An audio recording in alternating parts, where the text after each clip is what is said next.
about technologies, the future. It's going to be mostly an English-speaking panel, so anyone needs simultaneous interpreting, it's available. Please use the headsets. We have brilliant speakers today. And let me present them to you. I'll start with Bill. So Bill Reichert, I'll be presenting you in Russian because speakers know everything about you.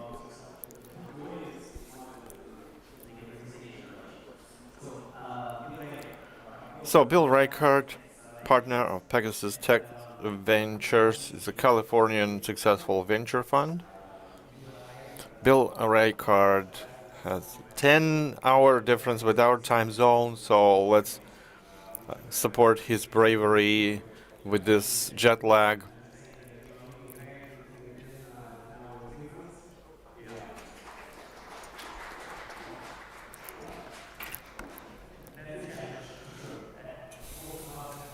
Times, traveling both ways. And California, that's pretty far away from Ukraine, so thank you.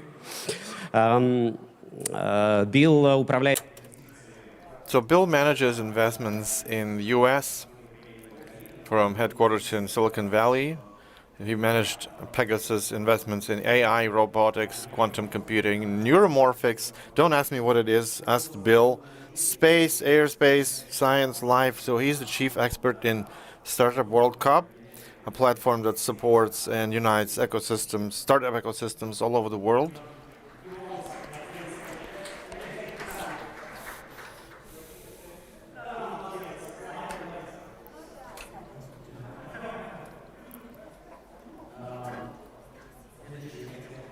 So the next, I would like to present Jan-Peter Deyuk, regional manager of Microsoft Ukraine. Director of American Chamber of Commerce with more than 20 years experience in IT, digital transformation, and sales.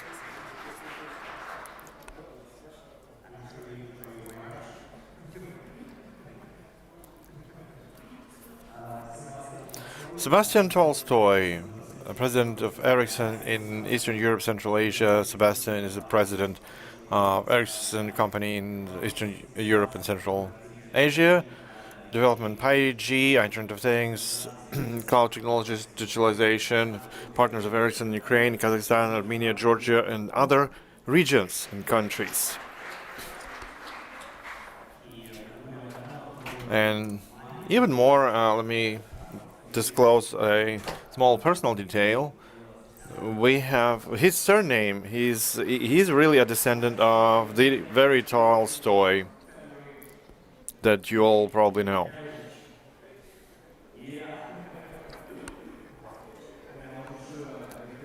Be really perfect. You will do your best. You dream. Nadezhda Vasilyeva, director of Institute of Digital Transformation. She's a graduate. Yes, please give her a round of applause. She's a graduate of MIT in the US in digital transformation, PhD in economics, and master's in international law. There's a long list.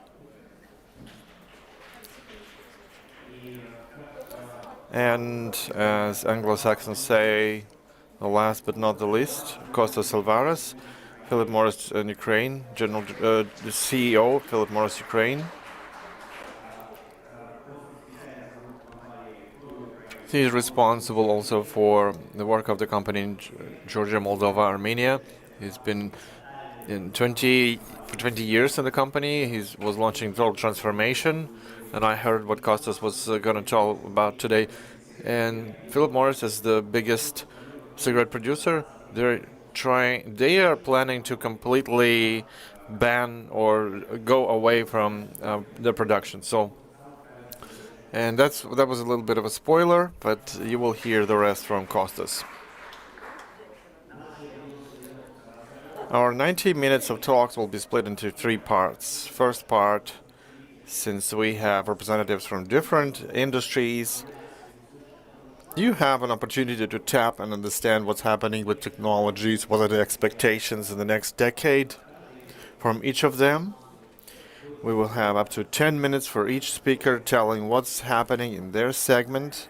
The second part is we're going to talk about Ukrainian context, and we're going to talk about how that all correlates with Ukraine and many other things are going to be discussed in this block. The third part is Q&A. There's a chat bot. We'll be thankful for questions. We'll be selecting some questions to discuss. Sorry for in advance for maybe not making it to discuss all the questions. Sebastian. Thank you, Andrei. I'll go back in time a little bit more than 10 years. I lived in Japan, in Tokyo.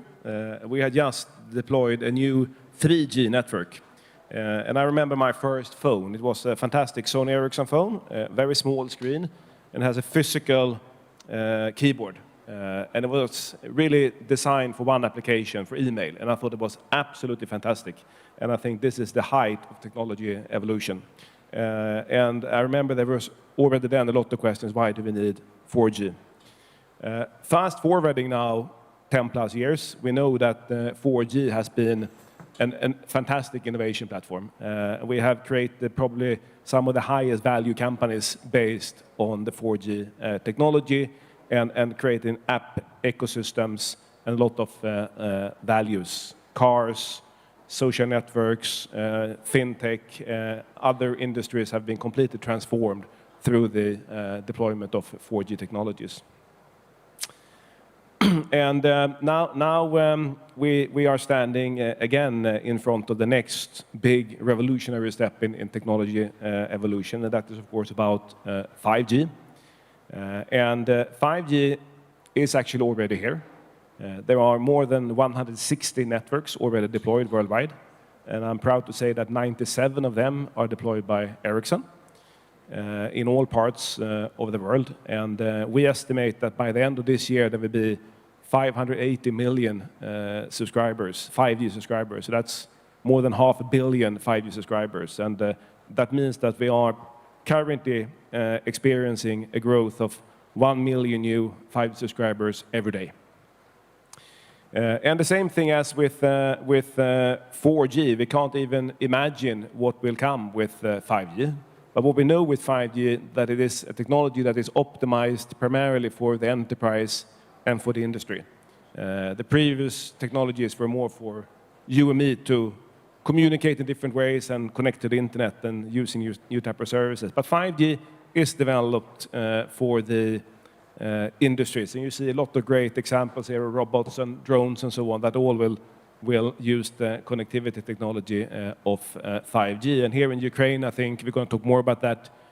Your main industries like mining, manufacturing, and agriculture that will benefit from 5G technology. But there are also a number of other interesting cases that we see are developing now. And I would just like to spend a short minute on the car industry. I will not talk about self-driving cars. For many people, that is too futuristic, even though I think it will happen. But the car, as of today, is already becoming a computer with software on 4 wheels. And I read a very interesting interview with one of the CEOs of a leading European car manufacturer. And he said that the car will not any longer be at its best when it's leaving the production plant. It will actually continuously improve over its lifetime. And that is thanks, of course, to the software, but mainly also then to the connectivity. Because the software and with artificial intelligence and so on, we learn about the driving behaviors and what your preferences are on how you brake and accelerate your cars and so on. And it's going to measure that with millions of other cars, and you will have continuous upgrade of the software that optimizes the car. And when you have millions of those type of cars, of course, you also need a very powerful connectivity technology, and that is 5G, right? Another very interesting concept that is being developed is digital twins. Naверное, цифровые близнецы. Yeah? Yeah. So what is that then? Well, that is when you make a digital replica of a physical environment.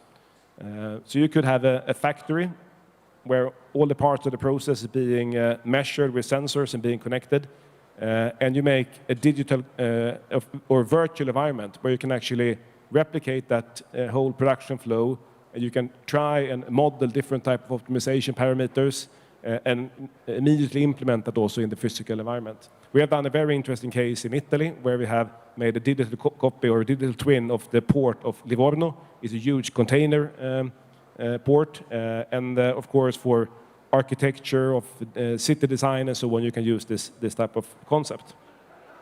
Now, so what I'm trying to say is that the connectivity and the mobile network infrastructure, and especially 5G, is the innovation platform for a lot of great things that we can't even imagine today what they will be with 5G.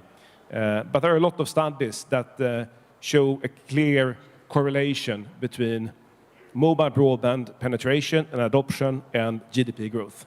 So, for example, London School of Economics say that for every 10% of mobile broadband adoption, you get almost 1% of GDP growth.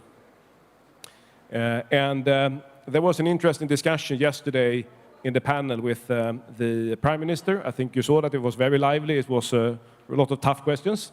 And there was an interesting comparison of Ukraine and Poland. And of course, a lot of different reasons why there is a different development when it comes to GDP growth.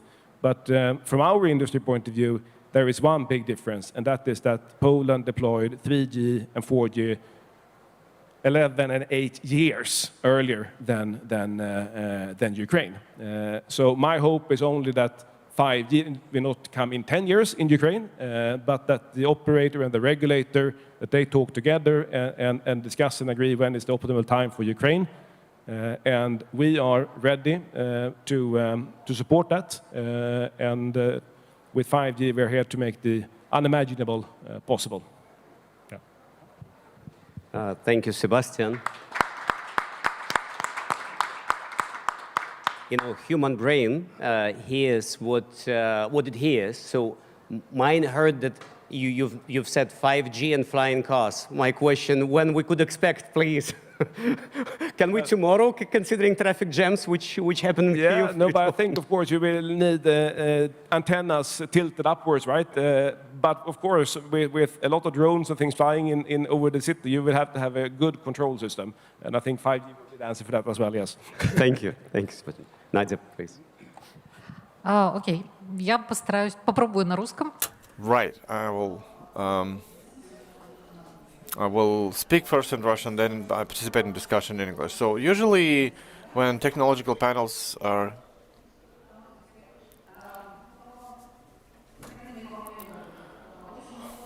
when there's a panel discussion, often it's difficult to understand terminology. In the last 4 years, although I've been in 20 years in tech, testing, interpreting, can you hear? So digital economy is the modern trend that drives change in world economy. And if you see the main trends that were tied to the previous industrial revolutions, they were all through opening the trade, that falling down barriers between trade. But at the same time, you were limited in your mobility, the visas that were there. In the second industrial revolution, it wasn't there. You can move freely, but still you had some problems with trade. There were big limitations or caps on national economies. And now we have all these opportunities, both trade and mobility, but now we have the pandemic.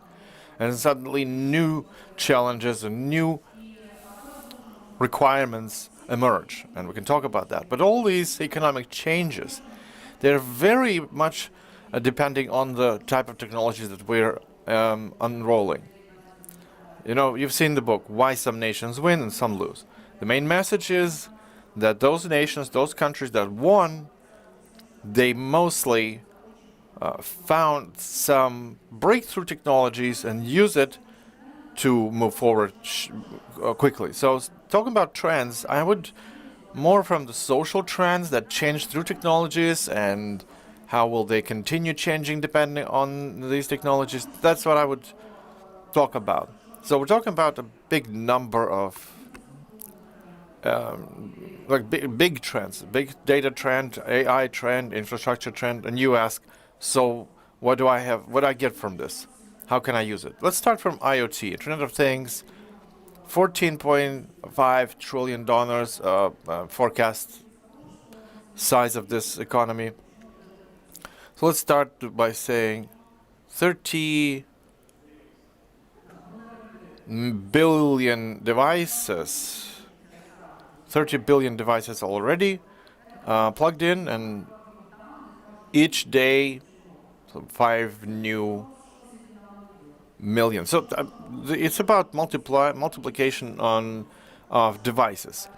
So it can be compared with oil industry. Oil tycoons said that oil is nothing without processing. When we get to process the oil, then we get gasoline, etc. Value-added products. The same with data. If you just stack data on top of blocks and blocks and data, they just lie there. It's useless data. You're just stacking redundant stuff, and you're paying to store it.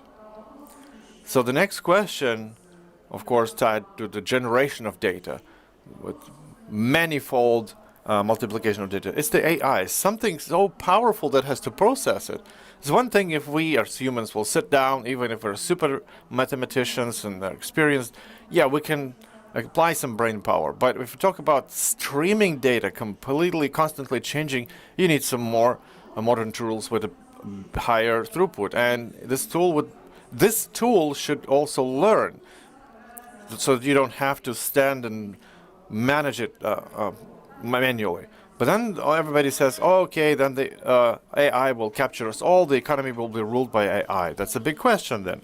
If we talk about data analytics, there are 3 factors. Analytics as mathematics,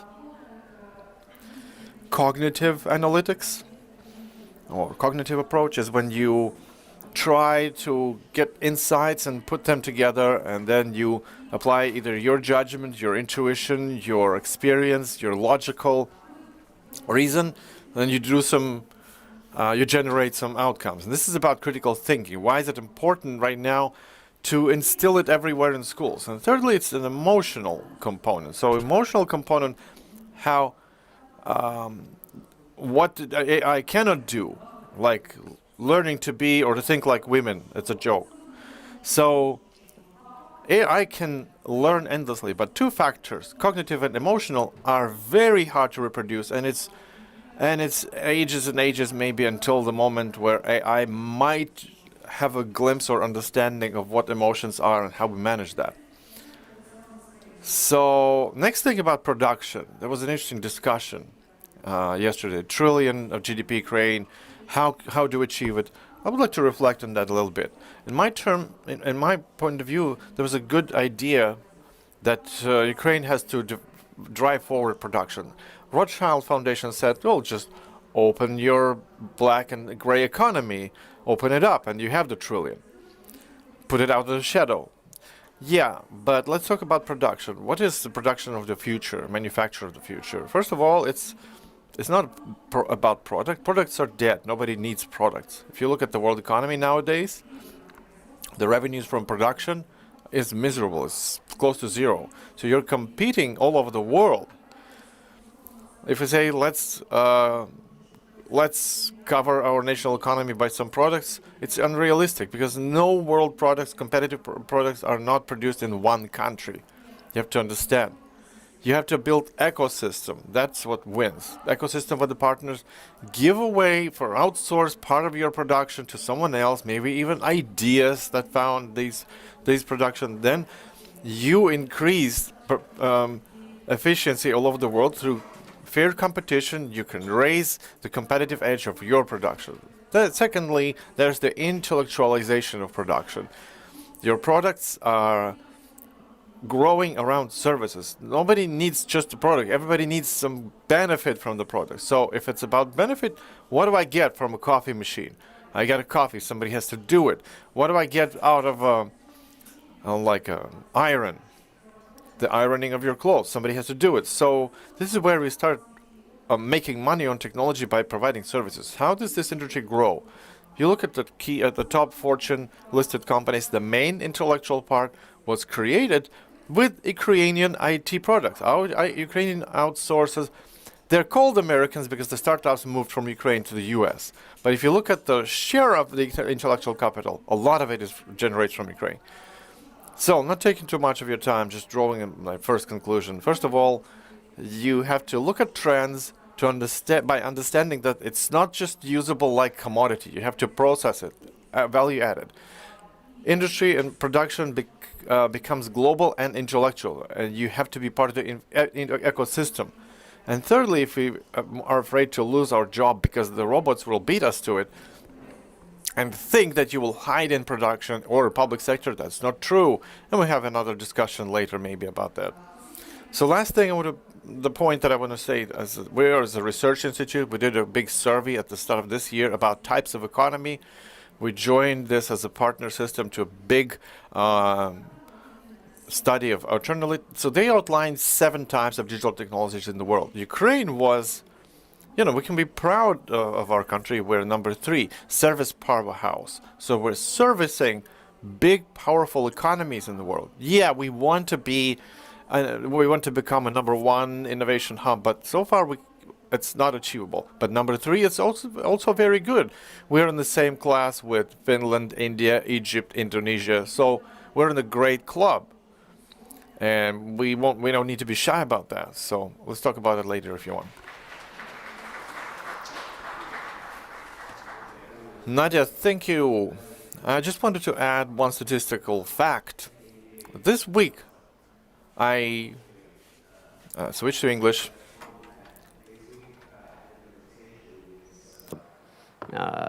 With a leader of one of the student societies, and he has his subjective number in terms of preferences of youth getting out of universities these days in Ukraine. So for 65%, that's his subjective number, dream job is a job in IT. That's Ukrainian specifics, just to confirm some of your data which you've shared. Just short, keep you some back. We made this research for Ukrainian society, whole society, first quarter of this year after pandemic or within the pandemic. And we asked all different type of people about how they perceive themselves as the digital literacy people. 47%, only 47% said that they feel that they have a basic digital knowledge skills. And it's interesting that 46% among unemployment people said they don't need digital skills. It is not impacting on their future at all. No connection, right?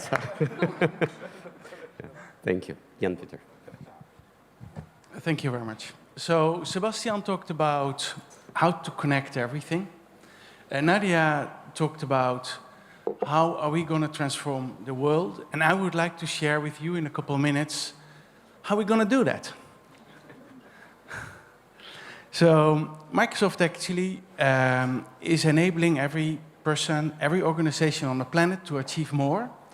And today, if we look at the technologies that we have at hand, we'll see that a lot of those technologies have the potential to really disrupt the world as we know it significantly in the next 10 years. We only have a few minutes today, and that's why I would like to highlight one technology that we believe is going to transform the world as much as the smartphone did 15 years ago. And this is what we call the cloud platform, cloud compute platform. We don't talk about infrastructure, we don't talk about computers and everything. It is, to understand the cloud platform, we have to think about what did smartphone do with our lives when we got the first one in our hands. You know, we were so happy that in the previous phone, that we could store a phone number and a name, right? And then we could see who was calling us. That was like awesome. Now, what do we use our phone for? For calling? Only a few percent. We use it for completely different things. We are connecting in a completely different way. And what made this phone the tool that you got in your hands that allowed you to get access to all these different kinds of services or apps? That is exactly the same thing that the cloud compute platform is going to do for organizations. So if we deep dive a little bit more on this, what we see is that this cloud platform will provide organizations, and you as well, with services, apps, you've not seen before, or that were very hard to get access to. So this platform will enable our customers, you, startups, mid-sized companies, big companies, to get access to services that suddenly become compliant and affordable. Let me give you a couple examples. So we have, like in a smartphone, a lot of services or apps, we call them apps there, but we like to talk about services. We have a lot of services that actually come with the platform. Well, in this case, we talk about cognitive, and Nadia, you mentioned it. So what can we understand? What actually does it mean, cognitive services? Cognitive services will bring into the hands in an affordable way, like translation from one language to the other. We have neural cognitive services that actually go from text to speech. And neural cognitive services actually take into account the context of the text and have a different pronunciation depending on the context. And that is all available at the moment. If you want to build that, or you want to buy that separately, as an organization or an individual, either you cannot afford it. But now, it resides, it lives in the cloud, and you can just go and consume it. And that is how cloud compute platforms are going to change the world. Because it will provide all these kind of services to all the organizations and all the, despite they are small or big, doesn't matter anymore. The other thing that I totally love about this concept and what is going on at the moment is the fact that it's democratized. It doesn't differentiate between small and large companies, but as well, you don't need expensive or scarce specialists to go and implement it, or go and manage it, go and drive these applications. And it is very important because it makes it even more accessible to go and use it. And the last point I would like to mention here is the fact that because these cloud compute platforms typically are designed with security in mind, with regulatory compliance in mind, it means that also these apps come with this additional security. They come already available with regulatory compliance. So this is for me the overview of compute cloud platform that actually will be the basis of a change that we cannot oversee at the moment. It is up to the companies and it's up to the organizations to go and leverage this to define the future. Do I have a few minutes more? Let me give you one example. First of all, I love Ukraine, as most of you know. I'm living here 3 years now. There's a couple of very important industries that are even more important outside of the country as well. So first of all, we all know IT industry is awesome. Ukraine is really important in IT industry. We have manufacturing, that is insane. Then we have agriculture as well. And I would like to highlight a little bit about how this cloud compute platform will redefine Ukraine as a country, exporting country of agricultural products in the world. What we see is that the most valuable asset Ukraine has here is, first of all, brains, and second is the black soil. So we have to be very careful with the brains. We have to be very careful with the black soil. So how are we going to do that? If you are go and produce agriculture products with only a short term in mind, you will slowly deteriorate the black soil. And that's what we don't want, because we want to hand it over to the next generation. We need to hand it over to the next generation. It's our obligation. So in order to avoid that, in order to make sure that Ukraine is able to export to European Union, according to Association Treaty, we actually have to ensure that these products are according to this Association Treaty and all the requirements that are written down. Also, we know that the Association Treaty is a set of requirements at the moment, but we also know that this set of requirements will be expanded, like carbon footprint of a kilo of potatoes to be imported to Europe. That needs to be recorded, and it needs to be done in a trustworthy way. So what can farmers expect from this cloud compute platform at the moment? First of all, they can start smart farming. For smart farming, you need a lot of devices, you need a lot of sensors to make sure that you know the moisture of the field, even up to 1 meter deep, because the roots go there. You need to understand what is the health of the crops. You need to understand the chemical composition of the field continuous through the year. All these sensors need to be managed. The tools to do so live in the cloud. And the farmer doesn't need to have knowledge of those tools. He can just consume it like you consume the tools from your phone. Second is, all these devices, they generate so much data. What is a farmer going to do with those data? We don't want him to buy servers, get a data specialist, and because it's not going to work. First of all, typically, it is too costly. These tools, the data analysis tools, live in the cloud, and they can go and consume it from the cloud. Then you have all this data. You know the quality of the data. You have to do something with it. You need to use the data as supportive to the decision that the farmer is going to make. Should I go and irrigate big time tomorrow or not? Or tonight? What is the health of my crop now? Should I use pesticides, herbicides, whatever? Should I do it for the whole field? Or if your neighbor has issues, should you also go and proactively go and use herbicides, pesticides?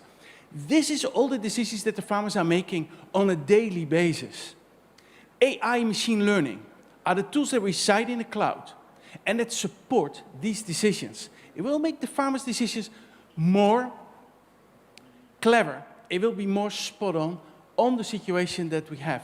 And then at the end, of course, if you're gonna export or import into Europe your kilo of potatoes, then it needs to be guaranteed that it's being produced on a proper way. If the farmer wants to get the extra price because he did super his best to be ecological, how do you make sure that that's very clear in that parcel or the truck of potatoes? And this is why you have blockchain services that all reside in the cloud. So if you look at the farmer, he can leverage all the value-added services that live in the cloud, use it for his farm to become a smart farm, and help Ukraine to become an even better exporter to Europe, but as well get higher prices for the products. I would actually like to conclude, and I want to invite everybody of you, please look at cloud not as infrastructure. Look at it as the platform that your organization, even if you're a startup, doesn't matter. I think even startups sometimes are better at it. But leverage the value that you can get from this platform to make your organization stronger. At the end, that is what's making Ukraine a better place.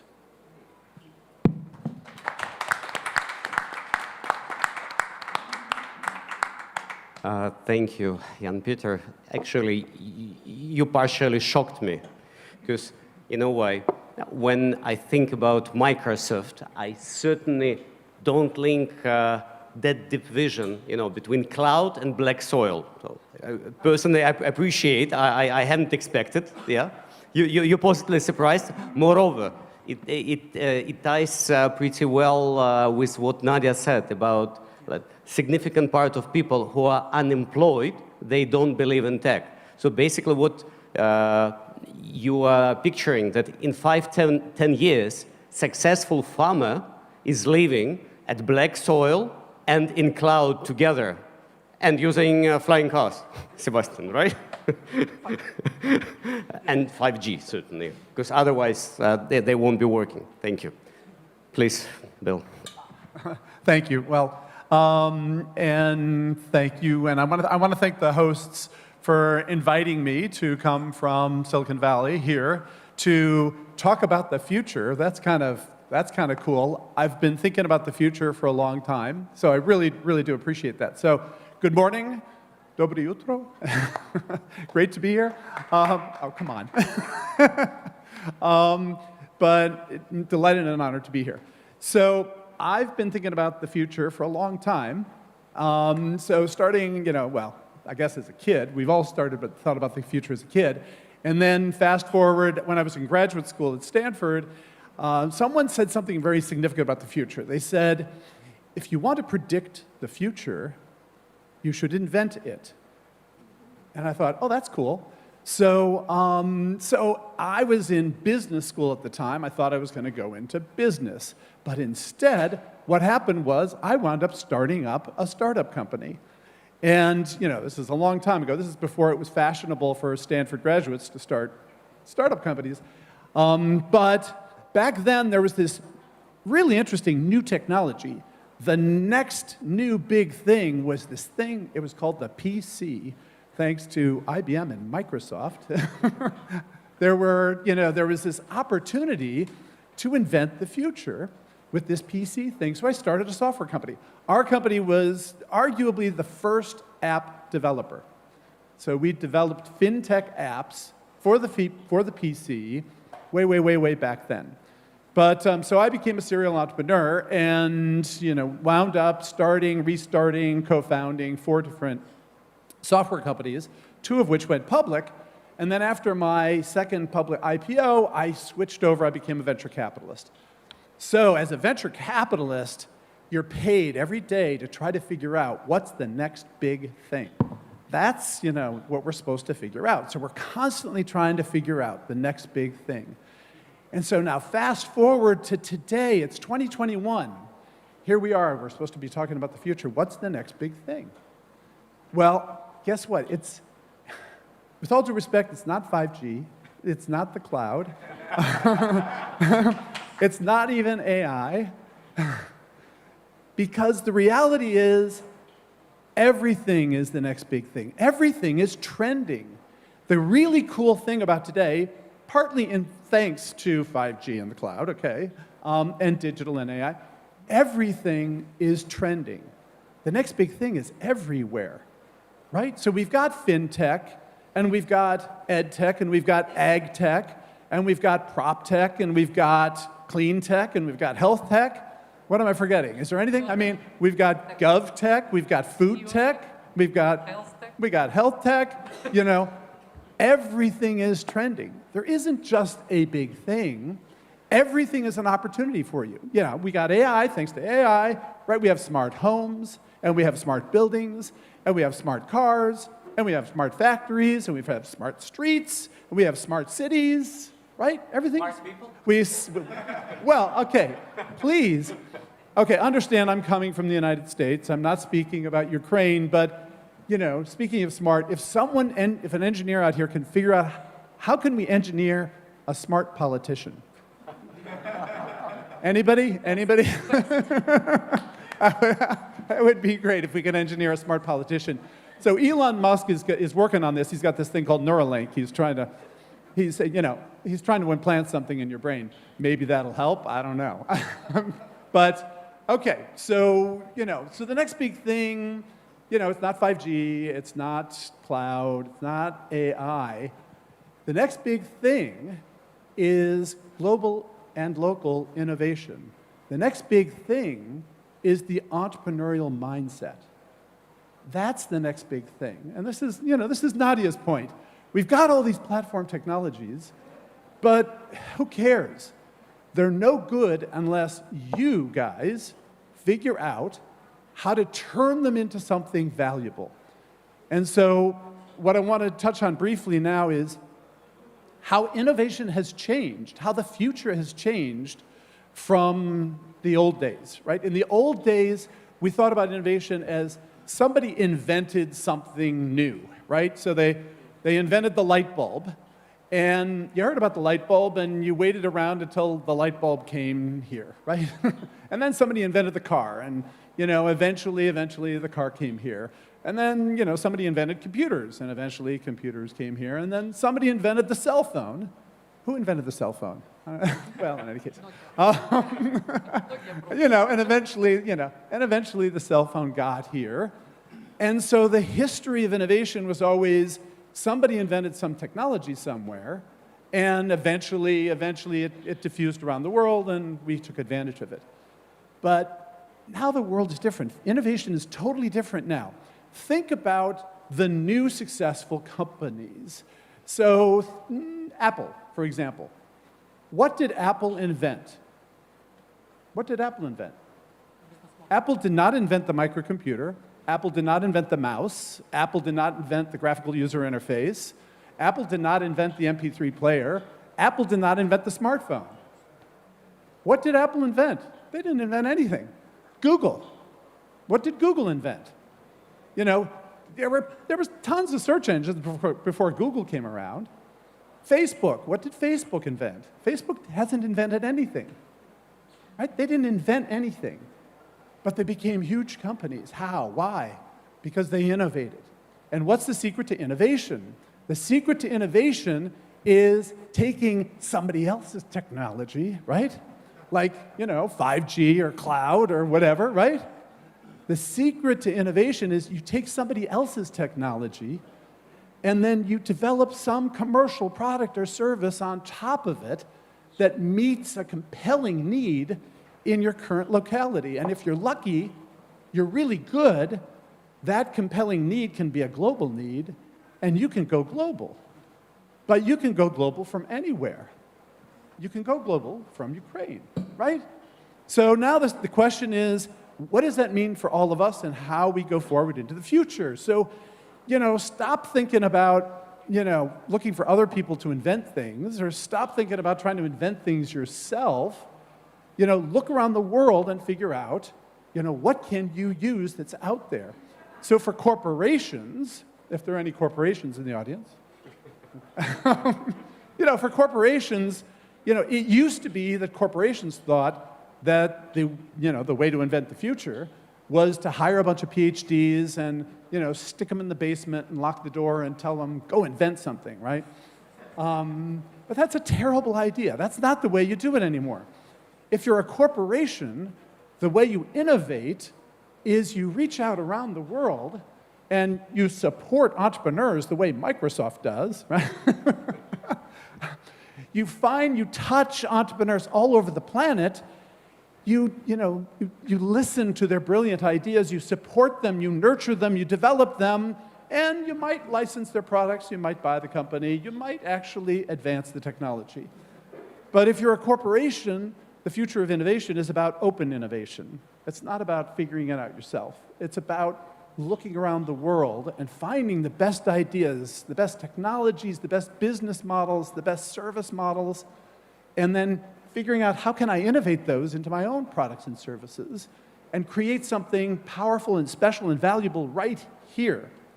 And so when you're building a company, the other thing we've learned about innovation, when you're building a company, sort of the old model, the traditional corporate model, was, you had the big bosses, and the big bosses, they would hire a bunch of people to do what they told them to do, right?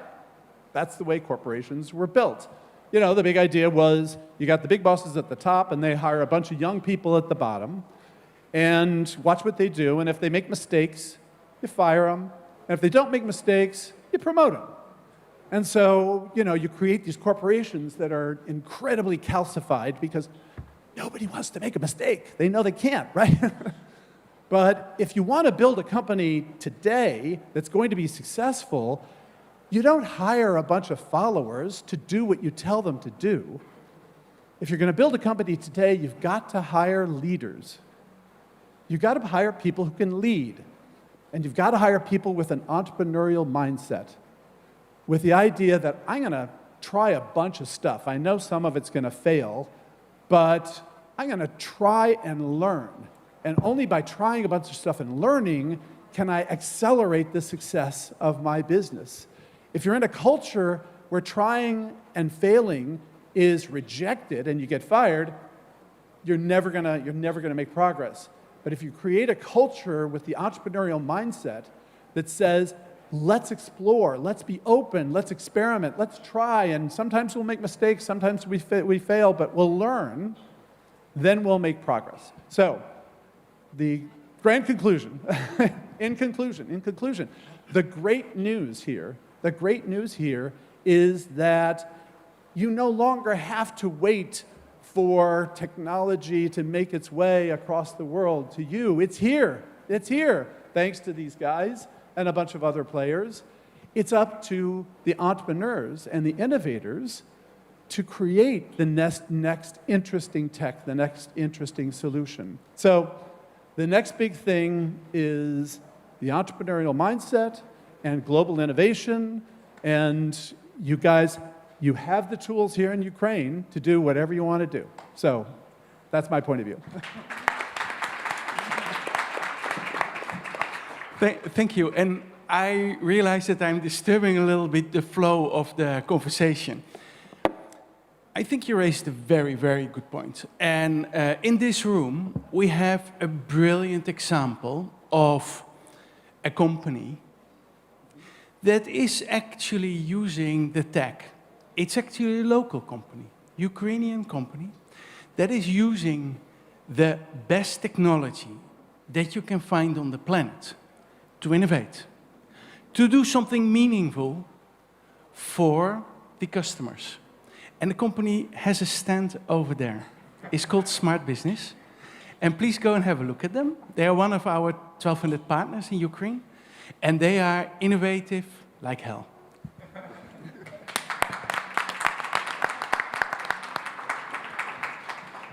Kostas, surprise us. Fantastic, thank you. So I guess some of you may wonder what is a guy that represents a tobacco company doing in a forum about technology and sitting, you know, in a panel with tech companies and venture capitalists. Yes? So, no? You're not wondering. One is not wondering. So, and indeed it's a good question, because if you look in the past, for almost 100 years, the business model of, you know, tobacco companies has been the same. You produce cigarettes, which are harmful. You sell them to point of sales. People buy them. Simple.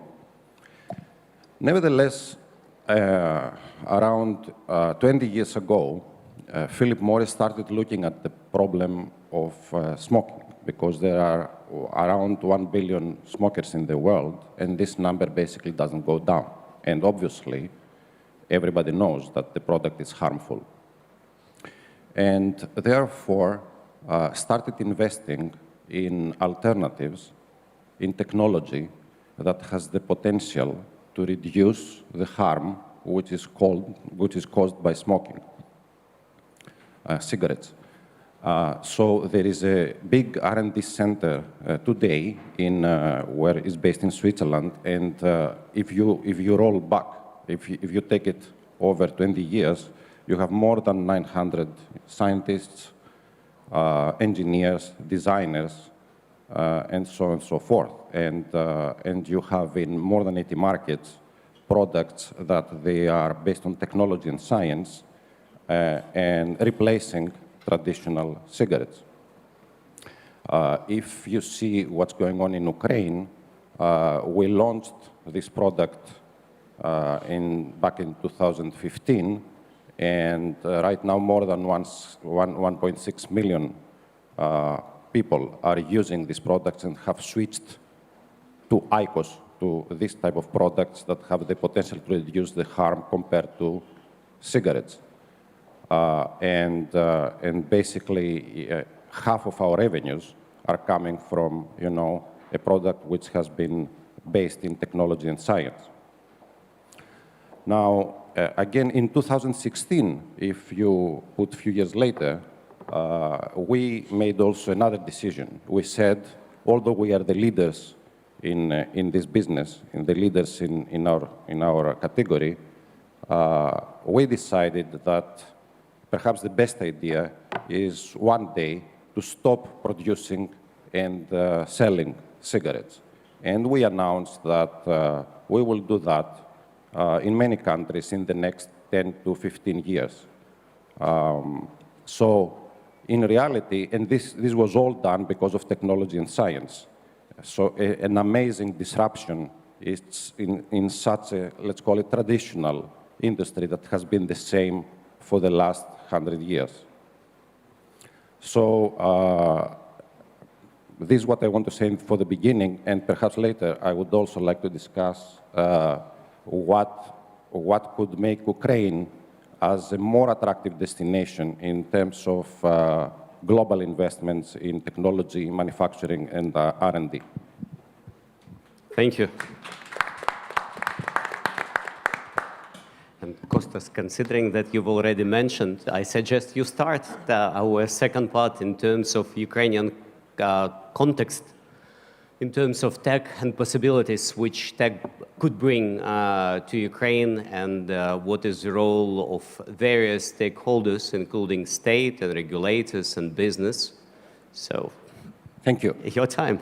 Excellent. So, look, when we launched in IQOS in 2015, soon later we started considering what about, investment in Ukraine, not only in local manufacturing of this product, but also creating an export hub for a number of other markets, but also creating an R&D center here, a research and development center here, etc.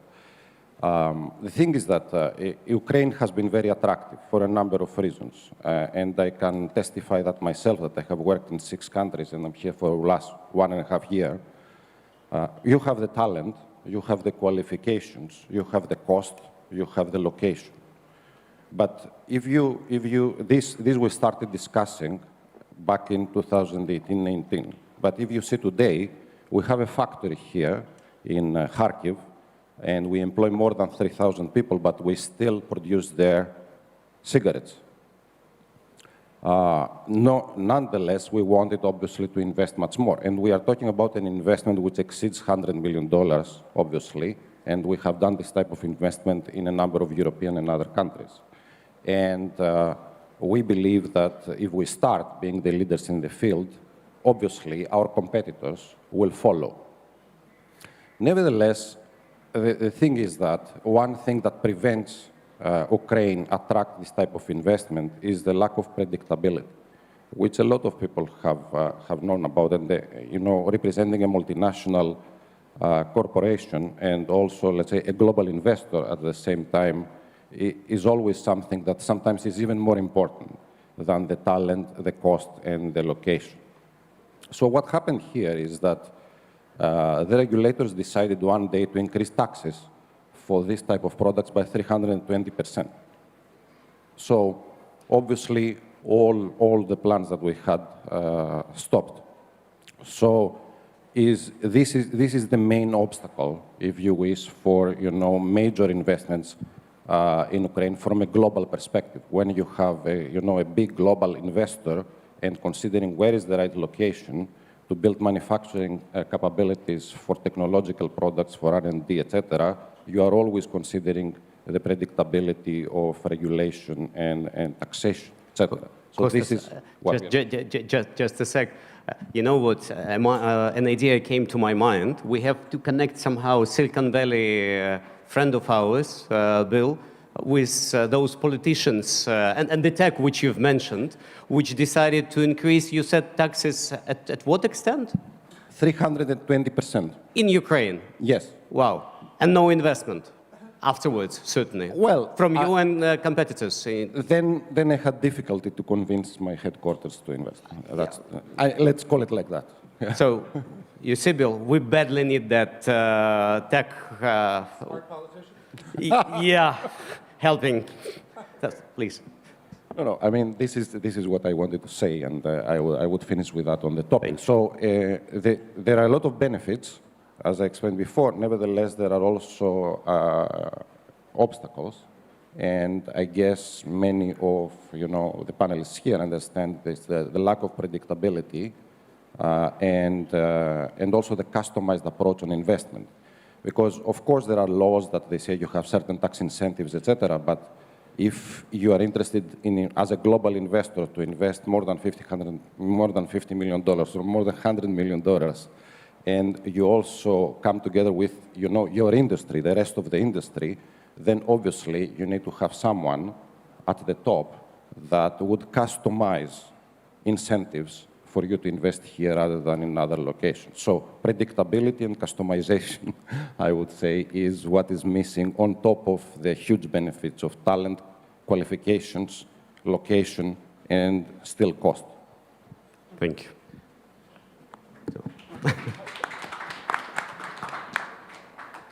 Okay, so you would like my point of view on what Ukraine should do, what it should focus on, yeah. So, and so, back to my my original theme, actually, when I go around the world, I get the wonderful opportunity to visit innovation ecosystems all over the planet, and every place I go, the politicians, the entrepreneurs, the investors want to figure out, how do we make this more like Silicon Valley? It used to be that they said, how can we make Silicon Valley here? And now people are smart enough to know you can't replicate Silicon Valley. You shouldn't try to replicate Silicon Valley. But now they want to become more like Silicon. They want to be more innovative. And so frequently the politicians or the planners or whatever will say, okay, let's think traditional economics, comparative advantage. What do we have that other people don't? How do we leverage our comparative advantage? Blah, blah, blah, blah, blah. Forget about it. Forget about it, right? I mean, if somebody all long ago and far away in Silicon Valley said, how do we create an innovation ecosystem here? Nobody would have come up with semiconductors, right? They would not have come up. Pure accident. And in fact, fast forward now to today, hardly anybody in Silicon Valley makes semiconductors. They're all made in Taiwan and China, but that's a different story. But so my recommendation in every ecosystem is, in the words of a very famous politician, let 100 flowers blossom. Does anybody know who said that? Anybody? Kennedy, no. Who? Kennedy? No. Kennedy? No. Mao? Not, that's good. Kennedy? No. Chairman Mao. That famous capitalist, Chairman Mao, said, let 100 flowers blossom. He had a very different idea in mind behind that, but the metaphor is key. The metaphor is key. Don't pretend that you can engineer an innovation ecosystem by picking winners and choosing technologies. The way you create an innovation ecosystem is you imbue the ecosystem with the entrepreneurial mindset. You say, look, don't work for the government, don't work for big corporations, invent the future. Go figure out what you can make or innovate or create that will solve an interesting problem or exploit an interesting opportunity. Our friend who invented WhatsApp, Ukrainian, who said, he didn't say, boy, what the world needs is a messaging app. There were plenty of messaging apps. But he said, I got a different way of doing a messaging. Maybe it'll work. And so, $19 billion later, how much of the 19 billion came back here? Does anybody know? I suppose close to zero. Sorry. Okay. So, but if you build the entrepreneurial ecosystem here, if you give entrepreneurs here the opportunity to create a $19 billion global success story, then that's the way you build the ecosystem. That's the way you kick it off. I doubt, probably it's not in messaging, you know, maybe it's in IT, I don't know. Maybe it's in ag tech, I don't know. I mean, but you can't pick a winner in advance. You gotta let the brain power of Ukraine think about opportunities and then support the ones that seem to get traction. That's my recommendation. Thank you. And by the way, Bill, 90 bill is half of our annual GDP. That's a lot for Ukraine. And that didn't include the stock, by the way. Yeah. So the question, as I heard it, was what is needed to create an environment where Ukraine can partly become Silicon Valley, where Ukrainian companies can become more competitive. And there is a lot. I mean, we can talk about it for a week. And I think everybody here has pretty clear ideas about it. Let me focus on what I said before. I believe it is really important that there will be proper cloud legislation. That is one of the things that will open up an extra toolbox for all the startups. It will open up extra fuel for everyone that want to become more competitive and want to grow faster. I think this is super important. The second point here, if you talk about cloud legislation, you talk about data. Data is very important. And it's totally understandable that some data cannot leave the country and others, they can. The thing is that this needs to be clear. And we need legislation about the data as well, how it's going to be used. So if we look at the West, Europe has GDPR. In terms of generating trust of the tech that is created here, in terms of generating trust of the tech that is deployed here, thinking about the tech that also the government is deploying, GDPR and security is paramount. I think in terms of the time, I will stop now. Okay. Then also we realized already like 10 years ago that the power of the technology that I just was describing is so immense that we have to think about how do we keep it proper? How do we really keep the planet a good place to live? And we came up with a couple of principles. And I would like to share that with you, because those principles actually made me think when I heard them for the first time, and I thought, this is really a good set of principles. And we really have to start to think about it. And I would like to ask you to think about it afterwards, but also get into conversations with your friends, with your colleagues, etc. Because it is really important for us, for our children. So one of the principles, let me start with fairness. Technology should be able to treat each person equally.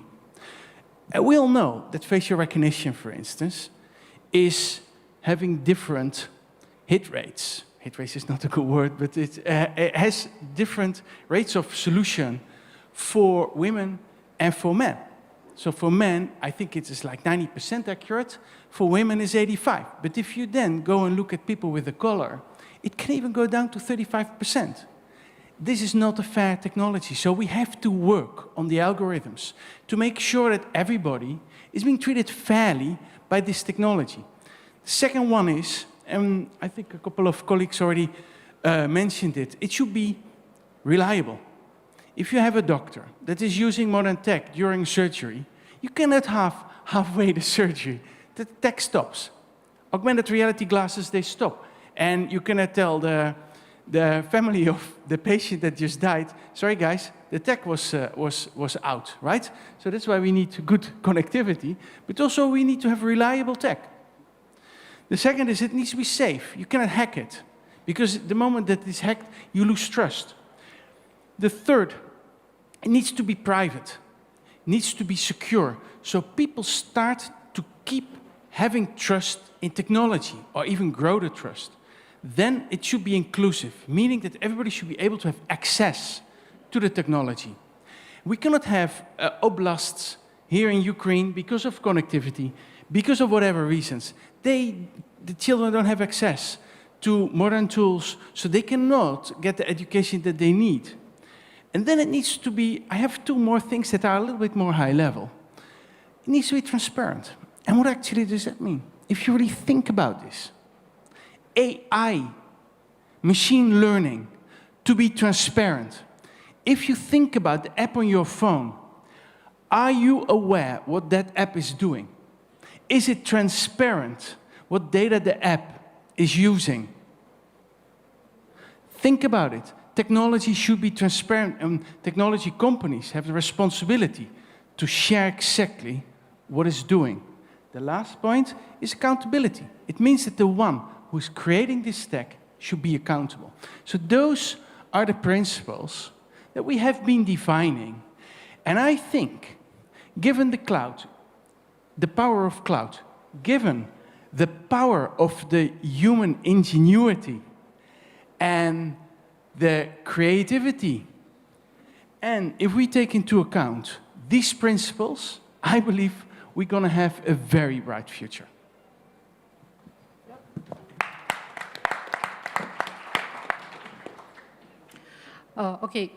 Probably in English, I try.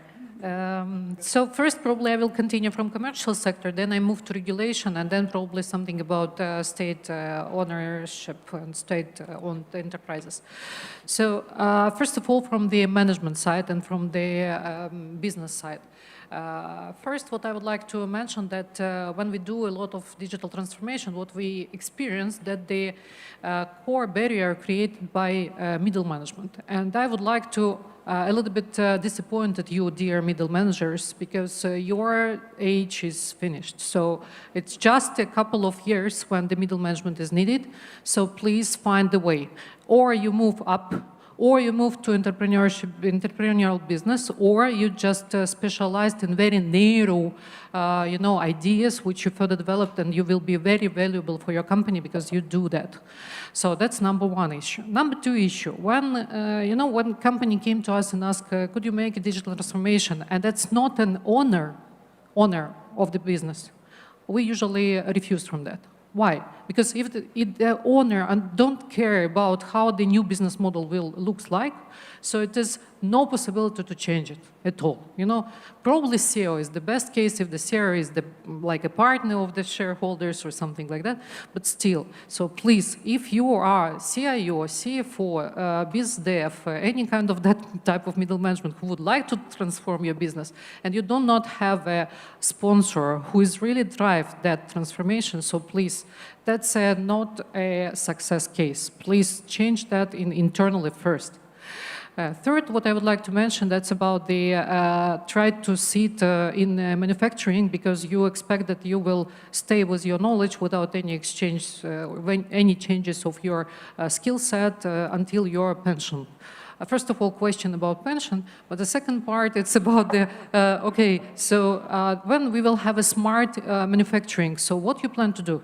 Do you know how to manipulate with the robotics technology, or do you know how to, work with analytics from the IoT, or you know how to improve the algorithm of artificial intelligence, or you know how to execute, twins, digital twins, because your constructors or your innovator just provide you with the digital twins, and later on you have to manufacture that. How to do that? You look in the software and see that. So my experience in Ukроборонпром, sorry, that's my emotions, that's why. Because I was responsible for 35 R&D centers, 16.5 thousand engineers and constructors, and a lot of great people. And I'm very upset if they really will not have a use in their facilities, because unfortunately that people already quite aging. But of course, part of them, like probably 20% of them, they know that SAPR exists, but they don't believe in that. They said, oh no, paper and the pencil, that's better way. So 30% said, sometimes I learned it. I said, when? When I studied in Polytechnical School. Cool. When? 20 years ago. Nice. Why don't you use it? Because my boss previous didn't ask that. And that's why whole my life I never used that SAPR. So SAPR, that's a specific software for developing of the engineering tool, So it means that they bought something because CIO is very driving, that CIO came and say, oh, let's buy Siemens tools or let's buy Microsoft tools or something like that. So they have all of them, but they don't use it. Because, skills has to be repeatable, learning, constantly developing. If you're not developed that, so you're dead. Today in that word. Next, move to the Ukraine. So Ukraine, it's interesting that since 2017, we worked with IMD in cooperation to do the digital competitiveness index evaluation for Ukraine. And Ukraine moved from 60th place, 60, to 54, finally. Because in 2019, we back to 60 place. So what is driving us up? Talents. We are 37th place in the world, 37 to 34 from the talent pool. It means scientific concentration, technological knowledge, math, IT knowledge, a lot of engineering knowledge. So all of that we have. What is driving us down? English language, because our scientists, unfortunately, cannot speak from the stage. Second, infrastructure. Nice experience regarding DIA. How many people in regions can use DIA? Especially you can experience that when we had starting COVID and all families in villages has to start learn online.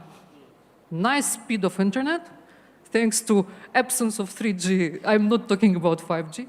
Second, where is the planchette, or how to say, the device from government to support families, poor families? I can give example of Oman. They have already 3 wave of providing that, the devices for. And third, what about crypto security? So cybersecurity for that people. They never learned that. It means that even they start to go with the financial asset in online, they immediately grab it.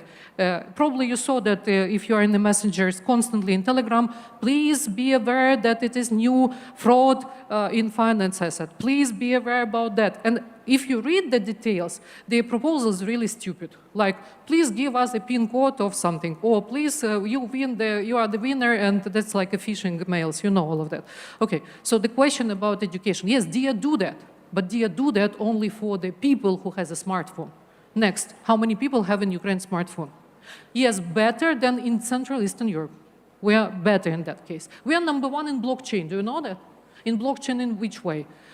Share of people who has an asset in cryptocurrency. But blockchain is not only cryptocurrency. That's about the reliability. That's about the fixed registry with the ICT. I saw on Tatiana, I know that topic very well. So it's a lot like, not only like one way of usage of and utilization of the technology. It's also about the more widening approach. And now I would like just to touch some point which we investigate when we do that, when we did that research regarding digital economy and Ukraine as the service powerhouse type. So we are in the 3rd stage because we have a very skillful people. We are almost at the end of the scale, so we are close to, like as India, you probably know that it's very skillful people like US, Singapore and others, but we have a very low consumption of digital products. And when we talk about, okay, what about our IT? Why they're working outside? Who has to be the consumer or clients of that IT business in Ukraine? Big business, not a small, not medium. Big business, government, right? And only that, consumers. So, and if that 2 guys are not interested in the IT business of Ukraine, yes, it's not possible for them to develop.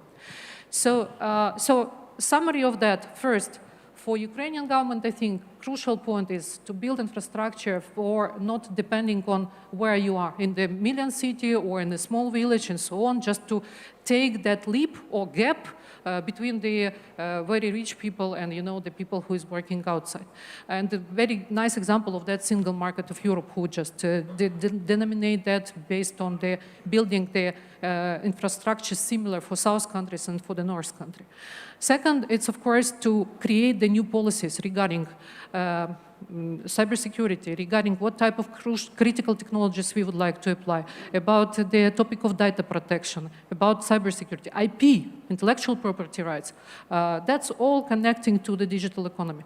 And of course, then last but not least, it's about education. So education, like already was mentioned also by Bill, so the core education has to be not like we, in previous industrial revolution, we used like a knowledge for some kind of professional type, but more about entrepreneurial experience, about critical thinking, about how I can, maintain all kind of skills which I have and build based on that new profession. Interesting statistics that among 3 students who just started this year, 2 don't know what kind of profession will be. They even don't know what kind of profession they will obtain at the end of their education. At the end, in 5 years, So it means that there are no professionals. That means that you just obtain different type of skills, and after that you just try to understand, okay, I have a strength in that area, so probably I can try that. I have strengths here and here, probably it's new upstairs. So, and you just give further. So probably one of the core point for business, I would like to mention that one of the worst point in our digital competitiveness index on the 62nd place, that's in IT integration. IT integration, that's a topic about, like our lovely customers usually said, could you help somehow digital transformation to somehow manage our zoo of technologies? You know that, zoopark technology.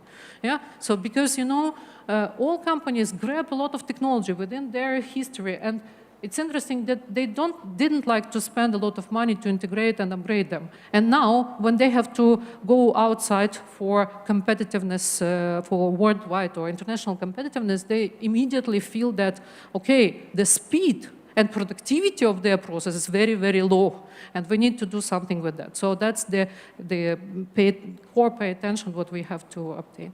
And regarding the government, the last example what I would like to give, that's my experience as the head of strategy committee in board of ProZorro Sales. Probably you know that company. Who knows ProZorro Sales?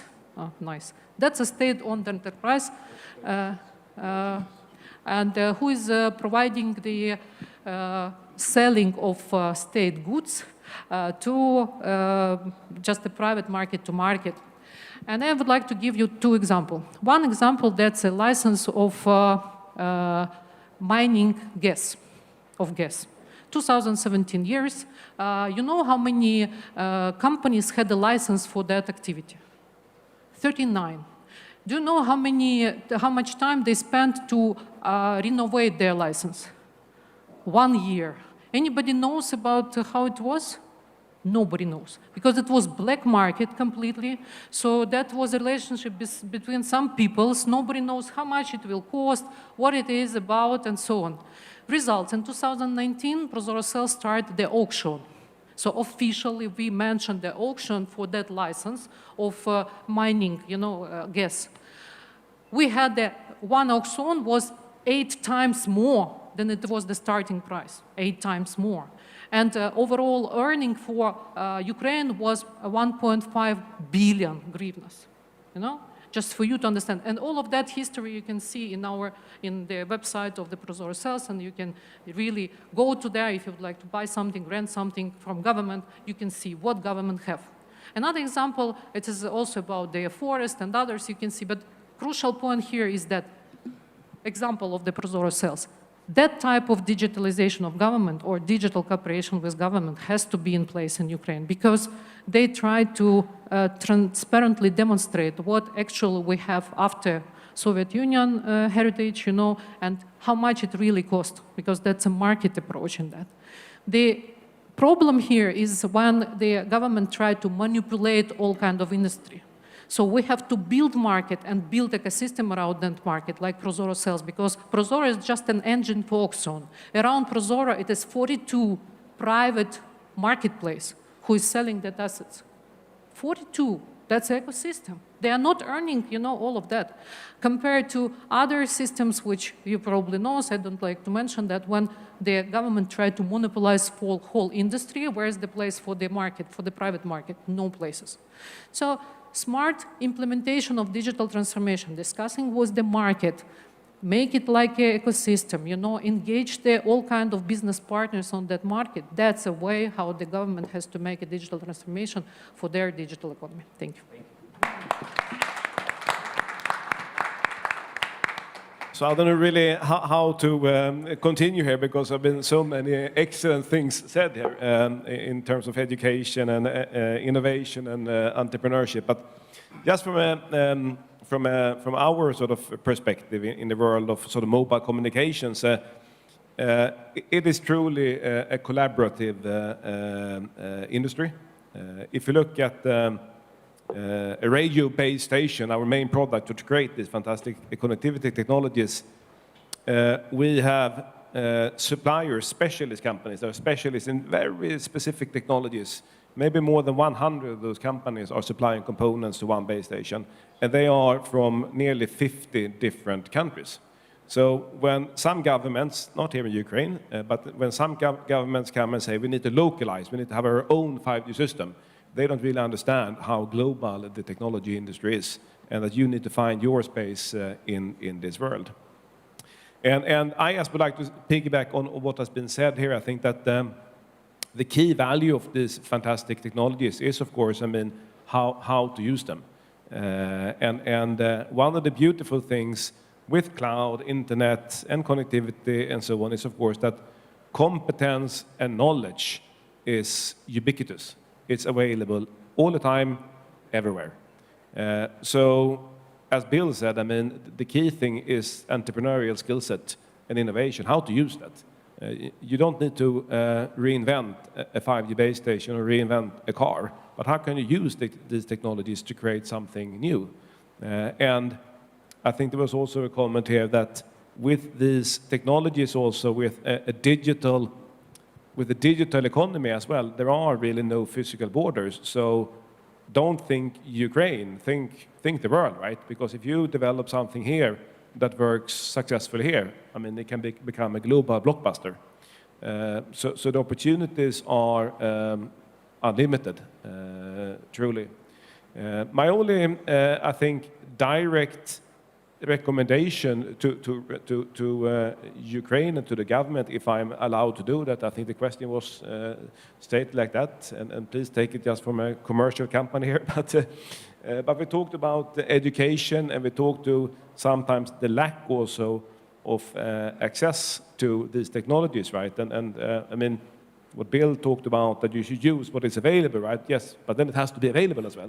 So if you don't have semiconductors, if you don't have connectivity, you don't have a PC, you don't have internet and these fantastic cloud platforms, it's difficult to build something, right? So, and here it comes back to the specifics of our industry, because this is the mobile industry, the national mobile industry is heavily regulated. You need to have a license to put up a radio base station and to create a network. And many countries, they charge a large amount for those licenses.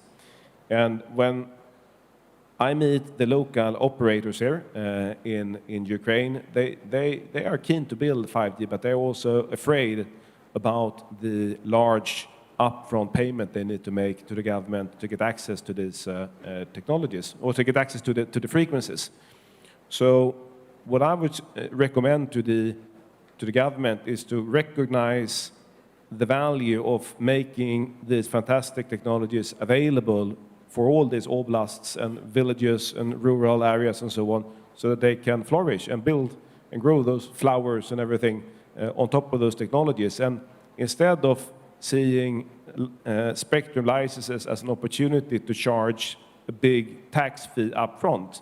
Put requirements instead on the operators. Maybe give the frequencies free of charge and say that within 5 years you need to cover 98% of the population or 99% of the roads and so on. So, and I think that would be the best thing to create the next wave of growth and competitiveness of Ukraine. Thank you, Sebastian.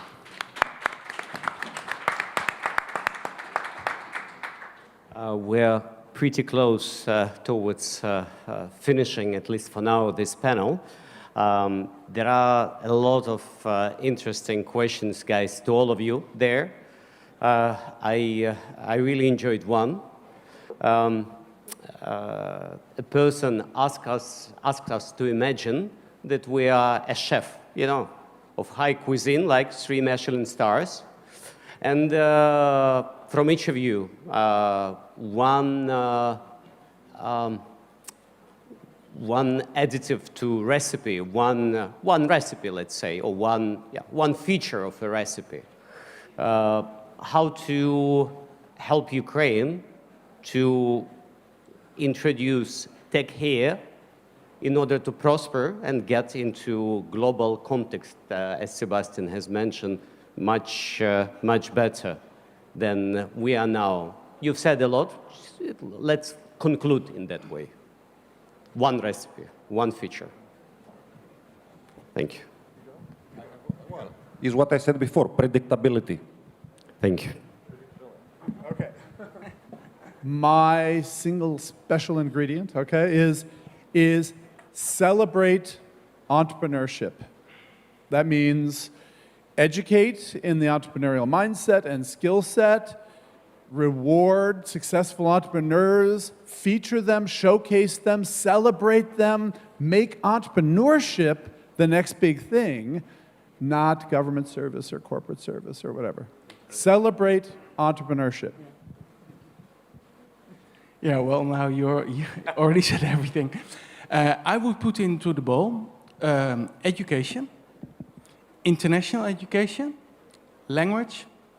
I would put into the bowl entrepreneurship, creativity, but we also know that Ukrainians are well known for entrepreneurship and creativity. So we have a lot already there, but make sure, stimulate it, right? And then I would also put in the bowl creating an environment that will be good for startups and the next phase of startups from a legislation point of view. Create a solid and a stable country. Then I would mix it. And I don't think we have to do much more than that, because it will be an awesome cake. Thank you.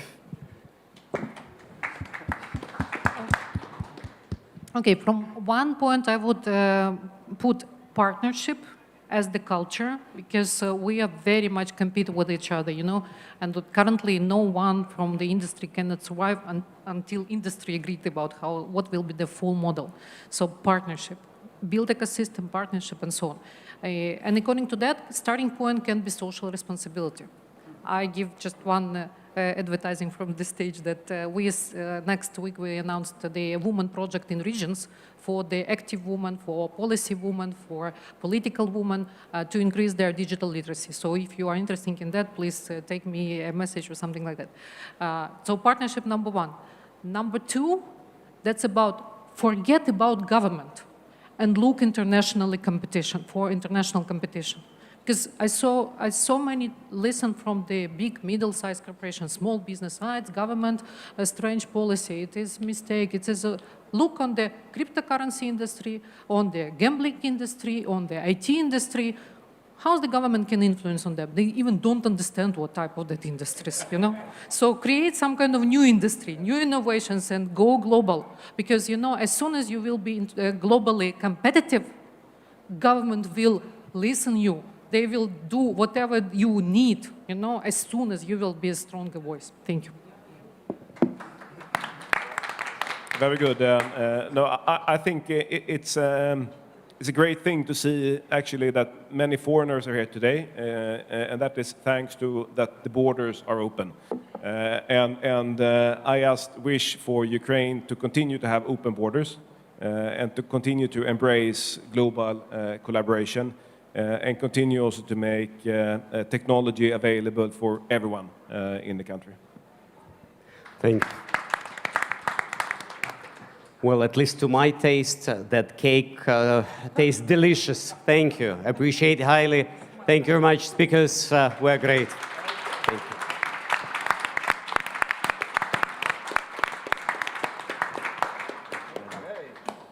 Wow, great working with you.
Зриває дах, і отже, я хотів би поговорити із вами, шановні друзі, про те, Food technologies.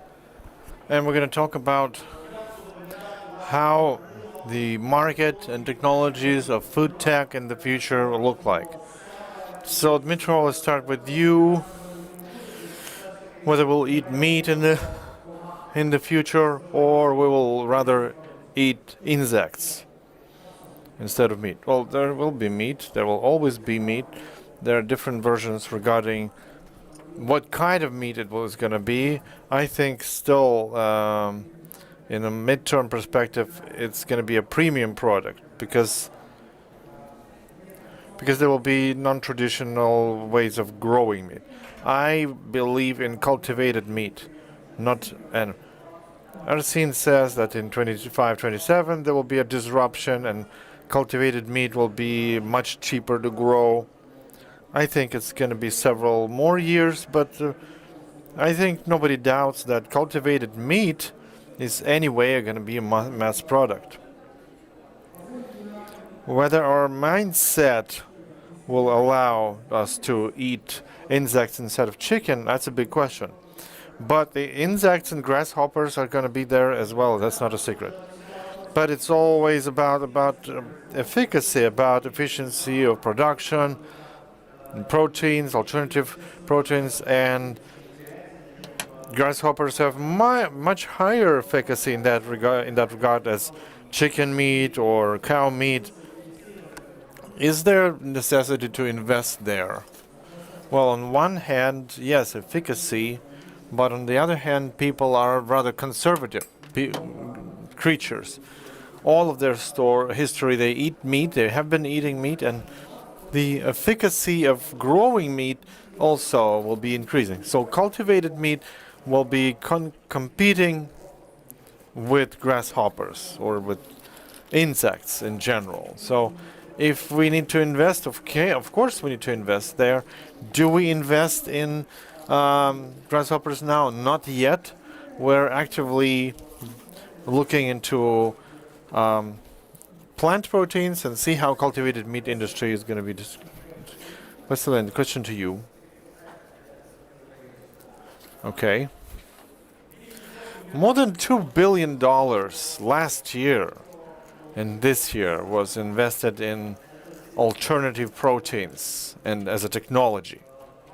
2 billion, I think, into artificial meat and about 2 other billion in artificial dairy products or plant milk and eggs of vegetable eggs. How, in terms of global trends, do you see the new food talks? Is it the technology of the future, or is it some attempts to find something, but in fact there will be no change of the market? I will introduce myself. Afield, it is the global leader in plant-based future, and food. So our competence is investing in the plant-based meat, in the plant-based food. Afield was acquired by one of our biggest private equity funds for more than 8 billion euros. So this investment was very big. So if we look at in terms of the future trend, there is 2 elements which we need to take in consideration. First one, it is rationality, and second one is the moral thing. The rationality of this, it is today the carbon impact, the footprint in terms of the saving of the planet, it is really starting to be one of the most important subjects today. So this is the number one. The second one is that if we look at for the next 10 years, in the traditional way of feeding of our population, and if we're going to reach about 10 billion, definitely it will be not possible to go in this direction. So that's why the plant-based developments, they're so important. Then, if we look at from the point of view of the alternatives which you are talking about, it is dairy alternatives, it is the meat food alternatives. This is the trend which is extremely growing. It is the pace of between 30 and 40%. So that's why what we are doing today... Annual growth, you mean? Yes, annual growth. Yes, annual growth. So that's why we see a huge transformation from the meat alternatives, from the dairy alternatives towards the plant-based. It is the spreads. We have the spreads like a margarine. We are producing a new generation of the margarine. There is plant-based creams, which it is a huge part of our business. And there is also a vegan cheeses, which we are also developing and putting in place. So this is a huge impact. Additionally, towards of our products, there is a lot of vitamin A and vitamin D, which today, after the COVID, it is the part of the immune system for the people. So they are looking from the point of view of the healthiness. And last but not least, what I said, the moral thing is that if we look at from the point of view of the cow, which it is living between 5 to 4 years instead of 20 years, it is really the exploration of the cow. So this is something which is also from the new society quite important fight. Thank you, Василин. Олена, хочу тебе з твого дозволу долучити до Olena, I would like to join you with the discussion. I remember 15 years ago, enzymes equals yeast and the leadership on Eastern Europe as a yeast producing company. Now, if you think and look at the enzyme, it's consulting, biotech, products for animals and people, and a huge amount of products in portfolio. What has changed? Why did you go into such different directions? And how you and Enzim see the future of food tech and the industry in general? Thank you. We continue to be leaders in Eastern Europe and Ukraine in the yeast market, but we've been helped by science. We've been helped by R&D. And basically we found in the yeast something that all the trends of modern food tech can use. And why we went into biotech and microbiological biotech. It's also about yeast and other microorganisms because, first of all, it's the oldest and the most natural and living thing in the world. Yeast, on one hand. On the other hand, our vision for the future of biotech, and I'm even talking about something that previous speaker said, that food tech in general, as the industry of food, is going to be turning into the industry of ingredients. Both functional food, when people look at the food not as only food, but as treatment, as medicine. They want to see in the food something that helps them deal with their problems or prevent those problems, to increase their immunity and so on. So therefore, enriched products, natural ingredients, that's the trend. So therefore, we're looking at the future of biotech as, future food is going to be some kind of bioconstructor. Like your kit. You scan yourself, you see what you need, you need more proteins, or you need more vitamins, or amino acids, and you put your food menu for the day, functional and tasty. And this is, yeast plays a great role because they are a source of protein. They are well within the vegan trend. In Britain, and over the last 4 years, there was a quadruple, the amount of more people going vegan quadrupled. Moral aspect, and vegan food is considered more healthy. Yeast has 60% of proteins. Another way is that they produce taste, flavor, and that's the second trend in food. This green label. People want to know what's in the package, that it's clean, that it's natural, and they want to decrease their salt consumption. These two problems can be functionally solved by yeast extracts. Therefore, we're looking at the future of the food tech as an industry of ingredients, and we're ready with the yeast-based products to help basically each this area or resolve some kind of problem of the consumer or producer. Right, there may be a time when we don't scan ourselves, but just choose what face do we wear today, what limbs do we wear today, and so on. I'm a little bit afraid of that. But regardless, whether we'll get to understanding how the new food culture will look like, but I think that the time becomes the key issue in terms of what's your attitude to food. Quicker food preparation, saving time for cooking. Boris, I know that HD Group now works on a huge amount of breakthrough projects on vending to new type of food as such. What do you see as a future of food tech? Well, you gotta say that turns out we develop in two directions. On one hand, like our HD Group, we've been partners with Enzym for years, and we're proud of that. And we develop our traditional products throughout the line and all the range of fresh products that we've always produced. But now we understand that this is it's not so much a production-based business. We see it as a logistical business. How to deliver to our B2B customers the best suited solution. And this is where we raise the value of our very commoditized goods out of traditional sphere, be it fresh bread or confectionery or the whole grocery serious line. In all that line, the question is not to produce, but to deliver and provide a unique value proposition. And of course, save the time and resources for the B2B client in terms of bulk orders.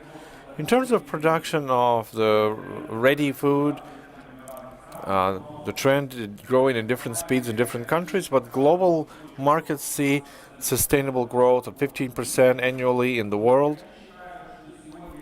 I think this process nowadays is very much parallel to the processes we've seen during the COVID, when not just the shares of tech companies grew, but entertainment companies' shares grew. And we see there are two very similar processes, very close to each other, very much in parallel. Because anything that happens now in online sales, e-commerce, entertainment companies such as Netflix, gaming companies, basically all of the main task is to tie a person to the screen and compete for their time and attention. So we, with the ready food market, we are within this trend and competition. But see for yourself, the number of studies, the average family spends about 6 to 7 hours per week to cooking food. So all sum it up together, it's 2 or 3 years of their life. 3 years of their life, people spend time cooking some food. Imagine the time amounts that we spend on that. So I think development of the market of fast food and prefabricated food solutions, all of that is the competition for human attention and helping people to free this time up for more important tasks that they want to pursue. And I agree with Elena that today the market of ingredients becomes another integral part of food, because we understand that it's not just sandwiches. Sandwich is no longer just bread and bologna. Everybody wants to see the set of proteins. They want to see the proper spreads, multi-grain bread. Everybody wants to be sure that they are not harming themselves by what they eat. So I think development of this market is going to be moving in two main trends. Saving time, and this is where all of the ecosystem, from production to delivery, is going to be engaged on one hand, and on the other hand, caring about, well, at least minimize the harm from what you eat. But from another point of view, coloring food and the idea that when you basically print your food, having the soybean foundation, then you add the ingredients that Elena produces, or her smaller competitors, and you build yourself a food kit with the taste and the things that you want, it didn't take off yet. Was it a bad idea, or is not the time yet? Yeah, I think you can run a parallel with one of the yesterday's panel discussions, where Mikhail Friedman did an assessment of alternative energy market, saying the percentage 5, 7, and some hypothetical 10% of the energy balance. I think that all of the technologies in production of proteins, alternative proteins, will be developing. But I think that before the time where natural products will be fully replaced by a reactor meat or plant meat, that's still far from that. We can see at the ratio at the shelves of your shops. Okay, Elena, please. Well, I still would like to clarify. If we talk about last year's biggest venture investments in the U.S. in food tech, that was Beyond Meat and Impossible Foods. That is precisely, this, as you say, soybean meat. And yeah, I remember peats. Yeah, there's peat, there's soybean, beans, there's a mixture of grains. Yeah, Beyond Meat, they're not using the soy. They eat pea extract. It's better. But I was meaning the same thing. Of course there will be investments, of course. I'm just saying the general percentage that these products take on the shelf. Of course, the market will be growing, no problem. Exactly, but how quickly? Yeah, we collected here the 6 futurologists, and they called me to be controversial among them. Okay, Vasil, tell us, please. Beer. It's not yeast already? It has direct connection with yeast, of course. It's not 3D printed thing. Beer is not printed in 3D printer, no? There's no other ingredients. You know, Varvar is the best beer in Ukraine.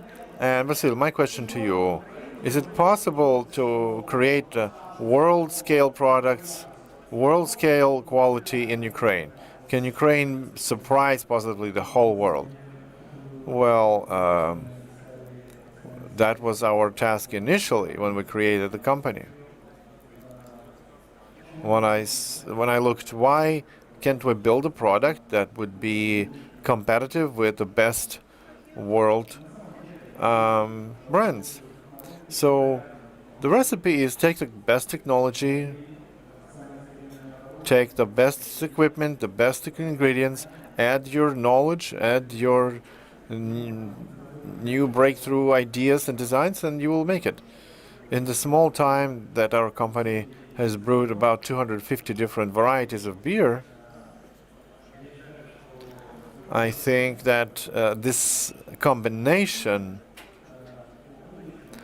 in the discussion about the future and maybe present, I would be more reserved about it. I would stick more to the tradition, because we are using state-of-the-art technologies, but we are based on traditional technology production. Yeah, artisan beer revolution that started in the 80s in the US finally reached Ukraine, and in the last like 5 to 7 years, it was quite a big development of this small niche industry. What's it different in? It's founded on traditional technologies that are dozens and hundreds of years old, because we're using the technology of Belgian Abbott breweries, 400 or 500 years old. But we're using the state-of-the-art equipment, which is computer management of all the production processes.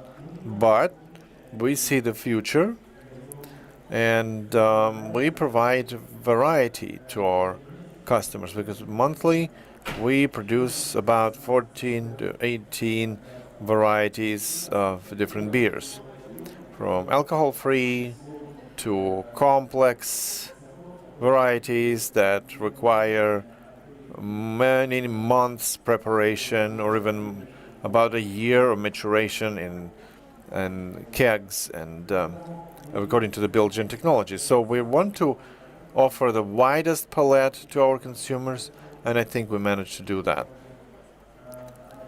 We've started exporting to the Netherlands. Just a second batch was shipped, and we read great reviews from our consumers. So I think that Ukrainians have everything that they need to produce the best world product.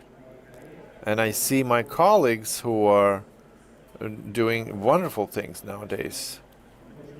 So support them,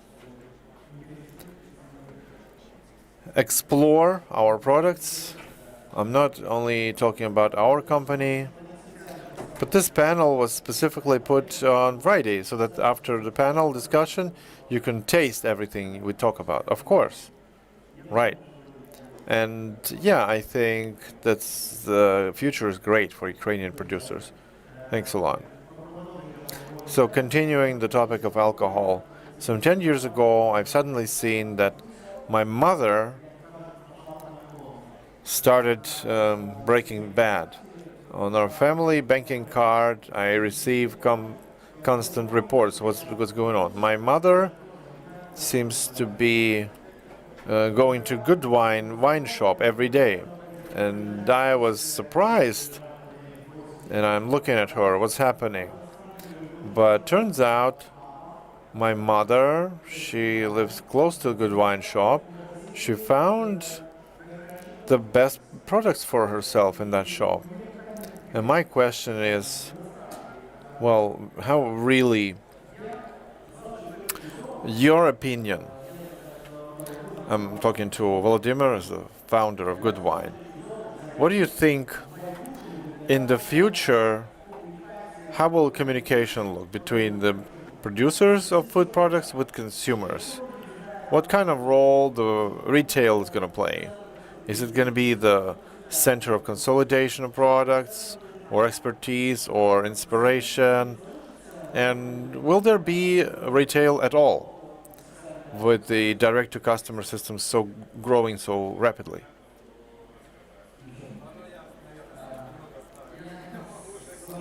Well, I'll start with general vision, maybe. 30 years ago, back in the Soviet Union, basically all of the people listened to the same music.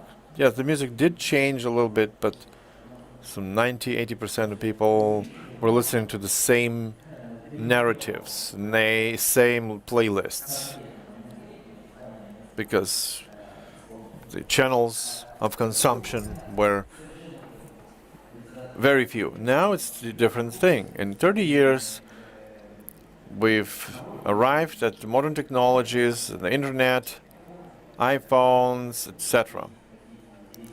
And if you ask the people here, they will all, turns out, listen to different things.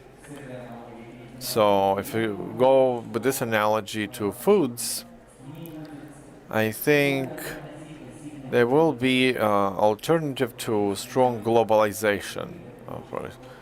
That's what we talk about, globalization. But I think the movement will be towards anti-globalization, in the positive sense of the word.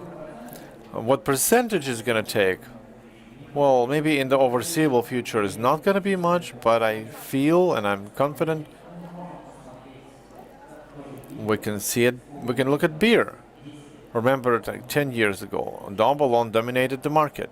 Now, even with big problems that local breweries face, how many artisan breweries went bankrupt, but still the choice is much bigger. So my general answer will be, I think there will be many alternatives to globalization, and that share is going to grow. What does it grow to? I don't know.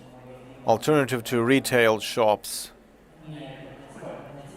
Well, I see an alternative, of course, it's going to go more toward delivery, but I don't think that the personal contact in the shop will be completely gone. I don't think so.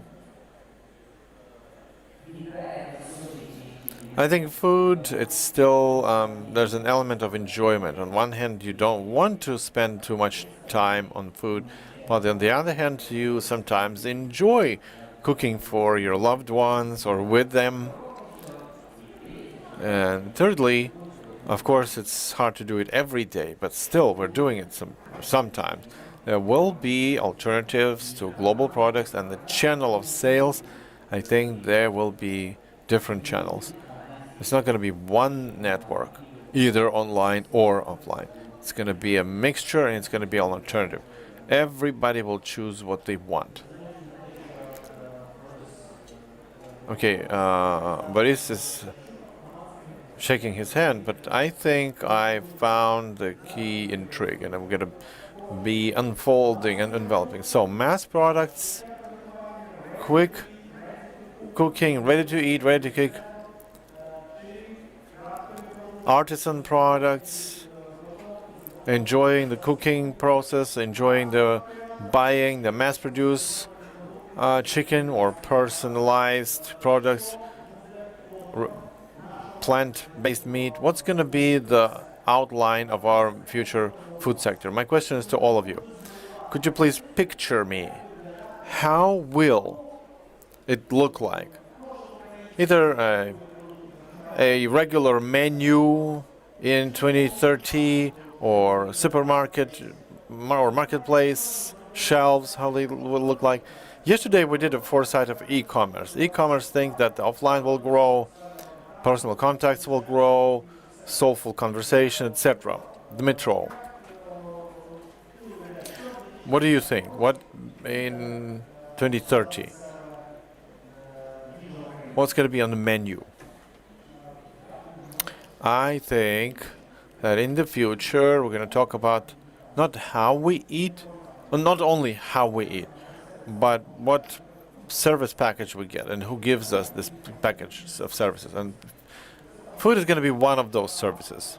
Like yesterday with Mikhail Friedman, we talked about ecosystems. He said, I don't like the word too much, but still he said that it's some kind of batch or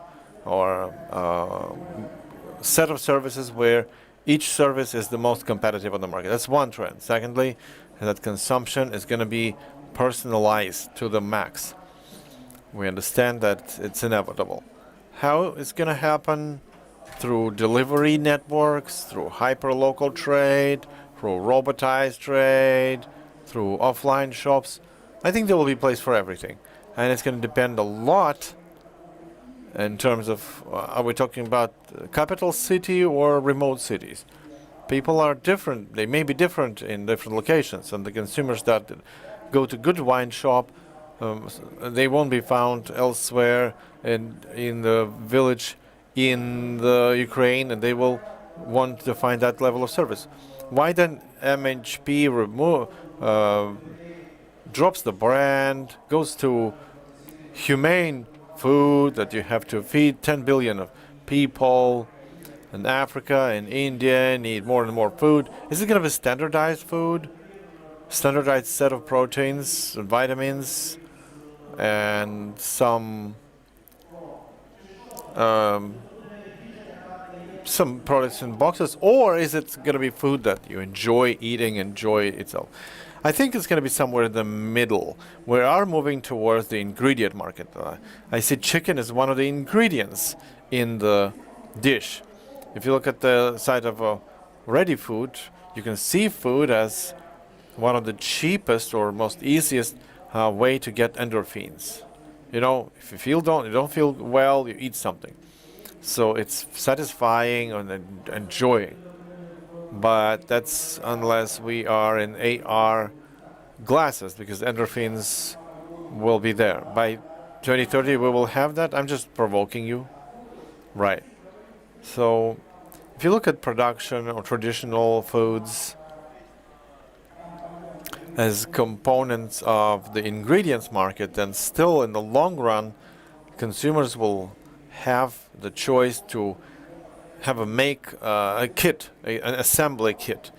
Is it going to be in the box or subscription, or you just put the chat box, so the order? Most probably an important aspect of food tech will be, so because food tech is also about mental health.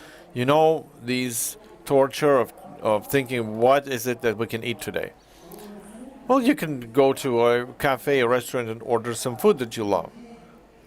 But people down in the regions don't have that yet, but they have the same need.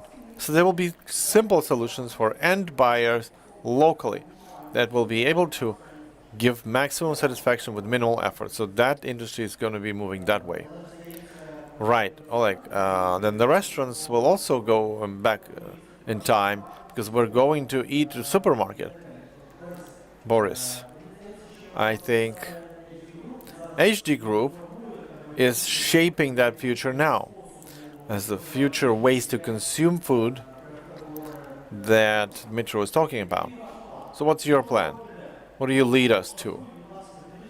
In 2030, what the HD Group is going to do with our consumption? Well, in your provocative question, you put the idea for an answer there. Our consumers will have a big multitude of choice and possibilities. That's the one thing. That's the most important thing that expects us in the future. Because globalization will make its big turn around and will revive artisan shops, artisan breweries, artisan and, restaurants and cafes, where everything from buying to consumption is going to be not just satisfying your daily needs, but something to enjoy, something to savor. So we understand that markets will not disappear. They will transform in some way, like the market in Barcelona, where it looks fantastic and you can buy it and eat it there.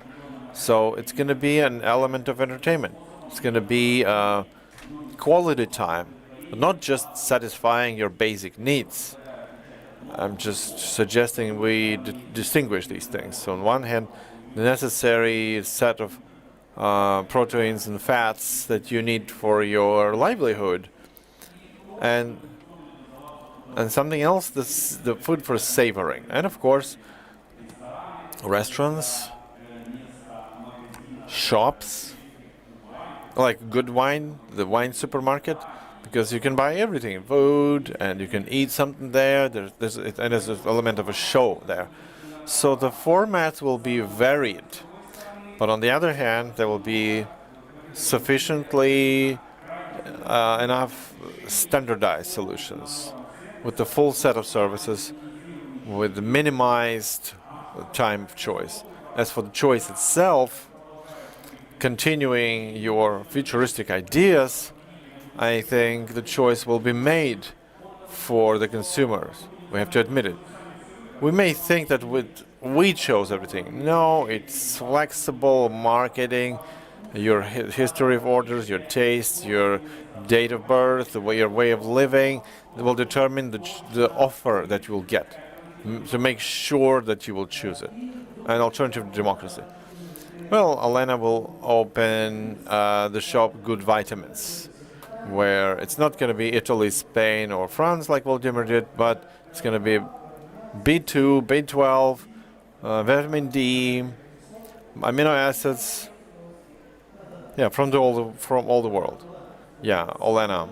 So from the point of view of enzyme, what Ukrainians will eat in 2030? What are you preparing the producers for? I agree with all the previous speakers that we will be moving towards personification, maximum personification and localization. And we have to pursue that, considering the resource in the food industry and the potential that we have. On one hand. On the other hand, there will be personification divided between the premium segment and econom segment.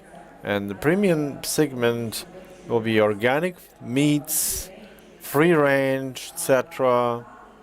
And also, on the other hand, the lab grown meat, that you can taste only the chicken in Tel Aviv in one place only.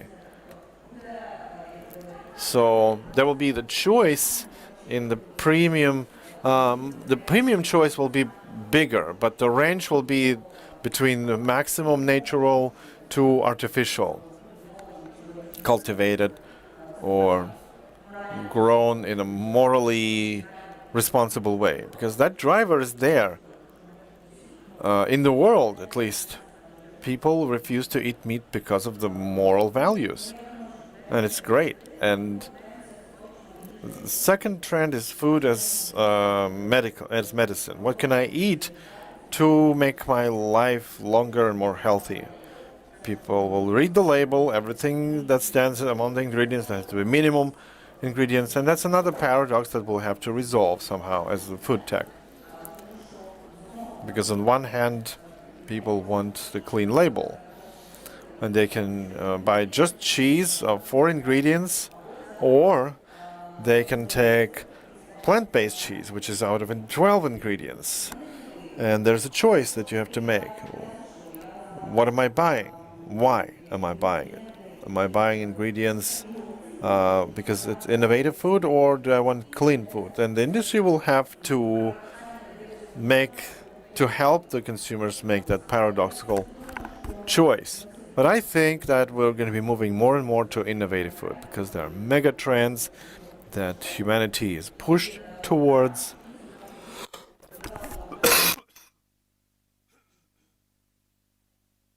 Just recently, there were several articles about food tech.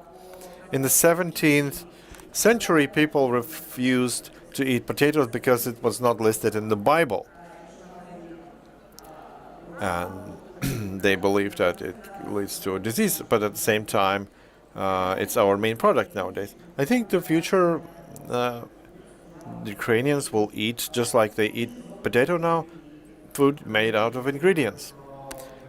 Right, talking about vegans and flexitarians, that is a much more so biohackers and biohacking technologies, they advise to eat meat but refused potatoes. So maybe it's vice versa. So don't you think that everything that food now is more about fashion but than about health?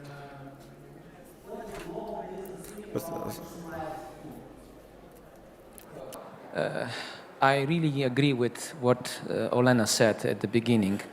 And what we believe in Upfield, it is, we say, you are what you eat. And this is the basic of the thing which we are trying to work.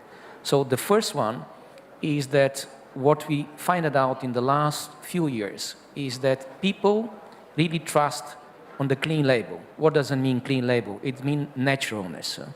So that's why if you look at some of the spreads which we are developing, is that from the moment when we apply 100% natural ingredients, then the sales, it is really booming. So we understanding that consumer, it is extremely aware what they really eat. Second thing, it is about the carbon footprint.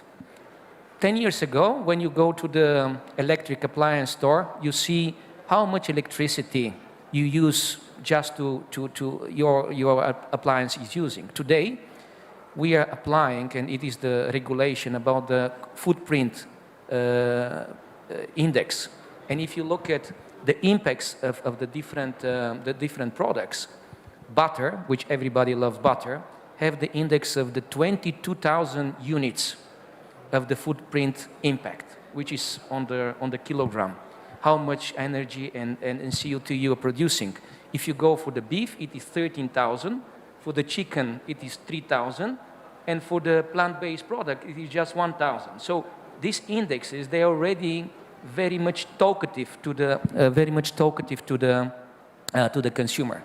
And last but not least, our commitment, it is free of plastic. So we are committed in 2025, all of our products to be 100% plant-based and free of plastic, because this is something which we want to avoid to pollute the planet. So this is 3 elements which we really believe that will be shaping the future. So clean label, simple recipe, and packaging. Great, thank you. Thank you, Vasilin. Vladimir. Thank you.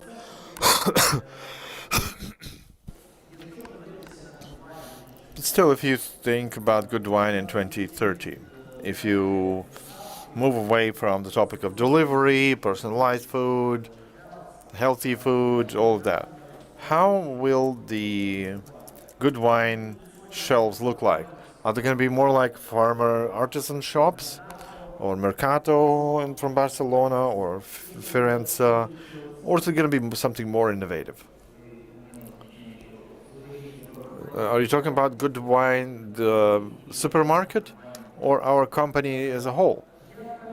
Well, firstly, I want to understand your vision of retail. Right. Let me start from the general, from my convictions.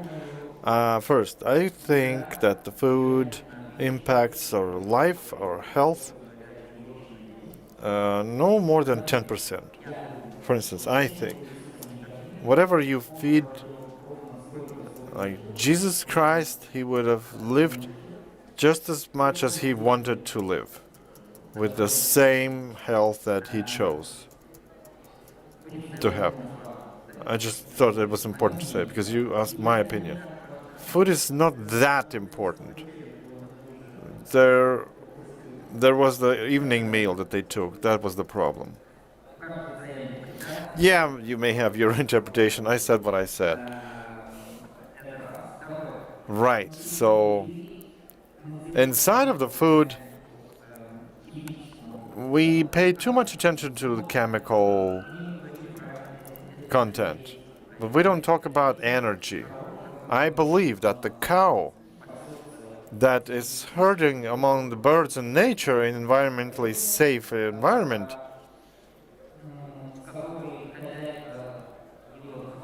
that is talked to by the farmers, they give a different milk, principally different. I don't know how to prove that. Of course, it's whether you believe it or not, but I believe in that. What good wine will be like, I think good wine will be providing alternative. It's not going to be many shops. There's going to be one good wine, and it's going to be providing alternative to several percentage. Like if you imagine this pyramid of consumption, on the top, there will be some percentage. Good wine will be provided this few percent. As the market will grow, good wine will be still on the top. What about downshifters? What about downshifters? People who wish to jump from that top of the pyramid and go down to cheap food. That's a different format. We don't claim the whole pyramid, just a very small fraction of it. I can give you examples of the family. In some families, they set their ambition to have many children. In our culture, it's not an ambition to have many husbands and wives. Because the family is a different kind of attitude. So we don't have the ambition to open more than one shop. The offer on the shelves will be reflecting the changes in the market.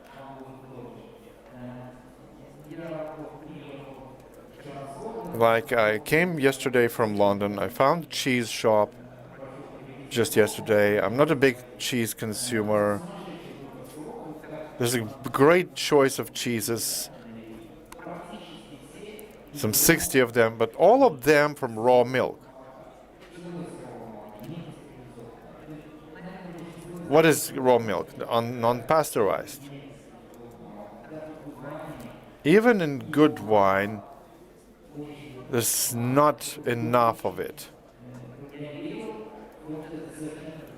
I believe that it's a completely different product. As a consumer of good wine and buyer of Parmesan and good wine, I'm a little tense. I don't know about Parmesan. No, Parmesan out of raw milk, I think it's more about soft cheeses, fresh cheese. That's important, whether you pasteurize the milk or, it's like we said, there's wine that has yeast, natural wine. One of the most important rules is not to use cultivated yeast, only local wild yeast, only from this particular locality. It's not the only one, but it's one of them. And it's the alternative. You haven't heard about natural wine. I just prepared a question to Vasil about wild yeast. Right. So there's an alternative everywhere. It's not going to be a big alternative, just several percent. Everything that you need in mass production, that's what the world needs. In the next 10 years, we won't be going a catastrophically different way. Now we have one of the most smallest profitability for average Ukrainians. They don't earn enough money. They can't afford it. It's nonsense. So that's why everything that's happening on the market is important. But about us, we're going to be providing alternative to this few top percent. And it's going to be transformed as the market evolves. So basically, we're going to do what we're doing today. There will be more of that tomorrow. And we will go a bit further by moving forward. Okay, Vasil, of course, the question now about the beer. Is the culture of consuming traditional alcoholic beverages in the past, is Varvar going to be beer for sports athletes? Is it going to be just isotonic, useful beer, healthy beer for mothers and singers? A great question. Well, like previous question about the yeast, we're experimenting. We work with spontaneous fermentation using old technology, several hundred years old. But we understand that it's not mass-produced. It's an exclusive product. This kind of beer is only produced small batches, and the term from a year and more. It's limited series that are selling very quick. We've sold the first batch on Facebook in 18 minutes. So in order to satisfy the needs of different consumers, you have to offer them the product that they will like. Some people like soft or thick stouts. Some people like IPA. So we're trying to expand the line to have the opportunity to feel the wide palette of the product. But honestly, we've seen the network sea of beer. You can have different taps of different beers. No matter how you change the assortment, there are still 3 basic sales beers and 1 new. All the others are very marginal. Maybe Boris is right when he says that the standardization will rule, that humans will still want standardized food. Well, I like that idea, but I'm more thinking in terms of philosophy like Vladimir. I think that's why we came together 10 years ago. But no, it's business forum. What about money?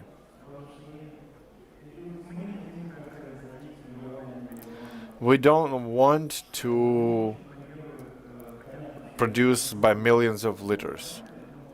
I understand that I will not be able to live like that, but there's a great brewery in Portland, Maine, and they produce small amount of beers, and one ingredient is the two trees that provide yield, and that's and they say, plant many trees. Why don't you plant many trees of that fruit that they add to the beer? And they say, no, it's enough for us. And their product, people stand in line to get their product. They sold it before they produced it. So I agree that diversification of food market is going to be happening, yes. Like Pareto distribution. Maybe a different ratio, but still 80% will be consumed as an industrial, mass-produced food, but the remaining small percentage will disagree with that. They will try and find artisan farmsteads, artisan shops, artisan produce, or print their food personalized on a personalized equipment. I'm not going to eat that. But depending what kind of recipe and what kind of equipment are you using. Right. There's only one question from the audience. I remind you that you can post your question on chat. Andriy Blikach. That's Blitz Q&A. What are the sectors that you invest in or are ready to cooperate with in shared investment and food tech? Boris, what would you say? What's the priority now in terms of investment, and what startups are you ready to work with? Well, I want to give you that provocation back. Well, first of all, don't exaggerate, because I enjoy going to good wine, but that doesn't mean that I don't like the beer, Varvar. I'm a regular guy. And I remember in Israel, I have close to my home, there's a little sandwich shop. And you can come there 2 o'clock, and they close down. And they ask, why are you closed down? We ran out of bread. We bake it in the morning and we make sandwiches. I say it's ridiculous. You can't store it in the cold. And they say, we don't need more. We only use what we baked in the morning. As soon as we sold it, we shut down. And in the morning, people come back. And it's great. So what's going to happen in terms of tasty or not tasty? The industrial food producers, their next stage, they will start moving using artisan technologies, artisan tastes, artisan look, and to still go into personalized solutions. Whereas we're going to invest, and that's why we created this specialized portals. And I think we launched the first specialized media in the country, New Food Media, and their objective is to inform and to put all the startups, all the food tech startups interested in this project together. We're ready to invest into technology, production, storage, delivery. So all those things that's going to shape the ecosystem, all the ecosystem of market participants of food in the future. Thank you, Boris. Thank you. Thanks a lot. Yeah, of course, as far as I understand, the conclusion of this forum will be to bring closer the mass industrial production and artisan production, bringing together. And here's Andriy Hudo came here, holding fast, and I saw him, and I remembered one panel discussion, when I was asked to arrange a fight between Odessa restaurant owner and he. Sava Lipkin will be promoting the idea that food is food. Andriy will say that food is entertainment. And so then they teamed up against me. And they said, well, it's both. And you can't choose either or. Just as well, industrial food can become personified and still be tasty. But Volodymyr, the question to you about the investment. You gave life to many artisan brands. We remember Azorel in the dairy, which has become the standard in artisan milk. Where do you go next? What startups are you interested in? Again, let me start with general. Our approach is we're trying to do it infrequently but sharply. We do one serious project for several years. Next project, about 100 million euro of investment. It's going to be a big project. It's going to be a place of several blocks in Kiev. It's the former Tetra Pak factory. It's going to be something in fusion, something in the mixture. You won't find it in Europe. Like an urban territory with parks, with open air, where you can spend some quality time, and uniting under one roof the specialized shops, big but specialized shops. Maybe inside there will be these artisan small shops, plus the cafes. Is it going to be a hotel there? I'm already looking to get a settlement there. Yeah, 2 floors I had, but I don't think it's going to be some kind of hotel. So a cafe, restaurants, around the chef. It's not some chain. It's finding a talented chef, giving him all the reins. But we needed to have not one pizza shop. It's going to be a good line or something else. Oh, we came up with and we registered the trademark. It's going to be called Fudo. Fudo. Fudo. And an important part of that, because it's the only one I think to this topic, there will be distribution centers of all the main products, all the main lines of products, where from semi-automatic assembly line and B2C online commerce, because it's very important to make this backstore. What's it called? So that's it's going to be that as well. So it's a huge square area for production and automatic shipping of the goods. My long answer, but that's one project. That's something that the next 4 years. Next plans, it's too early to say. In 3 years, we have to invite him to this panel. Of course, production is a very important thing. I think rural land next to Kiev must be used for Kievites, for Kiev residents. We import many things that we need and we produce here, but there are still no producers here around us.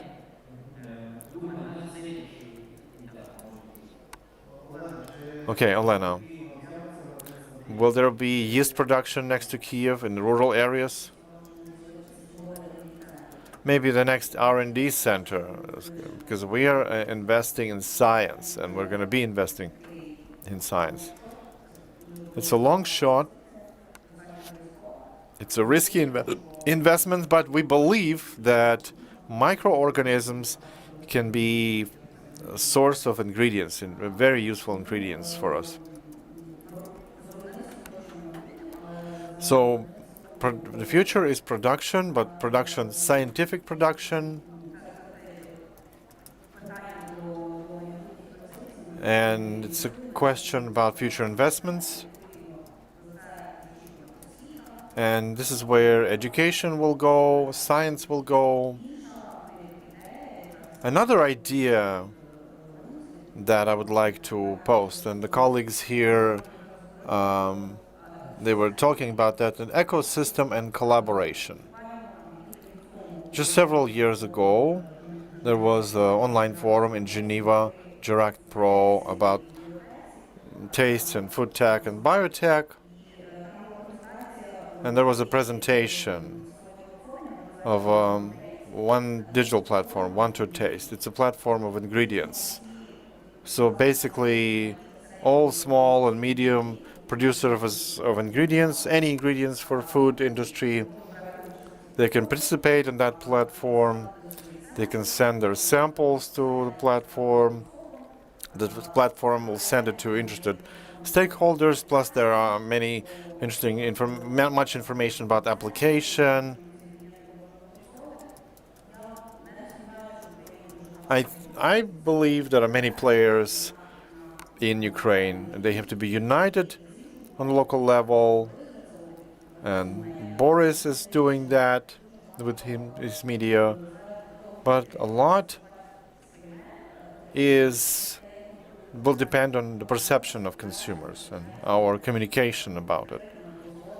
Be transparent, explaining why it's not harmful. So this kind of platform we need for startups that know that there's this market and they can participate.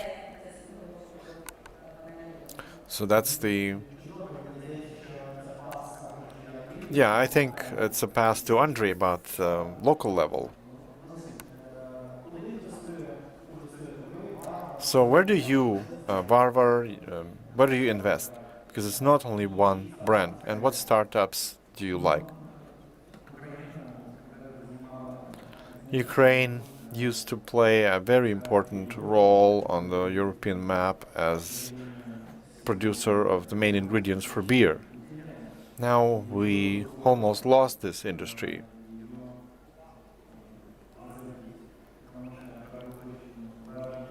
It's important to revive it because it's a very interesting product. And if you look at American producers of hop, they set their tone, their voice, their flavor, and it's important to revive this area, this industry. Great, thank you. President, the question to you, what sectors do you consider as the most perspectives for investments on global level and Ukrainian level? Well, if we look at from our perspective, we mainly are going to source from the dairy and from the meat industry. It is a multi-billion pipe which we are going to participate, yes. So today we are focusing towards of the technology which is going to be attractive in terms of the taste, which are going to allow us for the better penetration from the traditional industries. So this is the most important thing, because at the end of the day, when you come to the real consumer, he said, yes, this is tasty, this is healthy, this is something which I know. So this is the most important thing. So everywhere which we are able to find alternative plant-based and to replace this, we are going to invest. From the point of view of the Ukrainian, one of the things which, the economy, which we are also using, it is to limit our footprint, carbon footprint. And one of the direction of this, it is to source our raw materials from the closer places. For example, today, we are not really interested to buy oil from the Indonesia or somewhere else. We are today sourcing sunflower from Ukraine. Yes? So as closer is the route of the direction, this is also one of the places which we're investing. So this is definitely the direction. Do you buy some startups or small businesses in order to make them a part of your portfolio? Yes, when we see that it is attractive, when we see that this is something which is the part of our DNA, which is plant-based, we are definitely investing in this. Thank you. Yeah. Thank you, Vasilin. Ну, расскажи уж. Okay, share some of your scary plans. What are you planning to invest? What tasty startups are you going to buy? No scary plans. When we invest, we think about three things. First, we want to be in the dish of a consumer. Secondly, we invest into entrepreneurs. So first point, it's not the hairdresser shop. Yeah. And thirdly, of course, it's about food. It's food tech, but understanding that food tech, it's not just what we eat, it's how we are serviced. It's service that impact how we eat. And if we say that we want to satisfy the need of the people to eat, then it's, let's say, people eat not just chicken. There are dozens of other products that we all need. And that has become a revelation at some stage. So if these three main things that we invest, first of all, we are producers of foods, but not from chicken group. We bought a big producer of beef. We look into greeneries, vegetables, both industrial produced and artisans produced. We see our task in creating some beneficial conditions in the country to change the landscape in terms of food tech. Again. Second, what we invest into, we understand that HoReCa as a segment must grow. Mass food must grow. And you asked the question, but there was no answer. Like Good Wine claims they're top of the pyramid. Maybe there will be 15 to 20% of restaurants, of so-called chef-based restaurants. The others will be QSR, quick service restaurants. And in this country, there will be thousands of them. We're looking for entrepreneurs who have the ambition, have the desire to win the HoReCa market in this country. And we are ready to give them the fuel for that. And the third is technological companies, tech companies. We already have some super successful investments. We're looking at successful investments. And it's a big open question. What kind of technologies are relevant for food tech? And you can see that who else is investing in food tech? It's not a secret for everyone.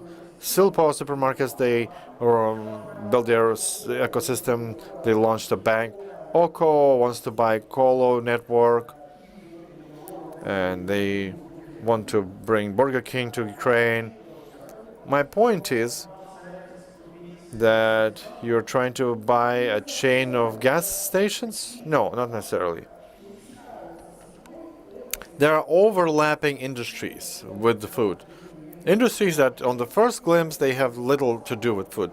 The last revelation was Monobank buying Experienza at a company that does payment of tips and collecting feedback from restaurants. So we understand that there's a person, and that person is eating, traveling, using banking services, and there's another big contact points with the external world. So most probably we're going to be expanding this perimeter. But we're going to be looking at those companies that are relevant for food. Right. So we're going to travel together with chickens. So we ran out of time. Give a big round of applause to these wonderful panel discussion participants. Vladimir Shapovalov, founder and CEO of Good Wine. Boris Shostopalov, co-owner and CEO of HD Group. Olena Vovk, head of the supervisory board of Enzyme Company, not only yeast but more of R&D and biotech. Vasil Mikulin, and the best beer in Ukraine, Vasil Insanov, CEO of Edfields, and Dmitro Zazula, advisor of top management of MHP, Andriy Didic.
We're going to have an online dialogue with Igor Median.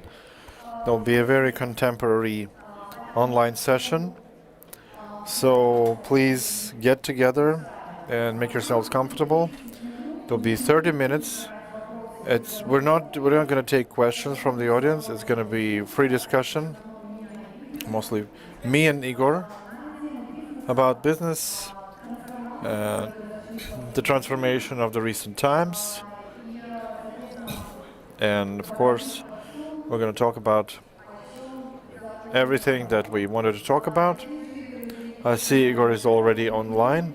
Igor Gumenny, head of the EBS group. Okay. Can you... We're going to raise the level of sound so that not only me would hear Igor. It's a question to our technical guys.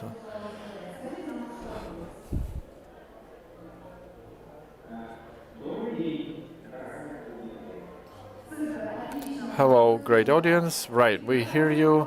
In one of your interviews, I read that you don't like online formats, and you don't believe that life can be fully online. You believe in personal communication. Yeah, that's true. I said that about business, applied to business. That it's very difficult to build corporate culture when you're only using online conferences. And I don't know how to pass the experience online from old participants to the new participants. So what's your feeling now that you talk through online means with the business forum? How does it feel? Well, the audience of a business forum is very personality based. It's a public speech.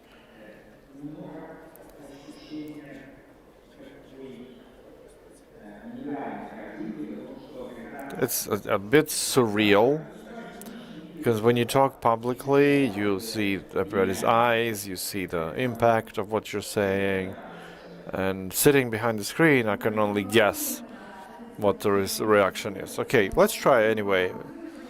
We live in a very unusual world and in very unusual times. Back in 1993, you founded a company. Initially, it was a legal company. Did you, from the very beginning, when you built your first business, did you have any idea what you wanted to do, or you had a specific desire to go into justice system? How did you look for your own purpose in life? Well, no, I did not have that idea. I had a different idea. And talking about the dream, I maybe I haven't shared any such remembrance.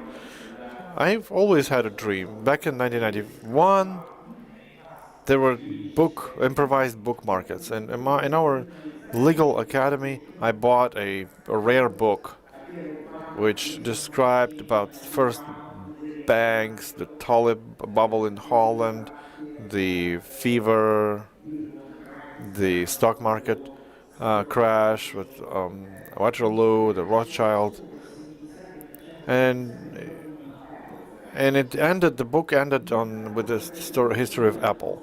And I was just a student back then in the legal academy. And I wanted to become that kind of banker, to see the Wall Street, to be on the tip of the financial pyramid. But that was that was based on that book. Before that, I only read some fiction books from Theodore Dreiser, and it was the longest dream of mine.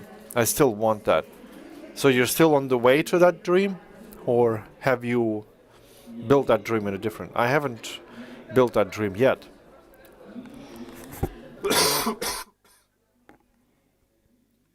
We're not on the pinnacle yet. We are on the way there. So what kind of pinnacle do you see personally and for your business? I don't quite distinguish my personal pinnacle and my business pinnacle. Business is part of my life. It's life itself.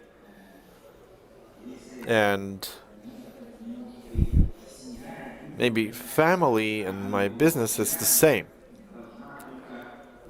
The family has to help me move, so I don't distinguish. How we're moving forward? Oh, well, that's a detailed conversation. We have plans, what we want to do in the US, in the South America, in the Western Europe, in Asia. And if we build our ambitions there, then maybe we found out about a terrible diagnosis. You said that your life was almost over. Now that you say that your dream is not yet implemented, how did you feel back then, having found out that some 2 weeks remaining of life, and there's still another dream that you didn't build? What your emotional response was? Maybe you wrote a short plan for your team, or you still fought for your life. Well, my feelings were very simple. And back then we were right after the first wave of COVID. There were many plans. I had many plans where I had to fly, what I had to do. And when they announced me this news, turns out that everything that I planned has no meaning anymore, because I could only do something that was within 7 to 14 days. And at that moment, of course, I felt very sad. I wanted to cry.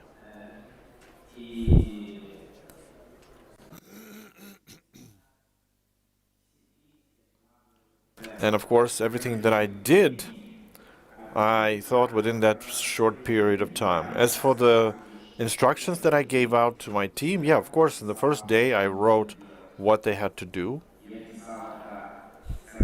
I wrote the whole evening, and I ended writing it on the airplane to Berlin. They didn't write anything super new. I just set on paper something that we were moving toward all the time before.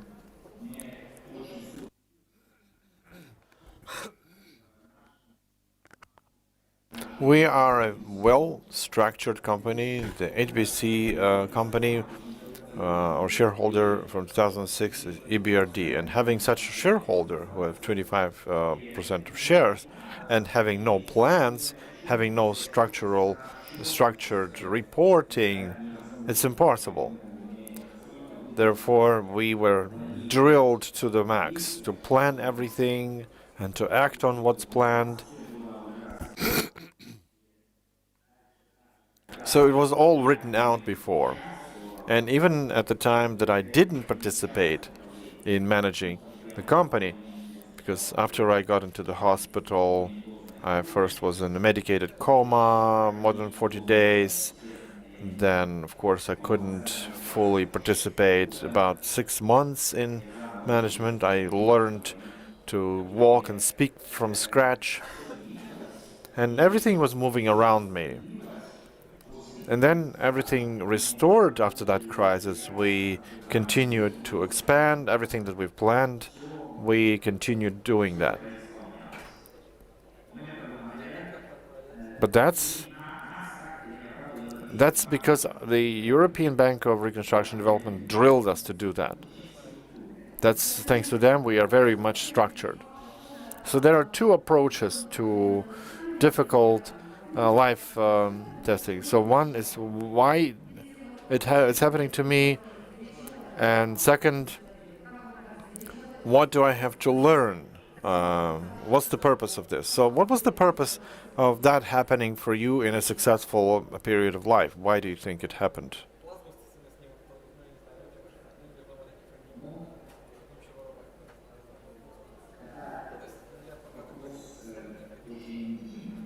Well, that's a very intimate question.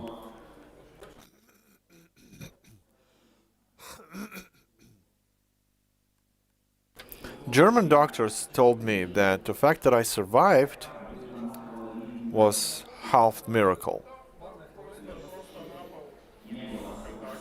So there was no 100% guarantee, as they said, that what happened was so what had to happen was avoided.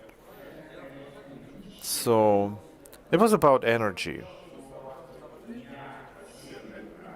It's the energy of support of everybody.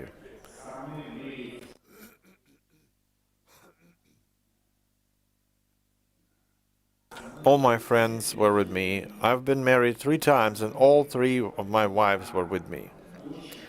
My daughter, who was 30 years old, and she has a family of her own. She lives in Santiago in Chile. And as I was out of the coma, she flew to me. And my wife and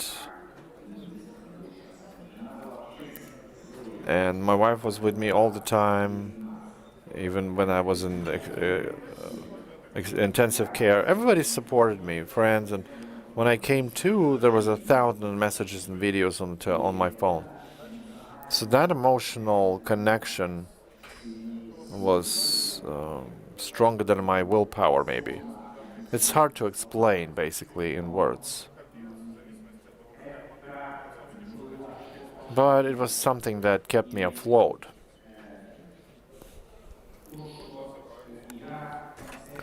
And I really started believing in God back then, because I was a Christian before, I was baptized, but I was more of a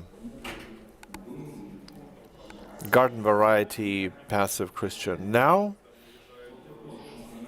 I have a complete understanding that there is some kind of force behind me that is doing things for me. Thanks a lot. Thanks a lot for sharing that.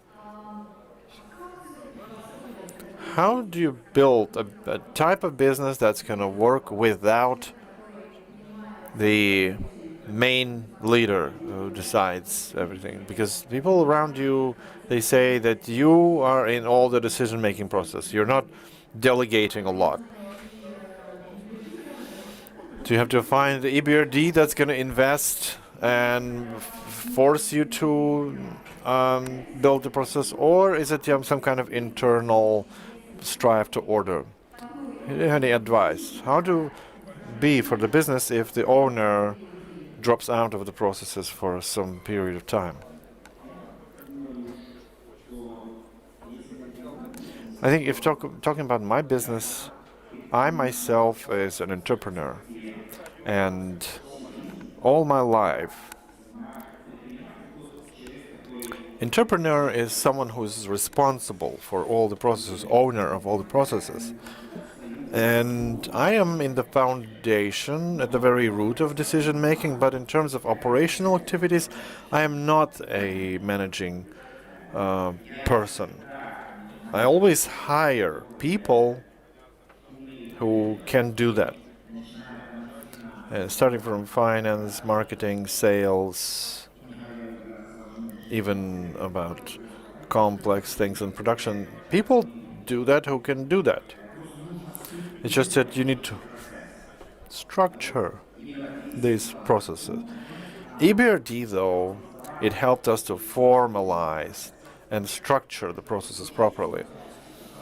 I think it's a kind of a dry explanation, but that's how it was, and that's how it is.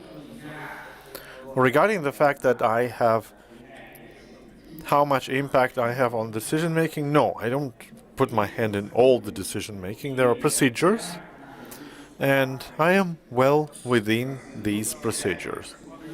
If you take the structure of our business, then we are a holding, and I'm a president of the holding. There's only a financial department who is responding to me and reporting to me. IT department, security, and we also have part of our innovation department with IT. All the other directions are managed by separate divisions. And it's great, it's a well-structured business. And we structured it under the EBRD, under their requirements. They made us cry, they made us suffer, but we had to do it. So the first ingredient that you said it's people. You hire managing people, people who you can rely on, but that's the most difficult. How do you select those people? Do you grow them? Is there a farm somewhere? Or you get them already mature? How to properly select people in order to avoid mistakes? How you find people who you can trust? We are a company that is organically growing and has grown organically. Initially, my style of doing business is I'm only doing the things that I understand intuitively, that I understand, that I know all the ins and outs. Understand how it's working, where's the key factor of added value, where it's moving, how it's going to change in some time. Then there's structurization of this understanding. And we've always grown gradually. And the whole of our personnel was growing with us. We're hiring people from students, and they grow and they achieve some growth within the company, starting from my partners in business, Igor Burdenko, Alexander Gumenny, they're managing partners, one responsible for production, another one for sales. They grew up in this business from the very beginning. My partners in restaurant business. And inside the company, we're growing. Yeah, we have our own system of training, instruction, mentoring, coaching. All these things are separate discussion. And some 90% we build our own employees. Because we've been from 1993. All of our directors, but in Chile to Shanghai, all of them grew in the company, all moved in the company. But of course, we cannot grow everybody. Like financial department, of course, we invite some experts on accounting, analytics, accountants. We invite the technologists. If we built a new factory, we cannot grow engineers who only do these things. So, and we did that back in the 90s. And we started building distribution. We brought from Germany managers who understood what's operational business. Not just copied. We just copied what they said. When we built the first factory, we invited the chief engineer from Whirlpool, who showed us how to build production lines. So in some key things, we bring foreign experts, but I think 90% of the employees are those that grew up from within the company. Your motivation about your employees and the parties that you throw, it's legendary. It's the stuff of legends. The encouragement, the golden peas golden pears. So you entered some other markets. You have a manager in Mexico that dances great. I saw it on Facebook. How different it is to find people in different cultures, from finding people in Ukrainian culture where everything is clear, where a cultural code is clear. And now suddenly you're in Mexico, a Mexican who dances in Ukrainian embroidery shirt. How different is the encouragement system, career promotion system in other markets where you work nowadays? Oh, the Mexican you're talking about, he's not a Mexican. He's from Ecuador. We found him in Vinica. He was studying there on some technological department in Vinica Institute. In order to find the Spanish-speaking managers, we hire Spanish-speaking students. In order to find the Chinese, we find students from China. So that Ecuadorian guy, who is a great salsa dancer, and he gave us lessons of salsa dance. He used to be a student in Vinica. We invited him to our factory in Vinica. Then, in a year, we took him to Kharkiv, to our central office. I think he went to Mexico some 3 years after working in our company. He went there with some UBC signature. Like I have here the golden cup. We have 7 levels there.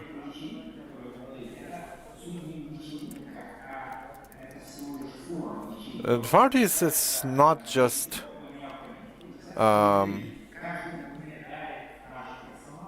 it's not just a party, like a calendar.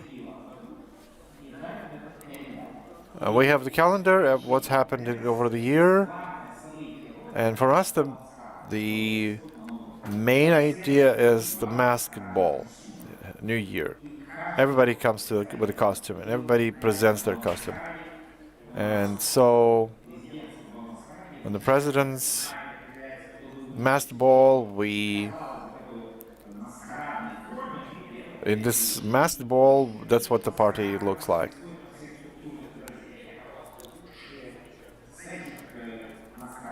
So from the best masked ball, we bring together the main masked ball. So that's the element of our culture. So who came up with all this system of encouragement? Who came up with that? I wanted to say it's me, but it's not that. Historically, it's so. When there was 5 of us or 10 of us, in order for all of that to work, you have to be with this business. You have to sleep, wake up. It's like the child's play. It's when you can run and climb trees and forget about eating. So how to find these kind of people who work with this kind of style? That's the element. We got together all the time. Back when we had only a team of 10, we did some parties and so etc. And through that stage, all the companies go through that stage. Even Harvard Business Review said that about Moscow-based companies back in the 90s, that all the companies started like that, and they grew, and they lose that spirit. For us, it's important not to lose that spirit, to retain that drive of startup spirit.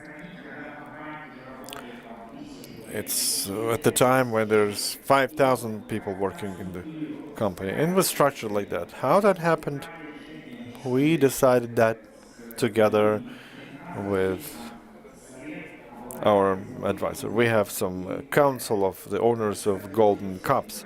And all those levels of cups, we came up with this whole system. And it was a collective creativity. We even have a person who, when there's a 3rd level, it's musical sign. They are entitled to a song in the company. It's a song that has to reflect their character. And his song is from the band called Null. He was born on the Lenin Street. And there's a separate guy who gives these songs to everybody.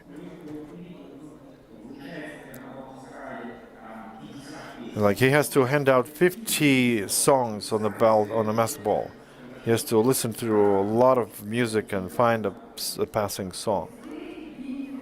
So you gamify the whole of your management. So let's talk about business a little more. Many people, maybe young people nowadays, they say that it's very difficult to create something and make money because you have to come up with something new, and only then you can really find some big investment. But you didn't come up with something new, with anything new in your business. You're doing things that basically were done before you. You didn't invent anything.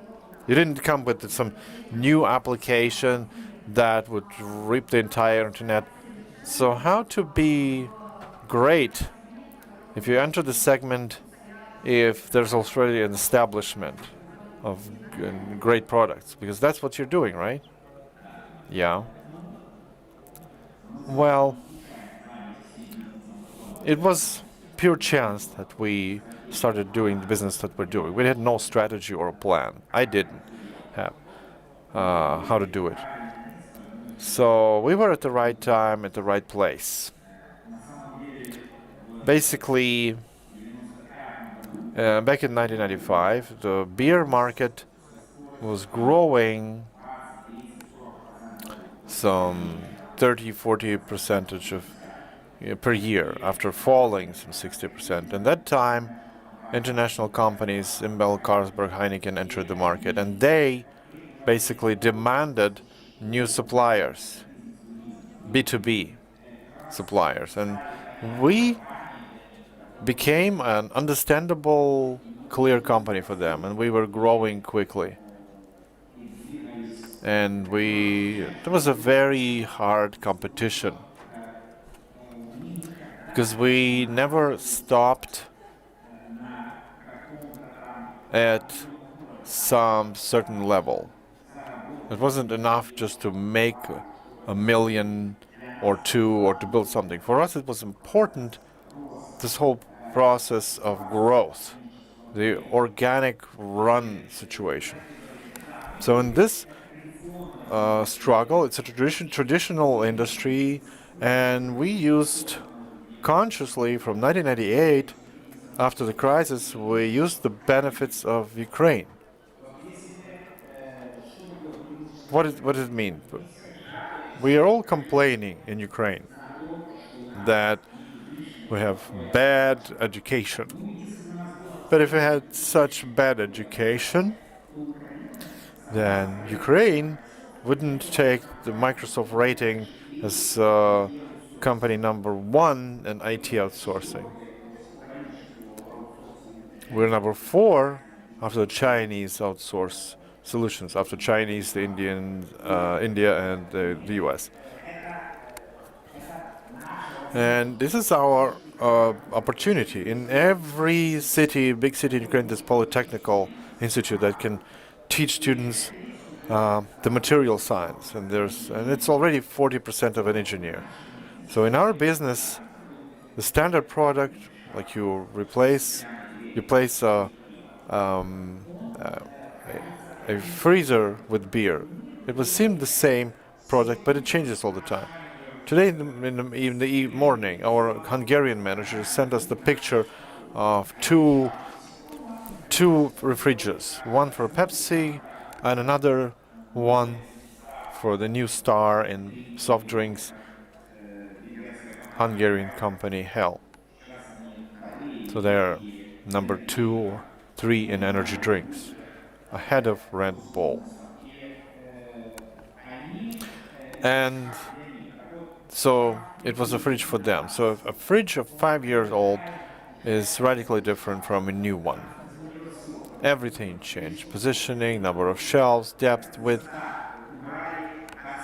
the removed additional part to put the glass down to the bottom. It's all the marketing people want. So the market people wanted, instead of 8 shelves, there's 11. Anyone can do it, but in order to do that, you have to have engineers, 10 engineers to do in good quality. So it's some 20,000 hryvnias per month. The same kind of engineer in Italy would cost you some 5 times more, but they don't have them. Even if you do pay that money, you won't be able to find 10 engineers. Just as well in the US. So our organic opportunity is to have these new designs, engineering. In the year of technical innovation, we do more than all of our competitors in Eastern Europe and Turkey combined. So that's what our current competitive edge. That's one aspect. There's another aspect. There are many of them. Yeah, we only have 2 minutes. We wanted to stretch a little bit, but the previous conference had plus 30 minutes. I would take these 30 minutes to talk to you. Igor, the last question. You are in the list of 100 most influential people in Ukraine. What do you influence on? I would have asked this question. I don't know. So maybe you have a hunch. What can you influence in Ukraine?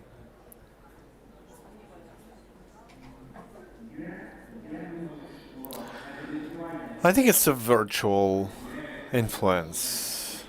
It's like journalists understand it. And I don't know how to answer this question. What would you like to influence?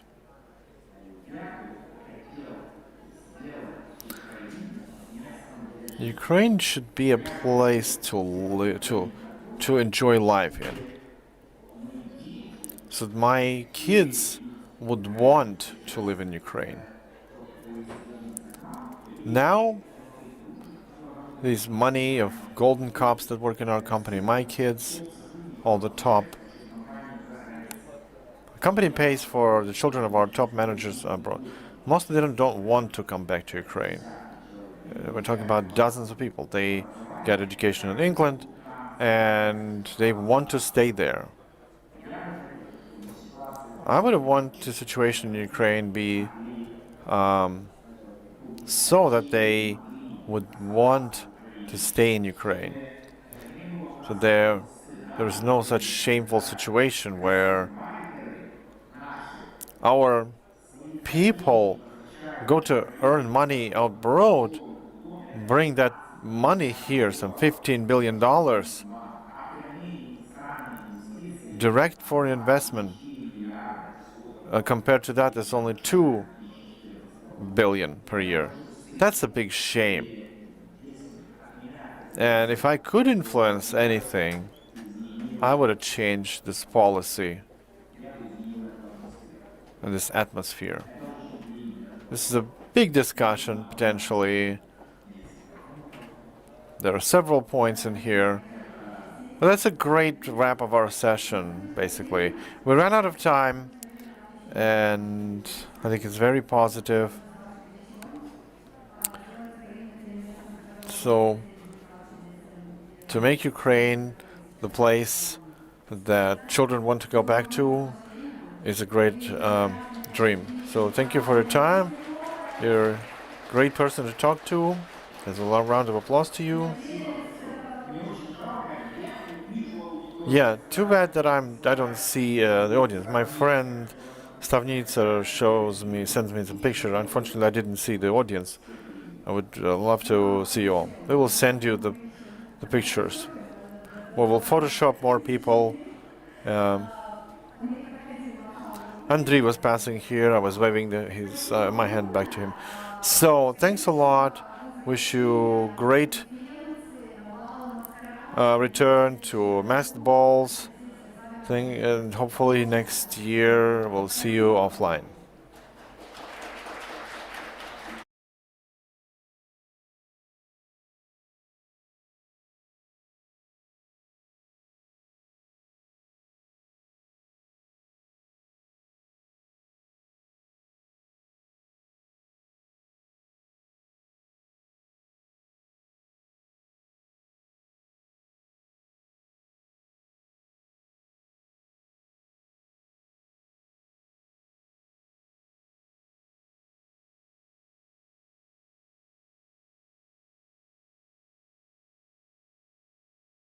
So we're getting into panel discussion, just 1 minute. Please don't go away. We have a very interesting topic for the next session. When I enter the stage, it's hard to chase me away from here.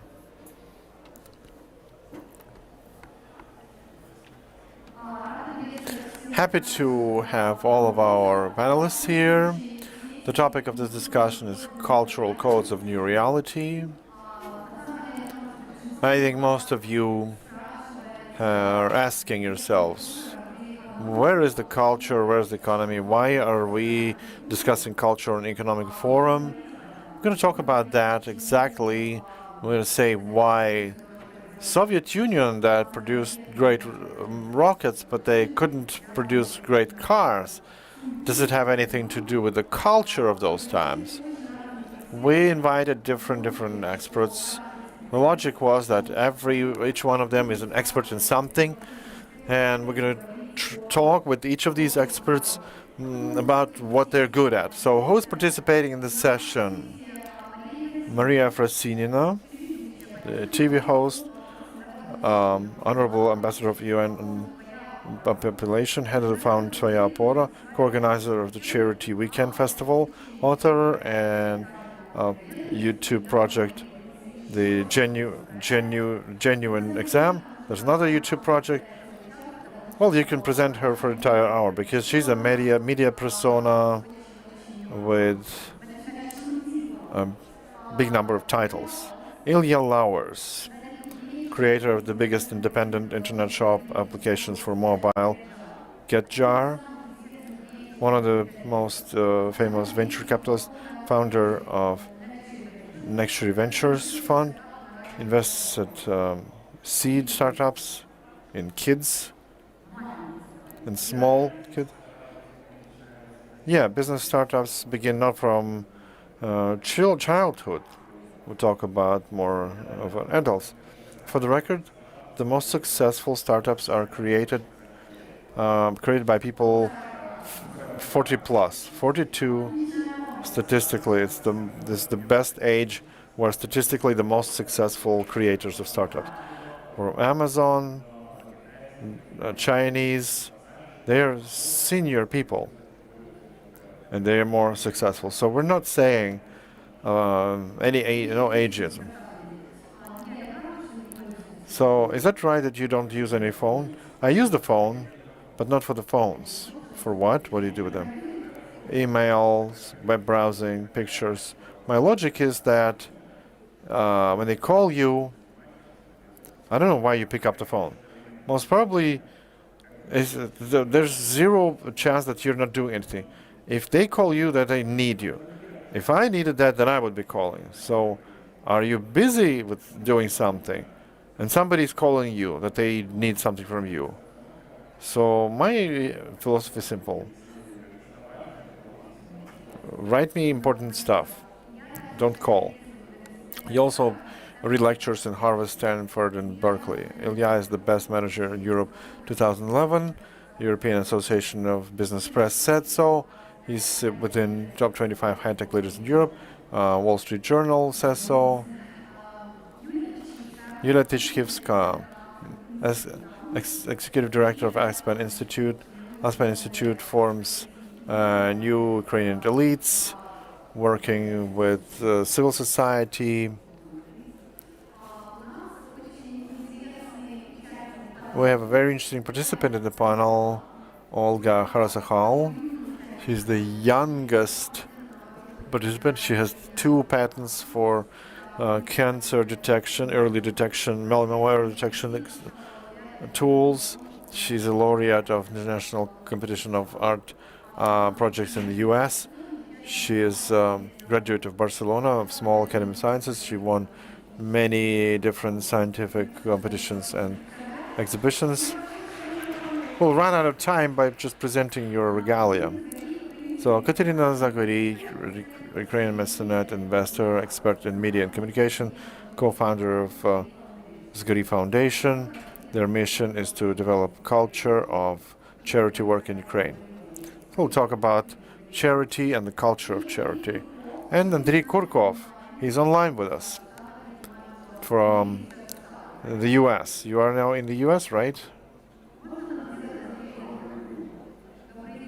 Yeah. So he's the head of Ukrainian Penn Center. Can you see us? Yeah, I can see you. Thanks. Great. So let's proceed to the discussion itself. Let's start with Yulia Tichkivska, because Aspen Institute in Kiev is building new Ukrainian elites. And also you're very actively working with youth. And since we're talking about the cultural code as the key to understand culture, I would like to start with you, Yulia, to give us some ideas. How do you imagine the Ukrainian modern elites and Ukrainian modern community? What is it? What do you associate it with? Ukrainian public, Ukrainian youth, and Ukrainian elites that you're building. What's the image that pops up in your head? Hello, everybody. Thank you, Olga, for presenting me. You know, it's a great question because at once I have this picture of a runner, a long-distance runner who's not just running, just alone till the finishing line, but with the team, bringing some banner, and they're running and running and running. So that's the image. Other than these civil society, the communities, they're running long distance, and they are joined by other people. A very positive phenomenon that I observe over the last years is that civil society as such is changing, is reshaping. And when we talk about that, civil society, we're not talking about some organizations, some agencies, we're not saying some standard forms. We see how many business people started associating themselves with civil activity, how many communities are built that need something more than just successful businesses. So that runner is running, and the people who root for him, they're joining that runner, and they're helping that runner to carry the banner, and they are all together trying to reach the finish where fantastic Ukraine is awaiting them. So in that direction. Thanks a lot. Ilya, you are a business person or you're an investor, or it's the same? I think it's the same thing. All right, so what's the cultural code of business? I understand that you live in 3 countries at the same time, right? In the pandemic, it's hard to live in different countries, so I do have the house in Lithuania. Most of the time I live there. How would you describe currently the cultural code of businesses? What kind of culture is it? You know, primarily I will redefine a little bit what culture would mean. I would expand it a little bit, including not just art or aesthetics and design and fashion, but to values, to encompass values. Because for me, culture is about the values, like basic values. To what extent people stick to their promises or not. So in business, you can either act on the protocol. There's a contract which says all the details are there. The problem, the protocol-related business communication is that it's impossible to describe all complex relations, and in business primarily, relations of people, interpersonal. It's impossible to put everything in the contract, no matter how many pages you put, 500, 1,000. So each particular moment of time, you are facing cultural values, like are people largely respect their partners? Do they stick to their promise? Do they have any morals and ethics? My personal conviction is that this general set of values that their culture, how do you behave, how you respect other people, how toxic you are, how non-toxic you are, how accurate you are. So that is part of the question for me. So my thesis that the meaning of this part is 100 times more important than the protocol. Because if you don't have basic respect, protocols won't rescue. And just by comparing different cultures, no equalization. Like Asian culture is not about sticking to your word. You can agree with the Chinese, and tomorrow they're acting outside of this agreement. Not necessarily. In the Western culture, everybody stick to their words. That's a myth. I don't judge people like that, because if you go deeper, both cultures, they use the same approach, but there is some shared number of values. So when this shared number of values, when everybody follows the protocol, then it's possible to create different complex structure and business structure as well. For me, the great example is Switzerland. They stick to everything. If the train is scheduled for 15:01, it's going to be there 15:01. In France, they like more freedom. And a train 15:01 and they come 10 minutes later and everybody has a problem or fail to come. We all go by bus now. And there used to be cases like that. So coming back to your question, for me, that level of values, which is not written anywhere, not in laws, not in contracts, that's the main problem. It's higher than business.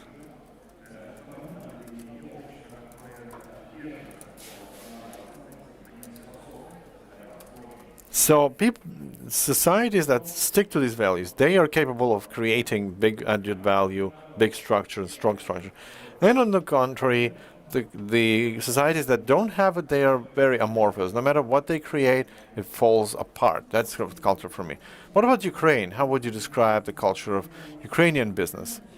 Coming from values and everything you describe. So what's the value set of Ukrainian businesses? Since I am from Lithuania, we are the product of the same stage in history, so I am allowed to criticize a little bit from the inside. Ukrainians are very prone to criticizing each other, pointing out the weaknesses of each other. So it's not only Ukraine, it's all post-Soviet space. And one of my main criticisms is that I see progress, yes, I do it. Ukraine and Lithuania develops rapidly. It was not what was there 5 years or 10 years ago. But still, I don't see some basic values, some basic hygiene, like the rule of law, like the Americans call it. It would seem like the law acts, but you can come around it, you find a loophole, here's an exemption, there's an exemption. So this is an example. In the post-Soviet space and in the US, the speed on the roads, like limits of 60, 80, 100 is relative. You go no matter how. In the US, if you exceed the speed once, 16 kilometers per hour, like you had to go 60, you went 76. Before that, I was surprised. How do they stick to the 80 limit?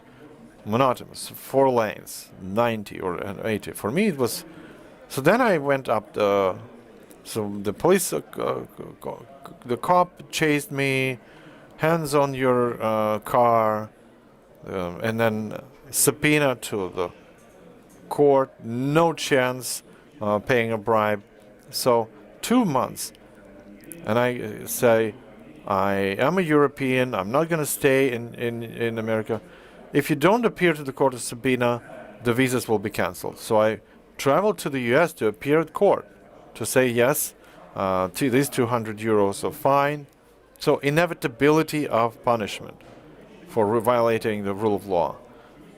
So then they taught me, if there's a limit of 80, then it means you go 80. So the law has to reflect reality.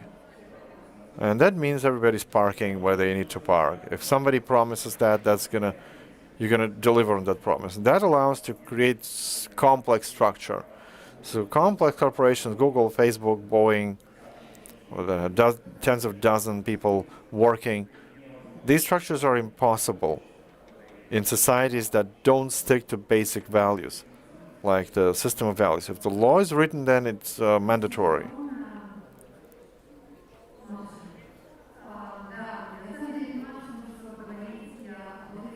Masha, we can talk about charity, what you do for women, but let me talk with you as a media person, as an influencer. Because media personas and influencers, they are building the culture, Ukrainian culture.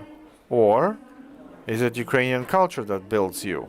What images in the modern media? And who builds whom? You build the culture or you respond to a cultural demand?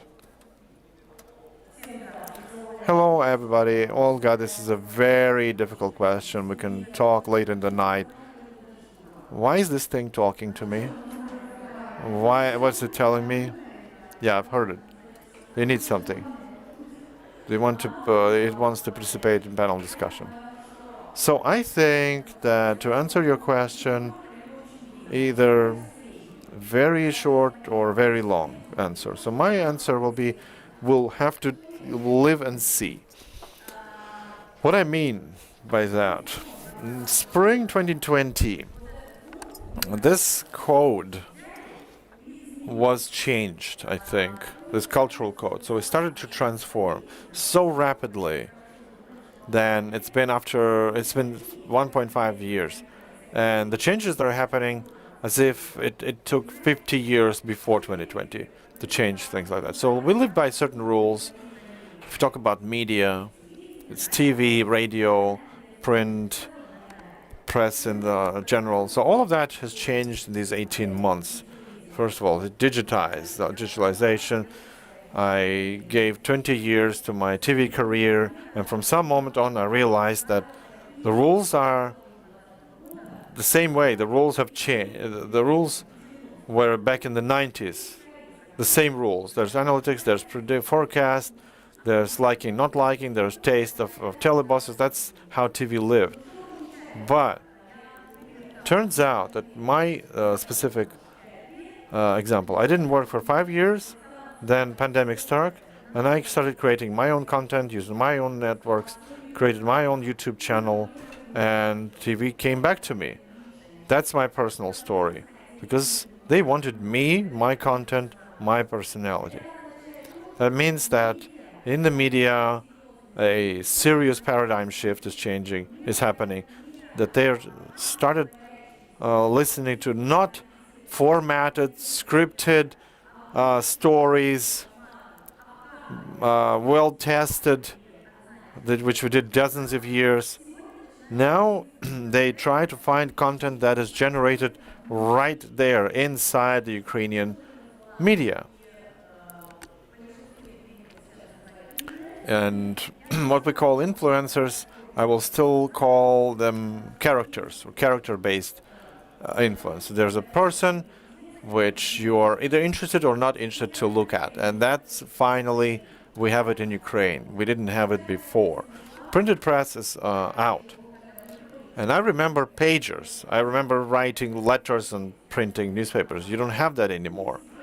And nowadays you can become a hero of any material only if you're interesting, only if you're exciting, if you're doing something exciting.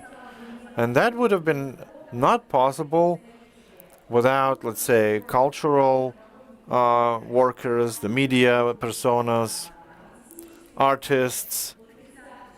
Imagine, you probably imagined that already, but I think that people from the businesses, I also have a small business, it continued working for a while. There's this remote working. The artists, though, they went jobless. They went to zero, square one. Their creativity, their shows, their gigs, their stage work, nobody needs that. And that gave birth to serious internal, initially it was a tragedy that broke some people and then made others be reborn. Now we have much more high quality Ukrainian music, Ukrainian books, Ukrainian fashion, Ukrainian content in general. And I don't know whether it would have been born in this short time that we see it now. It's autumn 2021. So I tried to give you a short answer.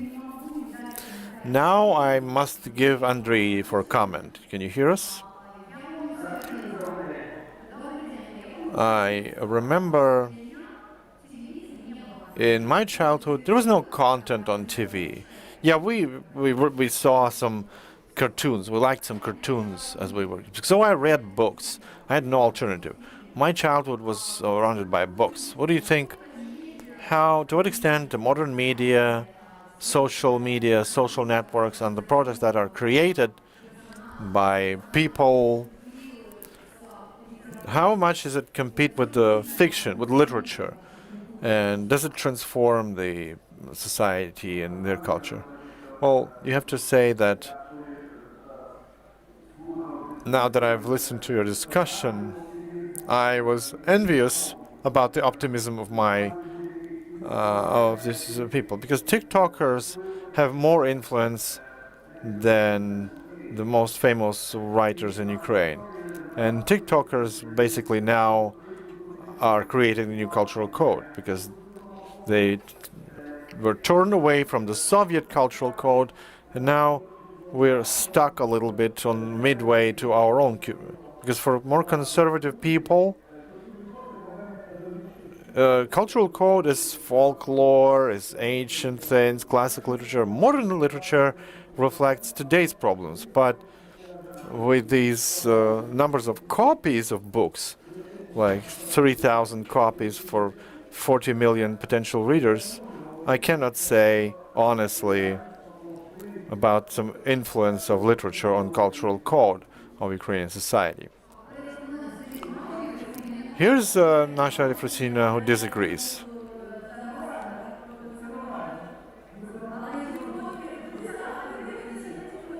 Do you watch TikTok, Andrei? Myself, no. But TikTokers don't watch me. So we live in different segments. But we're talking here about views. How many views do you have? If 10,000 Ukrainians read a book, it's great success. But that is comparable to 1 million who would watch a TikTok. But a video of a TikToker, it goes into your subconsciousness. A book goes into your consciousness. So that's why we're talking about influencers today building culture. So if we're interested,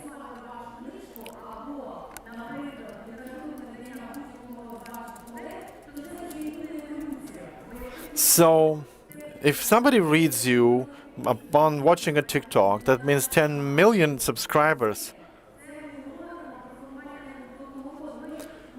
So that's what building the cultural code means. We have to take that into account. Andrei, do you believe that modern influencers are capable of popularizing literature or things that are not very popular at the moment? No, I don't believe that too much, but let me tell you that influence of writers,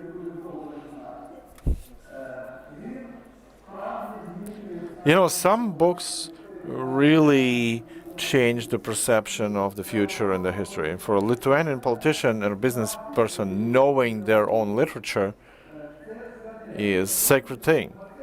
So Marcelius Martinaitis, a Lithuanian poet, who is believed one of the most important Lithuanian poets, everybody knows them in Lithuania, from citizens to presidents and ministers. So his influence, it cannot be compared with TikTokers, because he's much more important because he has shaped and has been shaping the elite.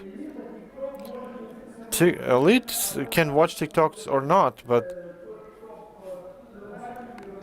watching, so it's advertisement of TikTok. They're gonna rather talk about famous writers who influence the society. I know you are traveling and you are in the US now. Can you say that American culture impacts the culture of other countries like Ukraine? It impacts the culture of the world.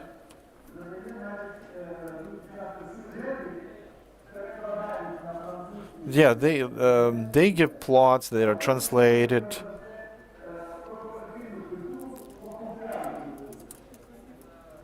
But it's about popular culture, cinema. American literature was shaped by Cormac McCarthy.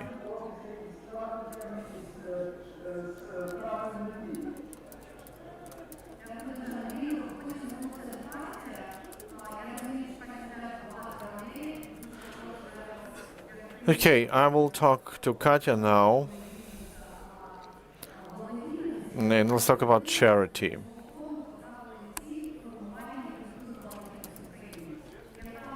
So, what's the culture of charity in Ukraine?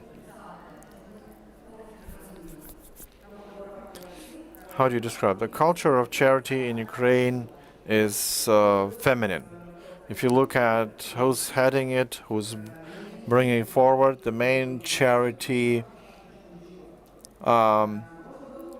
personalia are mostly women. We can talk at length why is it so. Business world is male dominated. I've tried to calculate males and females in this audience. To me, seems like there are more women. And Alexei agrees that women are dominating here. Why? Maybe because we're talking about culture. Maybe men are walking around earning money. So Ukrainian charity is based on money generated by men, but headed by women.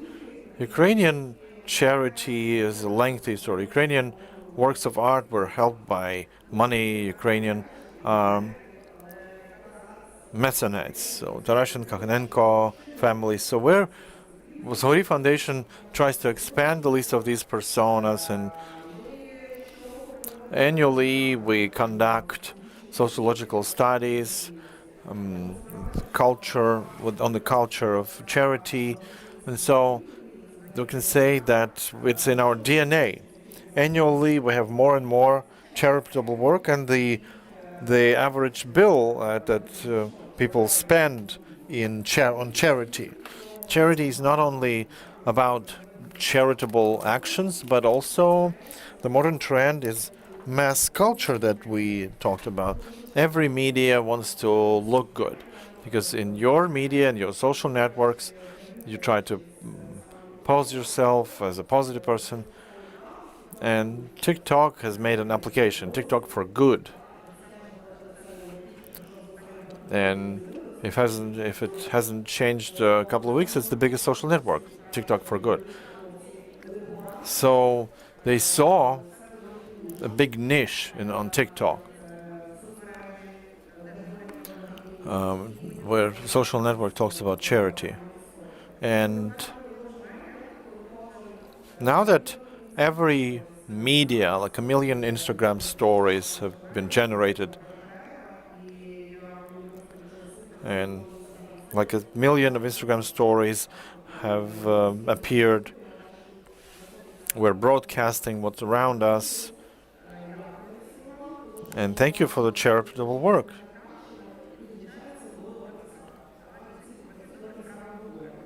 And we're talking about the good things that we do. So hopefully if we meet next time, or wherever we talk about cultural court of the subsequent years, there will be more promotion to charity. We're going to talk more and more about good things and attracting more people to that. So it's about responsibility. If we're doing something, we are responsible for what we do. Like the good things that we do can be multiplied, and we can help those structures that don't have to go through so many problems. And another trend that is part of the cultural code of charity is that the charity is no longer about unhappiness and poverty, but it's more about creation, about happiness. Many educational projects, creating business ideas. So it's not only helping those who are living on the brink or fighting some serious problem. It's also about you doing good things.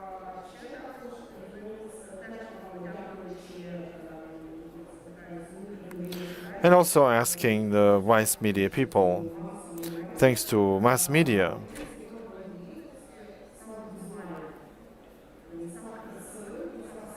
now the Ukrainian charity code has become visible. It's visible, we're starting to think how it all looks, and from pictures of cats and kids, we now move toward more interesting things. And the charity funds have their own media channels. So they go to standard business marketing practices. So Ukrainian charity fund, I think, has been built. We can talk about these criteria. We can write it, we show it in figures. It's now turned into an industry. Thanks. Well, we were added 15 minutes to our session. The organizer just wrote me. We raised so much interest. Somebody came too late? No. It's an interesting topic. Please keep talking. We also have a voting system. You can put a question to a Telegram bot, and if these questions are interesting, I will retell them. Katya, what about you? You noticed the spring last year. I always refer back to it. For me, it's the starting point. Before that time, our charity fund was 6 years old. And back in the spring of 2020, we felt what it is working with trust, where over several weeks, all the phones of all the people at the foundation, from donors wanting to help, for me, it was a signal that something really changed, because a big problem came and it basically showed us what we're doing, what we're existing for, because we were all in the shadow largely, and you probably felt the same. I believed in those days that there's still hope, because there's abnormal amount of people wanting to help. Just additional factor that it's in our DNA. When there was a revolution, people created with charity initiatives. The first revolution, in the Orange Revolution in 2004.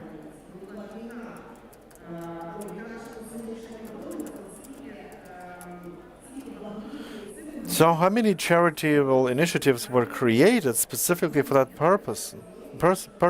People get together understanding that this is an important factor. So wars, pandemics, revolutions are, if we draw some chart, they will be the uniting phenomenon that show how Ukrainians respond to that. So it's in our DNA, but when the crisis struck, it just booms. Maybe the organization is still young, some 6 years, and during the revolution, you could have seen that. So we'll get back to changing cultural codes through pandemic. That's going to be our second part of the conversation. I would like to talk to Olga now, because it's interesting what's happening with the youth. What influences the formation of your culture? I understand that you're not typical representative of Ukrainian youth, but we would like the Ukrainian youth to be like you. But still, what impacts building the culture of youth in today's Ukraine? How would you describe it? Well, if we take school kids, students, then it may be very flexible people that you can still impact, you can still change them to see radical change in the future, radical positive change in the future. With the start of the pandemic, we not just got the new problem, but we've always had that problem. A big problem with quality of education. Not so much with the material part. I mean, not so much how much theory, but systemic attitude to this knowledge. And the attitude to the skills that are offered. So building the cultural code of young people, it depends a lot on older generation that are trying to teach the younger generation. And when we run into a deficit of teachers, ideas,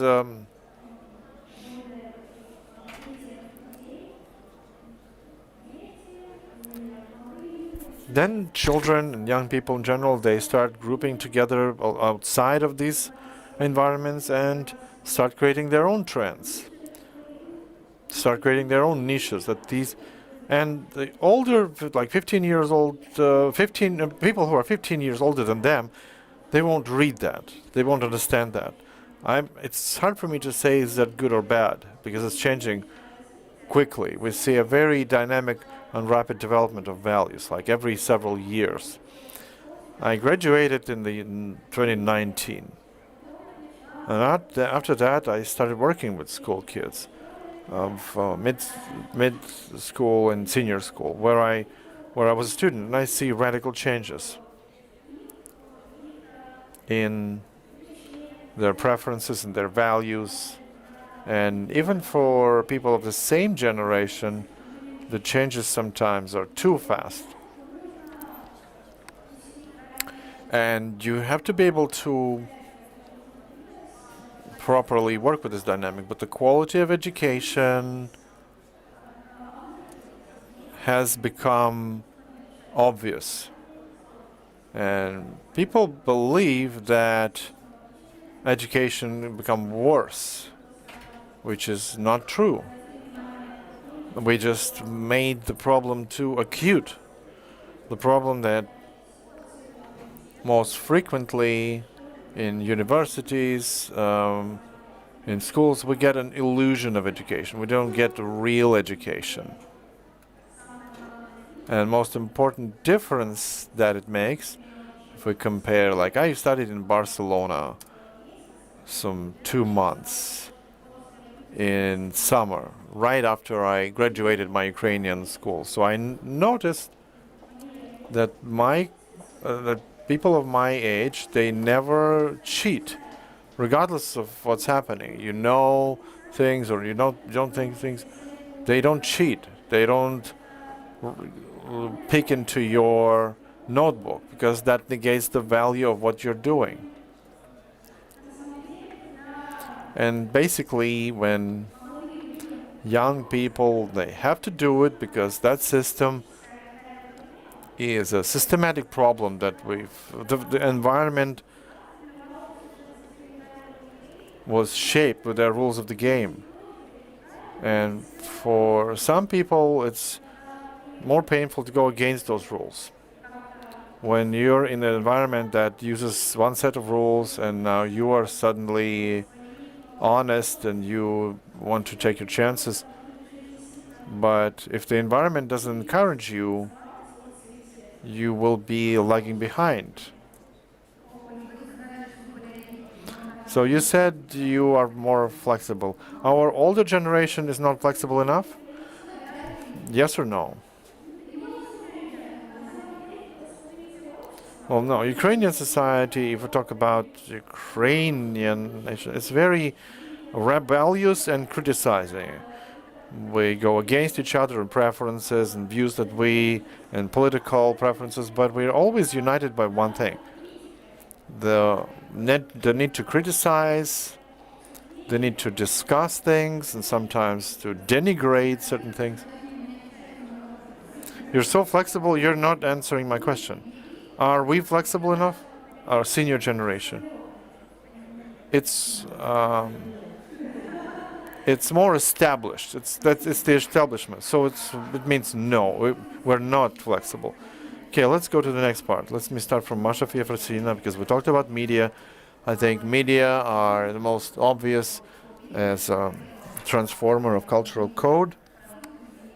The products have changed, the shape has changed, a lot of changes have happened, and we're going to talk about this. So how did the content change?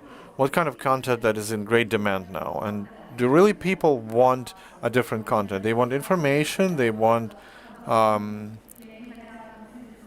to they want some recreation or something else. What do they want from the media, especially after the pandemic? What has changed? Well, that is a good question. There are studies done in the Silicon Valley about that, but I understand where I am because the people are from businesses. But let me tell you that according to the latest studies,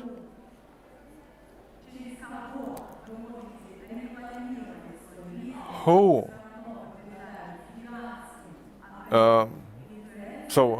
is best at advertisement business? Influencers, private entities that have their audience, that are trusted, that are getting subscribed. And that is the signal that the audience is very segmented. Every influencer, because of the content that I am going to go to, they retain their audience. And if you look at the chart, influencers are trusted by 60%. Then there is targeted advertisement, and then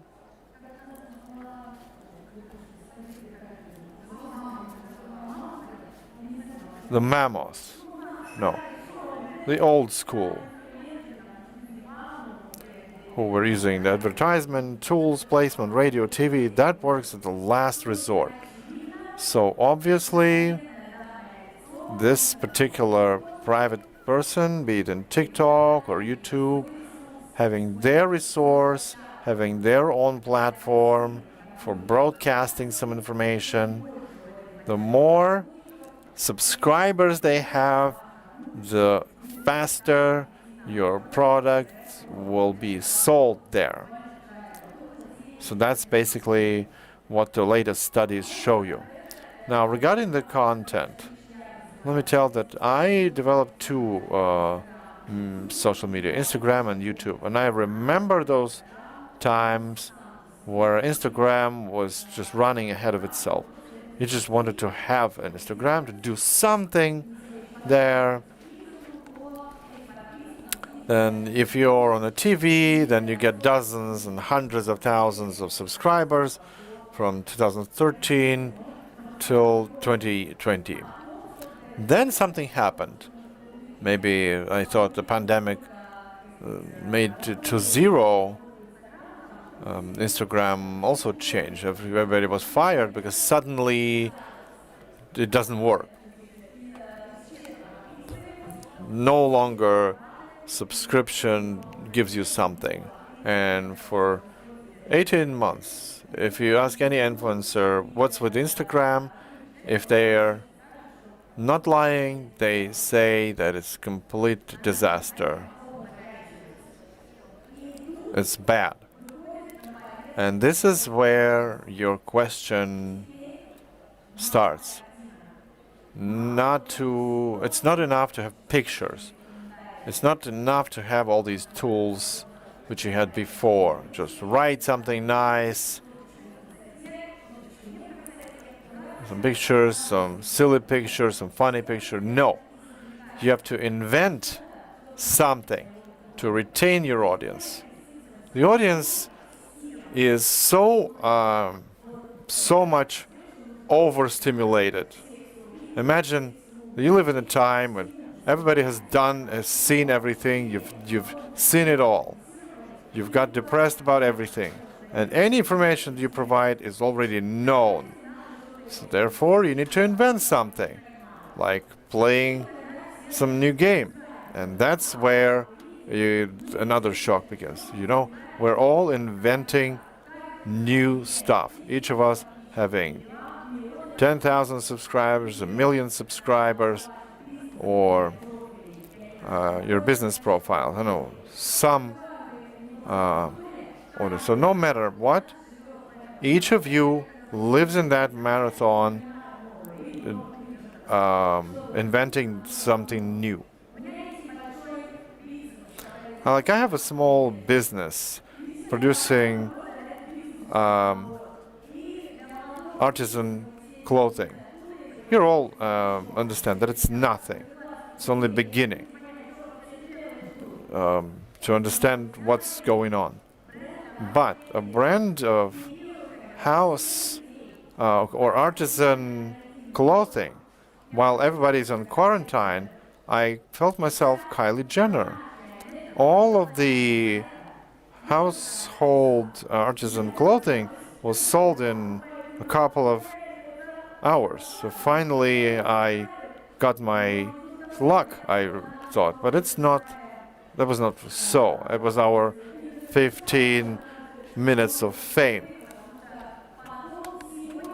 Because after that, everybody was sick of sitting at home. And nobody wants to do anything house cooking, house webinars, house computers, screens, anything that has to do with being at home. Therefore, we have to invent something to not even use this word, house anything. So be inventive. Therefore, of course, over the last 18 months, we realized that we have to be more attentive to marketing, creativity, content, to be attractive with anything.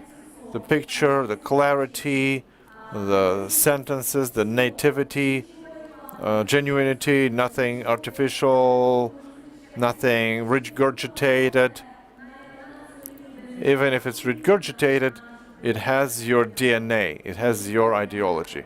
We're constantly inventing that. Thank you, Masha. So we're talking about business. I must now talk with Ilya. Tell us how the pandemic influenced the whole thing of selecting businesses for investment, or hasn't anything changed? Have you started investing more actively in other type of businesses? I know that you're mostly doing fintech, but still, looking at the whole market, what has changed in investment? Since we talking about business, yes, the pandemic changed the business a lot. No secret, the businesses went into the digital. Earlier, you had to explain to the partner how to use Teams or Zoom. Now it's the gold standard. The capitalization of Zoom in the first months of pandemic went above all the aircraft companies, airline companies in the world. It's not a joke. When we analyze the change, as soon as the country announced the quarantine, the cloud services grew by 700%. Everything, content, Zoom, streams, it all goes to 4 or 3 clouds on the planet. So it all went there. Some invisible things. First, people sit at home. They don't spend money on trips and entertainment, and we noticed that people started investing. It's weird. It's strange in terms of economy. Earlier, it was believed that any threat makes people keep their cash. Now it's an anti-trend. They don't have the opportunity to spend. Now they started investing. So the panic was like a couple of weeks, and right until now, the markets are overheated, especially technology, especially tech. The second, which is not so obvious, is the behavior of businesses. Earlier, physical shops, theaters were not convinced to go into digital. Now they went to digital. Of course, some businesses suffered. Horeca, airlines, a lot of them. But rapid, sharp rise in efficacy was compensated. Another unobvious thing, we didn't talk about it enough, is both Europe and the US, I don't know about Ukraine, maybe something, but the states selected a simple model. They banned everything, they printed new money, they give subsidies to everybody.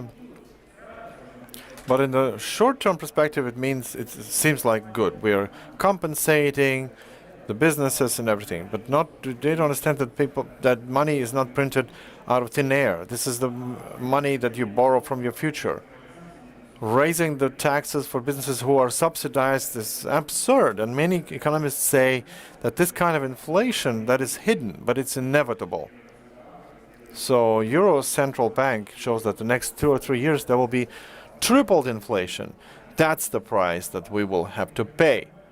Those who understand it, of course, they try to drop cash, they invest, and that leads to another wave in the market. So there are changes, yes. They are a little distorted, maybe, and the digital, be it sales or content, it's going faster. Digital has made a tenfold progress in these 2 years, but still some sectors suffer a lot, and it's still a question whether they come back.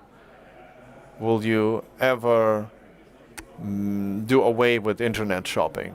I don't think so. But I'm a little concerned that this hidden inflation, with this hidden inflation, everybody will have to feel that inflation in the next 5 years. I know that there will be the next panel for you. And let me ask you another question and let you go. An average investment check, investment amount. I know that you are for small investments, but now in the pandemic, have investments become smaller or bigger? That's too abstract. That's like asking what kind of help you receive from healthcare. There's no average check. Right. Thank you, Ilya. We continue. Thanks a lot for joining us. Andriy, this is a question to you. We've heard some different sectors, and it seems like we are in the point of change of cultural codes. Do you think that it's related to the pandemic? And if so, then what specifically the pandemic changed in the changing of cultural codes? Well, pandemic has just added some more free time to analyze the situation for a society, to analyze their own life. Cultural code is based on historical matrix. Ukrainian historical matrix is Cossack matrix is freedom, liberty, disrespect to rules and laws, and government. And that's why they trust and respect the influencers that you talk about. There wouldn't have been this panel discussion if there wasn't a pandemic. We stopped to think about ourselves, to reassess ourselves. And in that sense, yes, the pandemic gives us all the chance to better understand our own society, our own dreams. And maybe we will now create a new Ukrainian dream that will help us create new values. So you said if there wasn't for pandemic, there wouldn't have been this panel. So you think that there wouldn't be this panel discussion a year ago? People would not be talking about culture on a business forum? Was it pandemic that brought us to this point?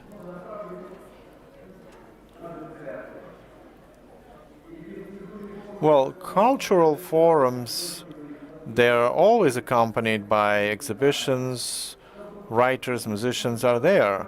So culture is a nice addition to business. But in reality, the culture influences much more than that. It impacts the marketing that we talked about and branding that we talked about. But we have to say how culture code impacts the business people and how they later return part of their investments in developing the new culture codes, because we're all different, but we are in the same society. We want that society to be civilized and cultured.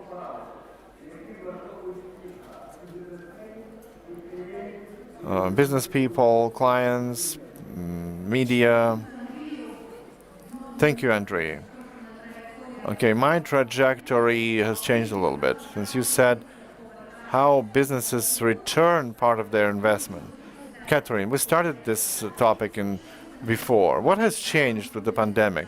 How regular people started returning things they've earned into charity? Do we see any positive trends? People were deprived of work, maybe they donate less or more. So what do you see right now? We see, according to the studies, we see that Ukrainians invest more and the average check of charity is increasing. But I cannot tell you exactly that this is the pandemic. Pandemic has changed social behavior. We're not talking about coronavirus and what's the pandemic situation. We're talking about social behavior. We talked online. What has changed in charity? That they started turning into online charity. You just click and help.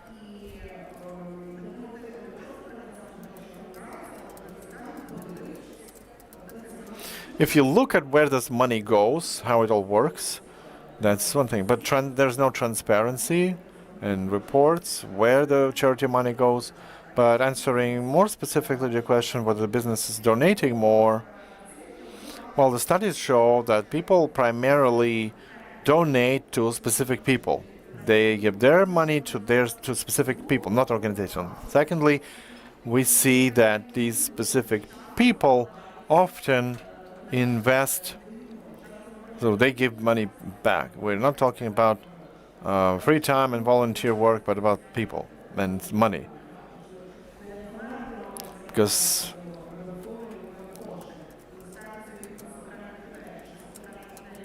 we're talking about people, specific people. If we convince them, then the money is yours. But from Zhuri Foundation, we only operate our own money. We don't fundraise. We spend our money, we invest our money in charity. And we see here that this is a part of our profits.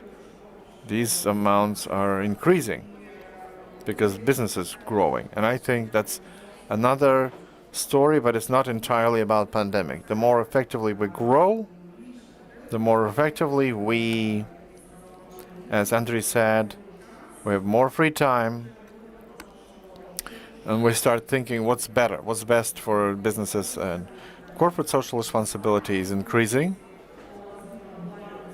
According to global studies, we see more and more companies follow the 19 goals.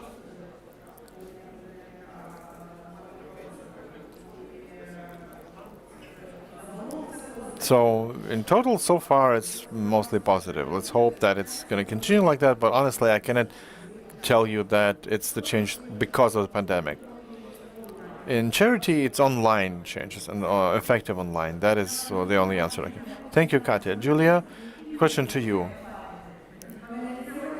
I'm like a monument on this panel. But you were opening the panel, sorry, which is 6 of us here. Each of us feels a little bit like a monument, and Olga feels like the youngest monument among the members. So what transformative changes in culture codes you are observing as Aspen Institute that basically builds civil society and elites in Ukraine? What is your observation? Thank you, Olga. We feel it from different points of view, from different dimensions. As a part of international network, we talk with our partners. As soon as the pandemic struck, this communication was intensified. And we had a lot of discussions about how this transformation is happening. And we see this change. We see the attitude to national governments. We see the change of attitude towards healthcare. We see the change of attitude to houses and housing. So the whole well-being, life.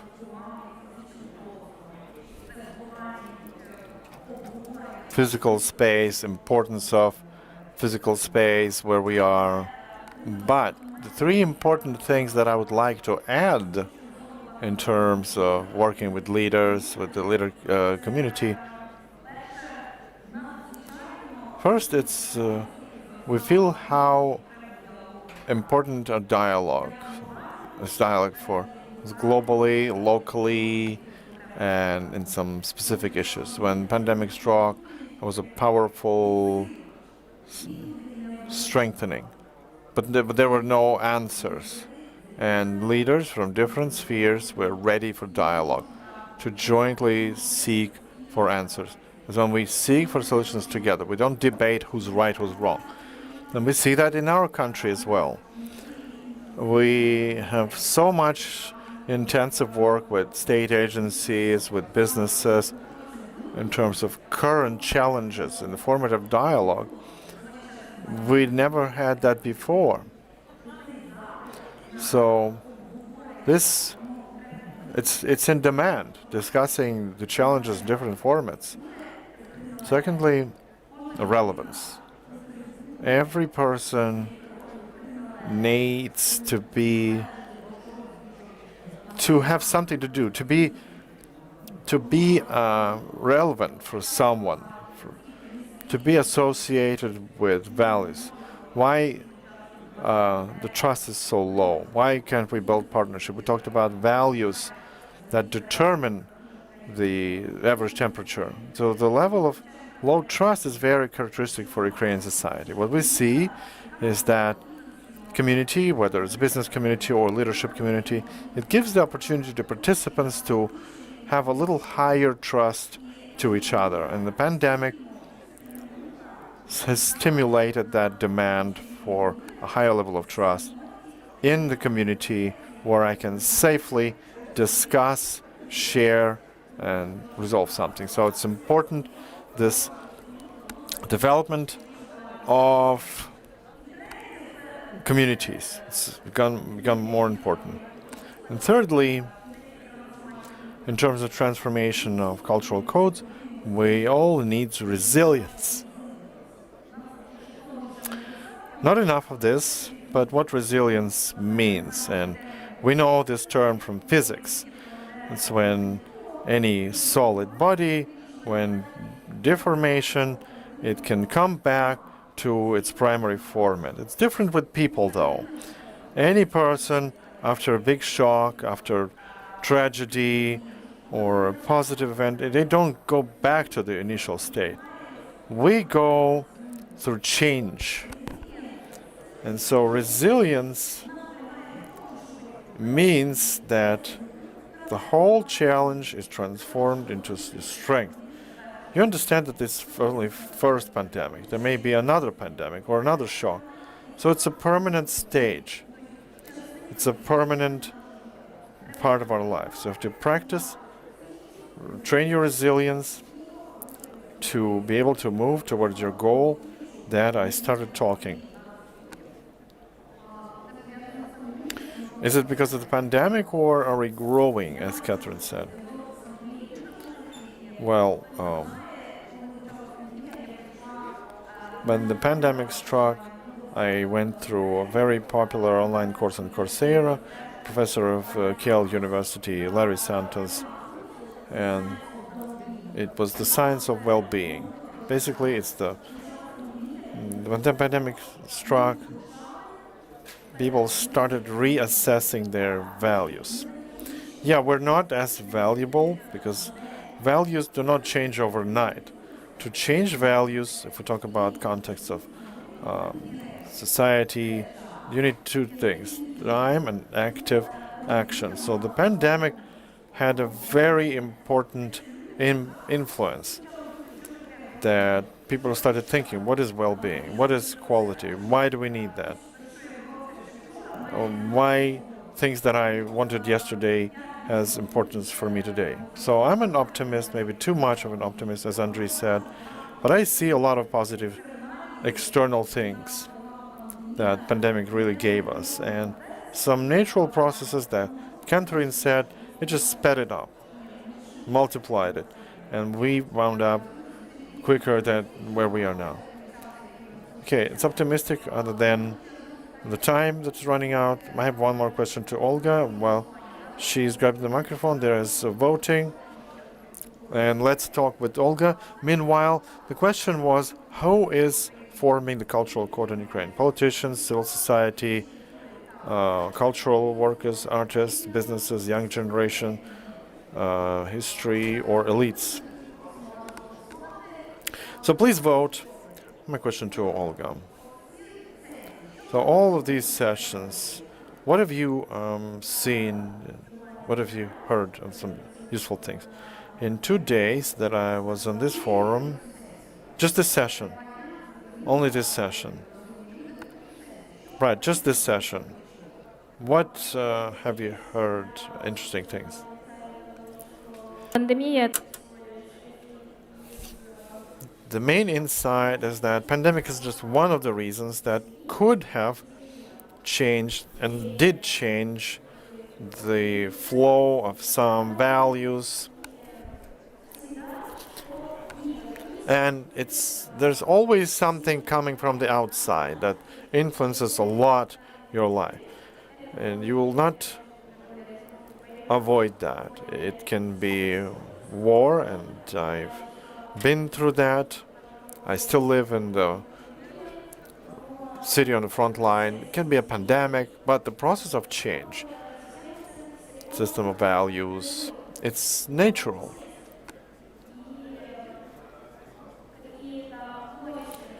And so some powerful stimuli, they speed up this vector where we're moving. Thanks a lot. Olga, we were talking about transformation of cultural codes and the cultural codes of new reality. We were arguing a little bit. There was a version that we were just growing and that codes are transforming anyway. But then there was an idea that it was the pandemic that gave us the time to think and reassess some important values. That we talked about the media, about influencers, how they impact. We debated the idea, who are they for shaping the culture? Is it influencers shaping the culture or vice versa? We talked about business and charity. We said that investments in business have changed over the pandemic. It has to be a great example for us. We said that people are giving more, and the landscape of charity has changed. It's more attractive because people started working on content. We also spoke about changes of the civil society. So here's the result. Artists, it's about a third, has voted that they shape the cultural code of Ukraine. Historical factor, 25%, 28%. Elites, 24%. They were jumping all the time while I was here. Business only 16%. Politics, 4% in shaping the cultural code. So thanks a lot who was here on the session. Thanks a lot to our panelists. Andrei, thank you for joining online. Of course, it's not the most convenient, but we're so thankful for you for having found time and opportunity to join in. Thanks a lot. Have a great forum, everybody.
Hello, and we begin our panel discussion on creative economy.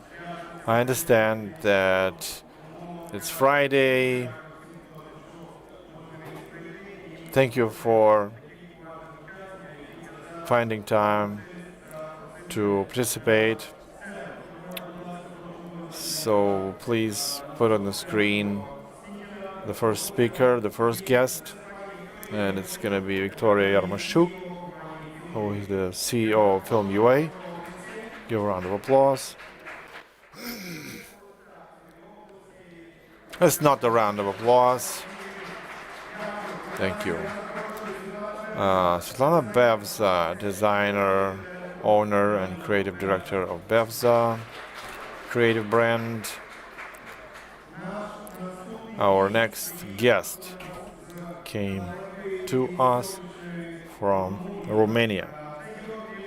York Riomi, who is the main creative director of Publicis Group, was responsible not only for Romania, but also for Central and Eastern Europe. Give a round of applause. Also, I'm happy to invite here the best name. Oh, Andrei Khudov, the co-owner and head of the supervisory board of iFest, Emotion Fest. And I am Andrei Fedorov. I represent Fedorov Company. So what we talk about? We're going to talk about the state of things in creative economy and how this economy is changing and developing in Ukraine. I'd like to start with some good news. Because in many discussions, there's, people look for conflict, they look for polarization. Of course, we're going to have that, but I wanted to say that I received some data from the Ministry of Culture of Ukraine, which formally is responsible for creative sector. And what the data show us, that creative economy is growing very rapidly. And if you look at the input of creative economy, at least over 2019, in the value added, then it was 4% of general value added in Ukraine, and it's 117.2 billion hryvnia. I think that deserves a round of applause for creative economy. If you're interested, who did this wonderful contribution? First place is the revenues from computer programming revenues, which generated 43%. Next is advertising agencies.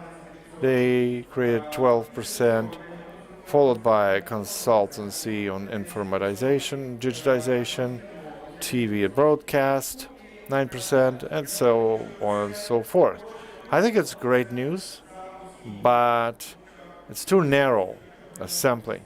Because if you look at the modern creative industry, it's much wider than just an IT or advertisement or just literature or even theater. I think creative industries even propagate in those spheres that are not traditionally believed as creative, like food or hospitality, etc., that only create value added when they become creative. So I'm happy that we have people from different segments, and I would ask you all first question: what your company is facing now? What are the challenges of this season, the next year, and what do you think is the most important trend in your industry? Film UA, you begin. It's hard to begin the first one, but let me begin. When I prepared for this forum, I looked through some numbers and figures, and there's a study conducted on one of the profile ministries in Ukraine, which measured the distribution of inputs of a particular creative industry into general GDP. And the sector that I represent, and I represent production of audiovisual content, constitutes 17% of this now. What does it mean? It means that people who live in this sector, and the product that the sector generates has this kind of input. Our group of companies is not just Film UA, it's a big creative hub on Treshina district. It's a big movie studio, one of the biggest film studios in Europe. We do everything that has to do with audiovisual art, from advertisement to films, movies, animation. Talking about challenges. Of course, there are a lot of them. Not to narrow it down to just our industry. What unites me with my colleagues maybe is that we all compete for free time and personal space that people have. Either they choose to buy something, to go to a restaurant, or to use other creative industries. And this struggle is getting sharper and sharper. We feel it in our narrow segment as international streamers get more and more active and cover and conquer the hearts and minds of viewers, and also opportunity. We see how streamers actively develop in Ukraine. And if we talk about challenges, of course, we all want, and my colleagues will agree, we want our citizens, our viewers, our customer to choose something Ukrainian. And in order to do that, the Ukrainian content has to be competitive with international counterparts. We're trying to generate content that will compete. So we have our product on Netflix, Amazon, and other streaming services. But that's not enough, and we believe that Ukraine has the level of creativity that deserves not only attention but respect. And people have to vote with their time and their attention. So we want to collaborate with other creative industries. What is that? What do I mean practically? Like prima ballerina of KIEF Opera, Katerina Kuchar, was the prototype of the heroine of our cartoon Mavka that will soon be launched. We filmed, we made a movie, Borscht, which popularized the dish throughout the world. Ukrainian designers are designing the props for our films, etc., and production. So this unity of different parts of creative industries, it's where everybody wins. And for us, the goal of this discussion today would be to find how we can join in but achieve more on our market, international market. I can talk about examples, but I think we'll get back to that. So what project nowadays for Film UA is the most important for the next subsequent year? You know, whenever I call it now, I don't think it will be encouraged. So the best so far is Mavka Lisova Pisna, is animation, Lisa Ukrainka, which is currently the essence of our attempts to unite as many Ukrainian narratives and creative industries in one place. Thank you. Great. Svetlana. Thanks a lot for the opportunity to speak today. So what I would like to start with, this kind of powerful event, the fact that the designers are here from creative industries, they say that there's a general large-scale understanding that fashion in Ukraine has gone outside the kindergarten. And if we talk about some main players in this industry, you all need to understand that it's above €1 million turnover per year. The biggest challenges for us, why it's necessary for creative industries to unite, because by doing so, It's easier to showcase your talent. It's easier to showcase the benefits for our legislators, let's say, for our politicians to pay attention. Because creative industries in Ukraine has huge potential. In fact, potential and development and the main revenues from abroad. Because as a representative of textile industry and the fashion industry, I can tell you that as jobs are created in Ukraine and demand is created, a lot of foreign companies get interested if we talk about business. But the biggest challenge is, in truth, that's what you asked for the industry. In my case, is scaling up. Because geometrical progression, the demand is growing. And it's being shaped from foreign market. We wanted to develop Ukrainian market, but that's not only up to us. We work in certain segment, in luxury segment, so the pricing is very logical from the production cost and with the market niche. Unfortunately, in Ukrainian market there is no such capacity. There is demand, but there's no buying capacity. And the buying capacity depends on different parts of economy, the average salary.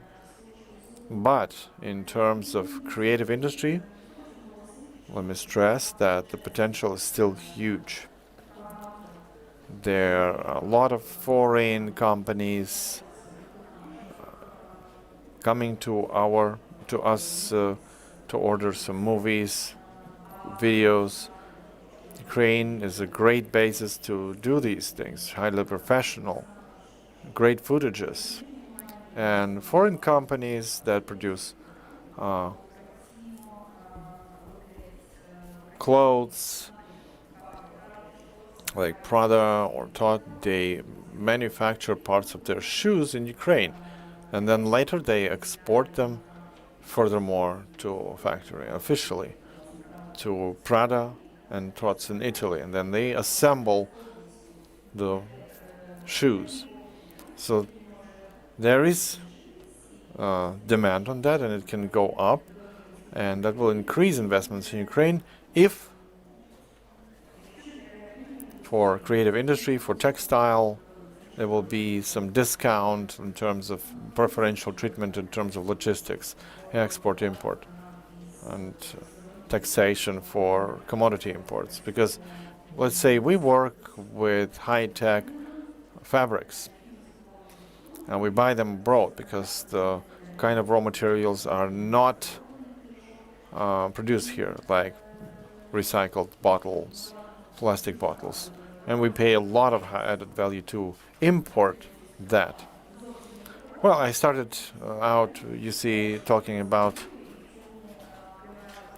creativity, but business side of it. The main challenge is properly scaling up because there's huge potential.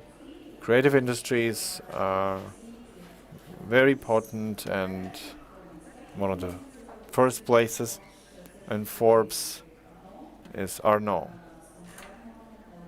with LVMH concern, and it's been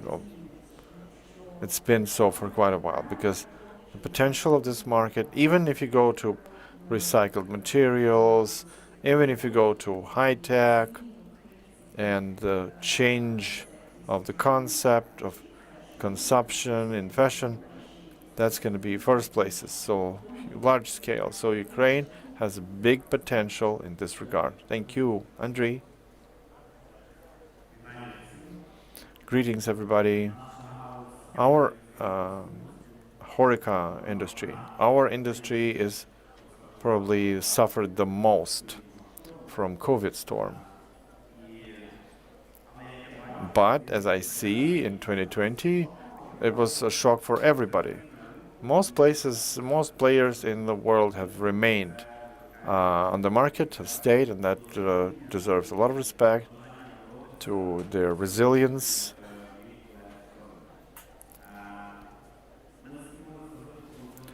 So the challenge is that when you're banned from working, we never had this in the business model, that we have a ban on work. There was no risk that you are banned from activity. You were planning what you did, who you paid salary, all operational. But here is suddenly the new challenge. And when the first shock came, and we and our colleagues, we were prevented from work. And instead of Horeca, we started sewing masks, because masks were in short supply. Then we lived through 2020, and then 2021 shows that, at least in our system, it goes above 2020. So the industry tackled this, successfully tackled this hit. Some concepts were ending, new concepts emerging. So the industry lives and continues and plans. What's the biggest challenge? I think you also face that challenge. It's people. People who used to work for us in the Horeca, they no longer have faith in that industry because it's not stable enough, not sustainable. So we have a huge migration from our industry into other industries. Like they go to work as delivery people and delivery service, because that's stable, stable income. Because nobody knows whether the restaurants will fire you. So these are the main challenges. Business model changes, and the personnel payments are growing. We have an inflation, which impacted the market. But still, one of the projects quickly survived the mono product, like Piana Vishnya or Rebernia. They're here in Kiev. You can find them. In Piana Vishnya, it's unique because you could have worked during the COVID. You could buy a bottle of liquor, and so at least this industry, that business survived. And passing the floor to a colleague, in the times of COVID, we set the goal. We can't just sit and cry. We have to move. If Piana Vishnya can sell, let's open similar restaurants. And in Romania, in Poland, over the time of COVID, we opened over 10 of our mono-product formats. Now, in autumn 2021, which of your formats are the most successful? Well, we have this block of leaders, successful. So from the most recent formats is what I said, Piana Vishnya and Rebernia, ribs and cherry drinks. It's been successful for more than 10 years. It's Kryivka and Lviv Kopalnya Kawy, Lviv chocolate workshop. This format is great. And so, you know, if it hits you, but it's natural selection formats. A month or two, and you bounce back, and you come back to.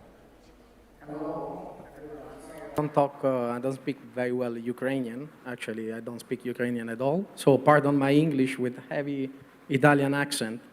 And to your question, like, what is a half Italian, half German working out of Bucharest and coordinating the region, doing at the Economic Forum in Kiev?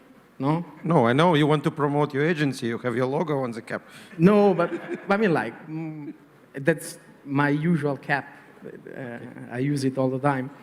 But no, the idea is the fact that being Italian years ago, like maybe now 15 years ago, I decided to move to Romania and to make it my hub because I believe in the power of Central and Eastern Europe, and I believe that this is where the next things will happen in the next 10, 15 years, if not more. So working for Publicis Group, Can I ask why? why I came to Romania. No. Why you think that things will happen right here, this coming This 10, is another 15 very years? good question. You do good questions. I like that. I think because everything is new, to be frank. So coming from Western Europe, I've seen a lot of luggage coming from the past. You have to deal with what happened with previous generations, with your fathers, with your grandfathers, and some things remain old, don't evolve. While here, especially in Romania, after 1990, there was no past. Everything was new and happening. So basically what happens now, at least in Romania, but I guess it's the same here and many other Central European countries, the country is in the hands of a younger generation that makes things happen. Also because there is not a heavy past that burdens them. I don't know, making a confrontation with Italy, the political class average age is maybe 65, 70 years old. So you can imagine what kind of innovation spirit they have. So I think here there is more potential to make things happen. And actually I came with a plan coming from my boss in London back in the day to really put on the map Central and Eastern Europe for the group. So obviously we are an advertising agency, but we're much more than that. And what is happening these days, so we have classic brands like Saatchi & Saatchi, Leo Burnett, Publicis, Starcom, Zenith. And what we are now doing, basically, I supervise the creative product for 15 countries, including Ukraine, Romania, Poland, Russia, and a few more. And what my job actually is to keep the fire alive and make the fire bigger. That's how I like to describe my job. So the potential of ideas, bigger ideas, stronger ideas, and digital transformation. This is what we do. What do you see as the main challenge for your company and your industry right now? Bring people back to the office. They don't. Everybody likes working from home. No, I'm kidding. I mean, like, this is one of, it's not an issue, but it's something that is happening. Obviously, COVID impacted the remote working heavily. And one of the problems with advertising, like other industry, you know, is the work-life balance. And obviously, if you cut out commuting times, for example, going to work, which in KIEF, I guess it's a big issue.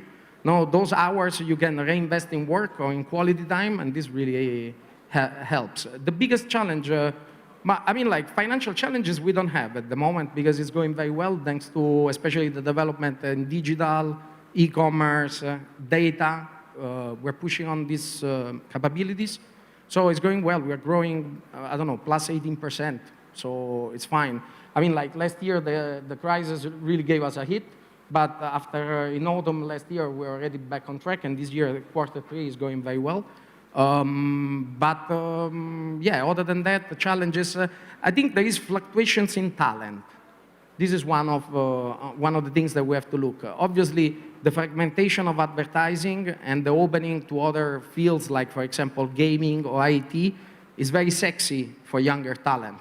So I have the challenge of really inspiring those people and coming out with better content so that they are, you know, find it fun and relevant and cool to stay or work in an advertising agency, you know? It's not 2005 anymore. And not 1995, I would say. Exactly. Я хочу доповнити попереднього спікера. I agree.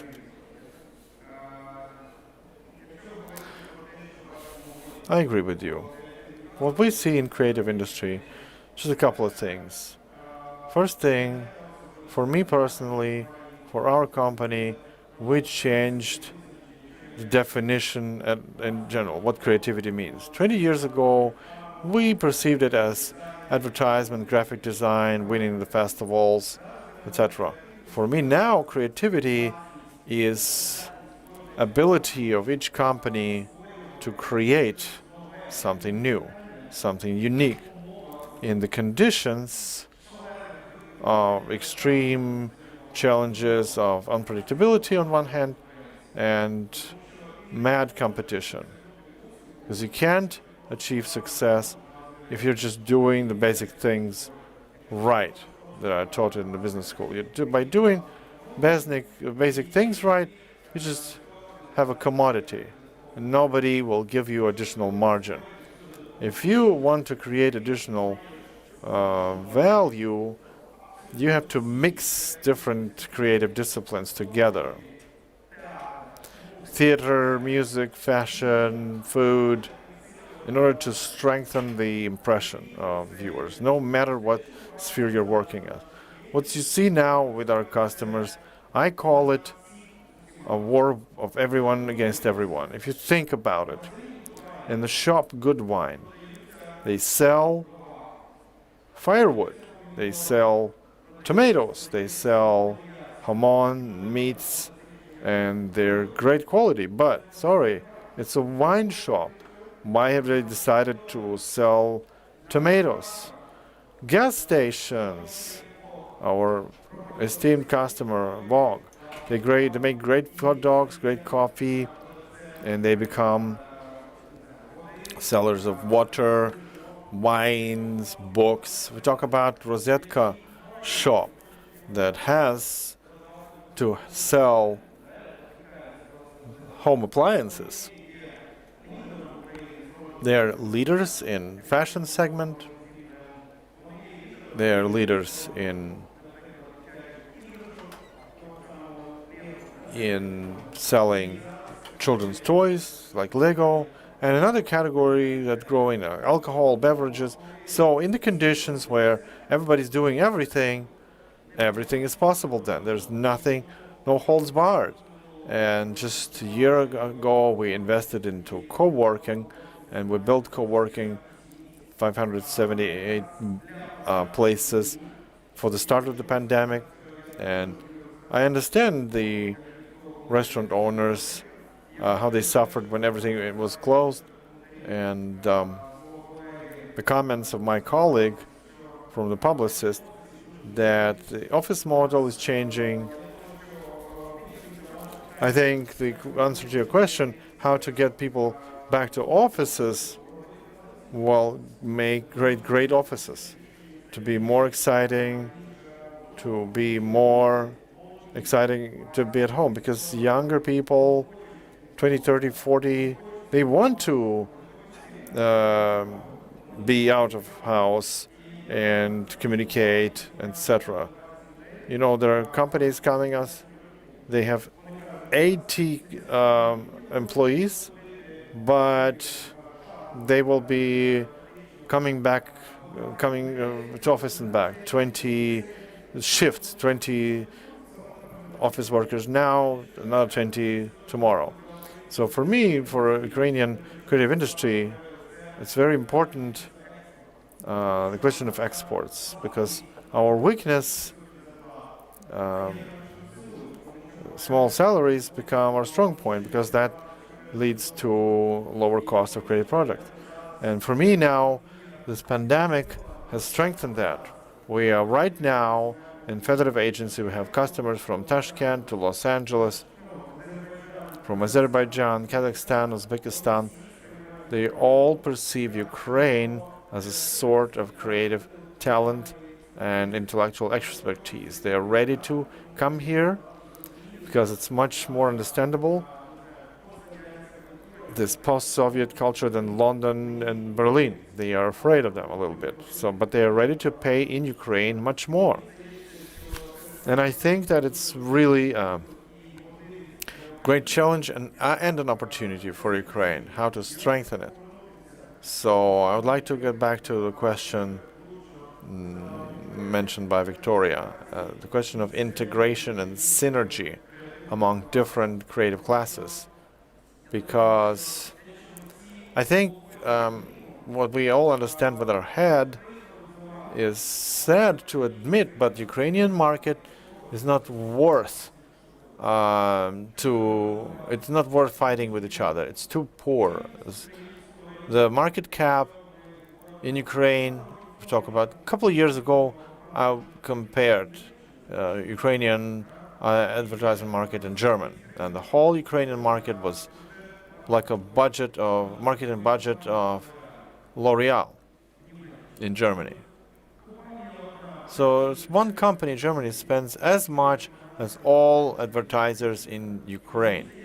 And I think that it would be logical to unite, to help each other, in order to win over those 200 markets remaining. But it's not happening. And I can tell you that I'm talking to all kinds of people, architects, media people, etc. In every industry, there's this feud going on. Well, yeah, we're all together, but in fact, everybody's fighting against each other.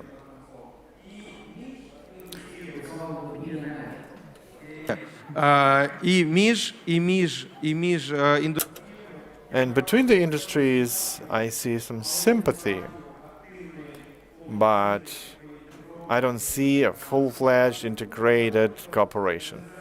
For instance, I don't know any road show in San Francisco or Berlin where fashion would have been presented together with restaurants or creative industries, and that's, the problem, I think. Why do you think it's not happening? And what has to happen in order for this to be more active? Victoria, let's start with you. Well, I think I want to believe that everybody's busy.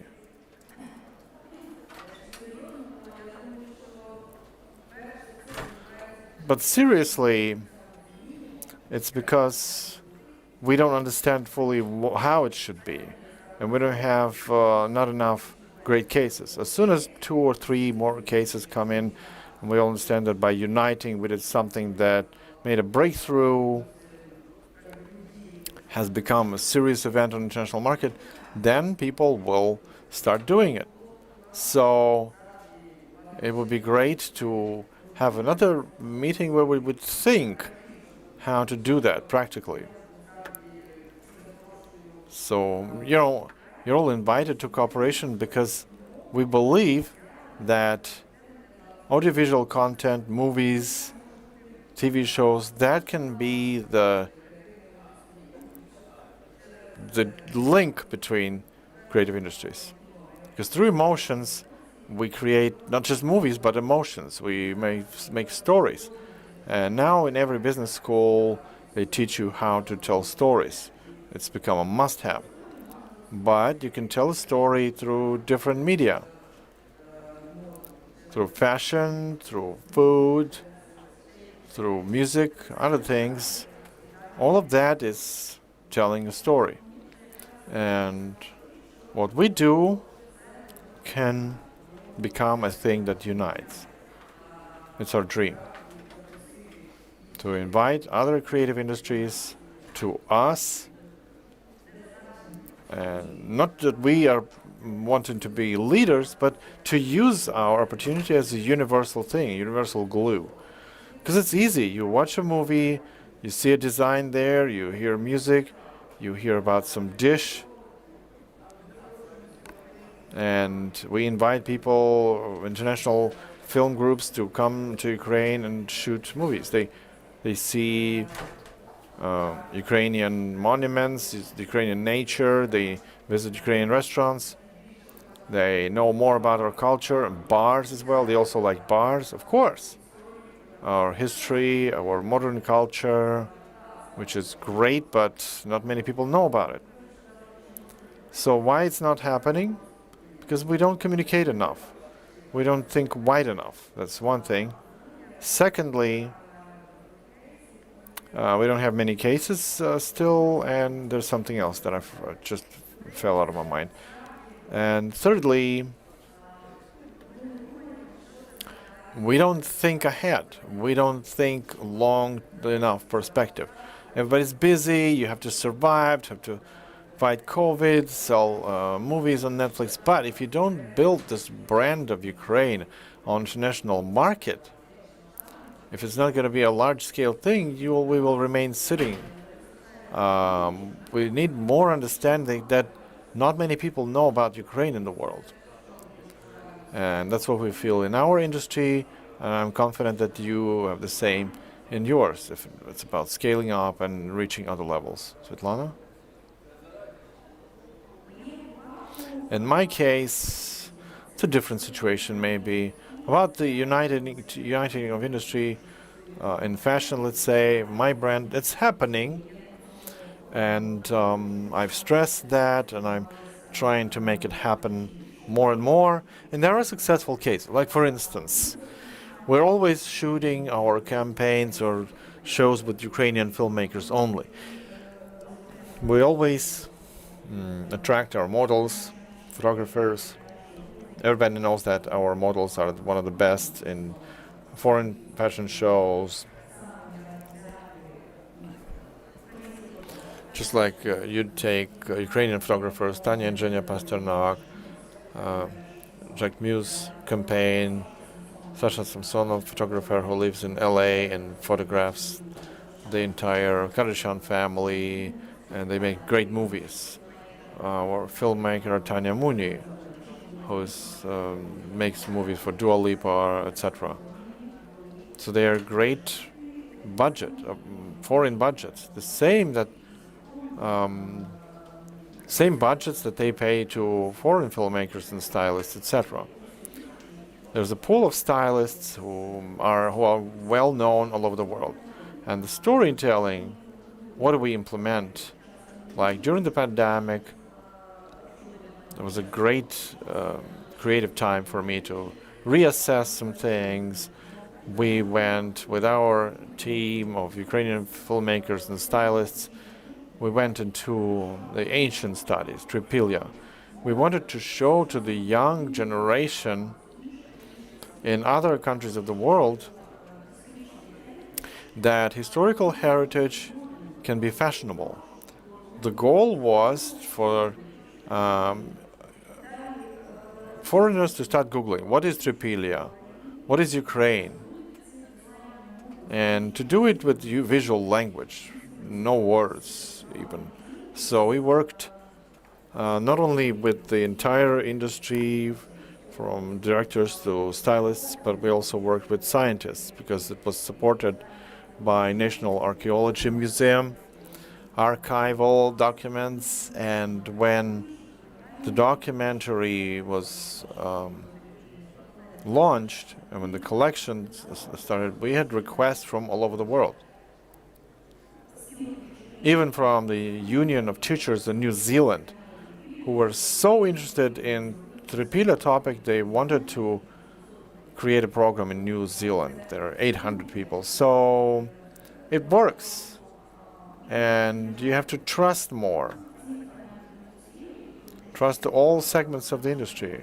Because our service, I don't know who can complain against Ukrainian service in restaurant, but abroad in New York, they have a lot to catch up. We have great service in Ukraine and cleanliness of restaurants. So don't underestimate Ukraine. Great, thank you. I have a small question to the audience. Who has seen this project about Tripilia? Have you seen it? 3, 4. Okay, let me tell you a secret, a terrible thing. I don't know anything about it. And I think that's the thing that we have to tackle. That's the problem. Because I agree, in some industries, there are fantastic things happening, and every week something is created, something incredible. But we're so rooted into the everyday activity and the challenges, etc., that often you don't have time or intent to look at it. No, it's just business. We're focused on countries where there's demand, where demand is growing, and honestly, it's my business. It's a thing that I love. It's my creativity, but alongside with that, we focus on markets that are potentially profitable. We don't invest in PR in Ukraine. Therefore, we focused on other countries, but we pay taxes here in Ukraine. Great, I understand. My point is, I understand your sentiment, but I think it's a mistake. What I mean, if we all see what's happening only in terms of pragmatics of businesses, we won't be able to develop it. Ukraine as an epicenter of creativity, because your example is so great that it's worth talking about, spreading the word. I'm not saying you have to spend bigger budgets on that, but I think it's the question of industry in the wider sense of the word. Why don't we know about it? Those are priceless things that you're doing. It's too bad that they're flying somewhere away. It's just that we're doing it in a longer way. Like Bevza, it's the only brand that is published on wall.com as the official member of Week of Fashion in Europe, member of CFDA. And that publication of millions of traffic, it reaches by a different circle in Ukraine. And even if it's better, it's better. Because then you will have better trust of our local Ukrainian market to our Ukrainian brands. Sorry, I don't know if you were next in line, but this is very No worries, no worries. I don't know if we go in line. We are polite in Ukraine. We are creative freedom. You can talk. Thank you. No, but I wanted to build because otherwise, afterwards, maybe I cannot build anymore. Please. Okay, so I'll do it. I hope you still can build. I think she said the key word, confidence. So again, I come from Western Europe, but I'm Romanized because I've been there for 15 years. And what I noticed, and I think maybe might be the same problem in Ukraine, and I found this in Poland, I found this in Hungary, I found this in Serbia, is a problem of self-perception. I think, and it's an advice, and that's why I see amazing potential in the region, because it's a matter of developing that confidence that comes from self-perception, that your product here is not just as good as anywhere else in the world, but it's maybe even better. And this is something that maybe it will come with time, when the industries, creative industries will develop even more. For example, I mean, when I first started working with Ukraine some years ago, I was amazed by the design. Not necessarily fashion design, I'm talking more about graphic design and art direction. And there are some of the best art directors and designers in the world here, bar none. I mean, like, you can take a young kid here and put him in New York, and he will over-deliver. It will beat the talent there. It's really a feature that is here. Conceptual thinking in Romania, media and technology in Poland, and so on. There is such potential in the region that has to be tapped into and, brought to life. But it starts with self-perception and confidence. And this is something that I invite everybody just not to shy away and to think that outside is better. No, because you have to build it here because it's here. It's here already. Look, I totally agree with you. Totally agree with you. And I think that last maybe 5-7 years were the breaking point where we believe, because we know and we see that we are not trying to be copy-pasters. Yes, we are not trying to follow.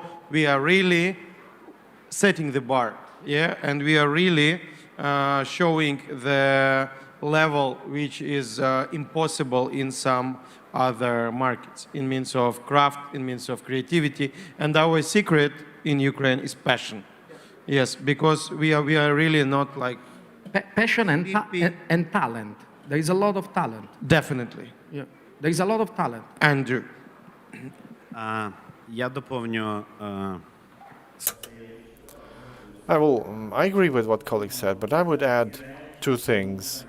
Why there's still no unity? I think there's two factors here. We either unite before a threat, where everything is so bad that you have to unite or die, or great opportunities, when P&L is visible for everybody. Then we unite, because P&L is going to become better. And the same with politicians. They behave the same way. But as an example about Lviv, back when the tourism united, after Euro 2012, we built a new airport in Lviv, and there was a question how to bring more passengers. Because if there's more tourists from the West, then the whole industry will make more money, hotels, restaurants, so on. And there was a campaign where all got together, restaurants, hotels, how to put Ryanair to Lviv. They went to meetings, they made flash mobs, everything, because they understood that they're going to make more money, all of them. What we have right now is some elements of threats, and they have to push us, the whole industry, to think about new concepts and new projects. Like, for instance, what's in our creative industry? Other than restaurants, you know, what schools do. The school of people who care. And if you go to Rebernio or Piana Vishnya restaurant or any of our concept restaurants in Lviv, a grivnia from your check goes to opening a new school in Ukraine in the future. And when we modeled the schools, of course, values, but what we added from businesses.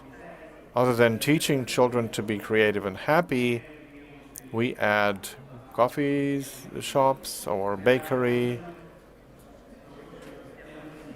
and Piana Vishnya? No.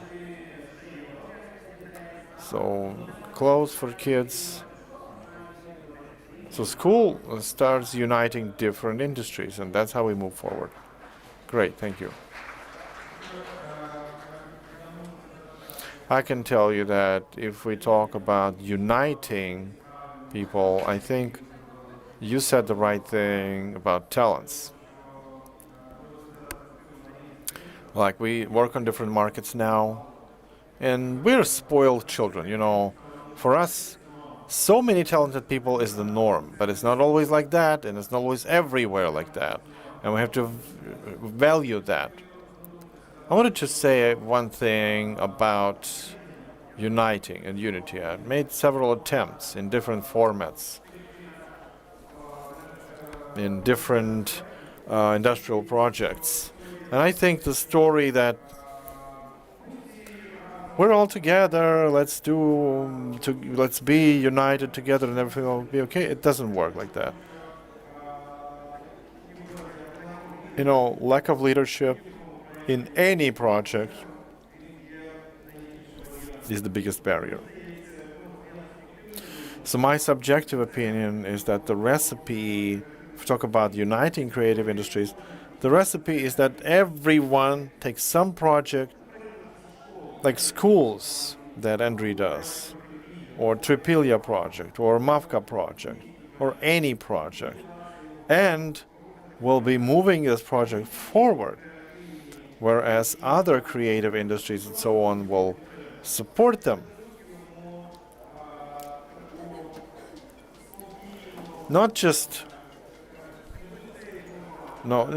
ignore that, not be passive about that.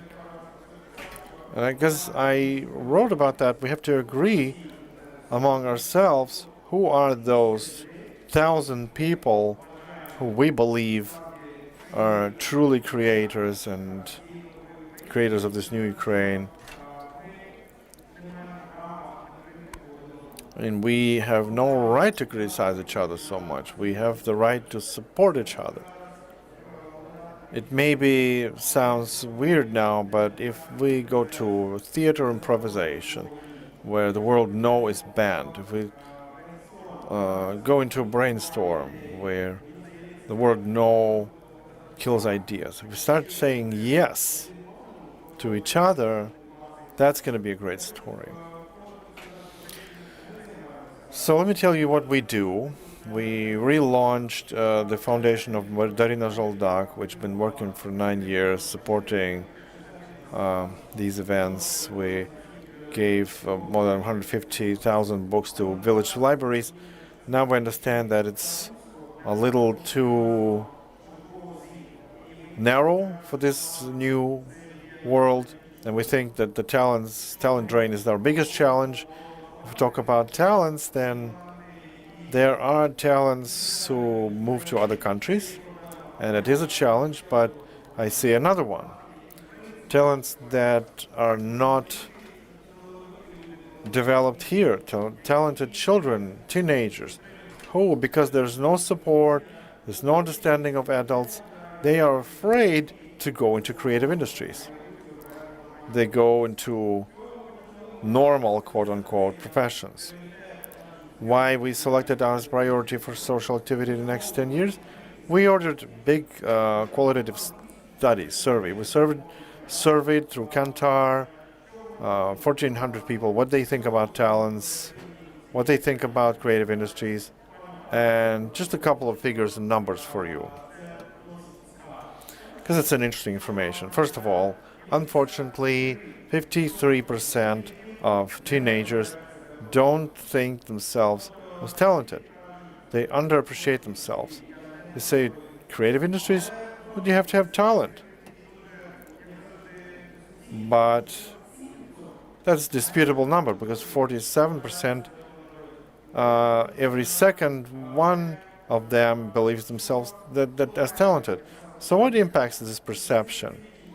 And the studies show that these people, nobody tells them they're talented or not. There is no support from others. There's no, nurturing environment that kills talent. Unfortunately.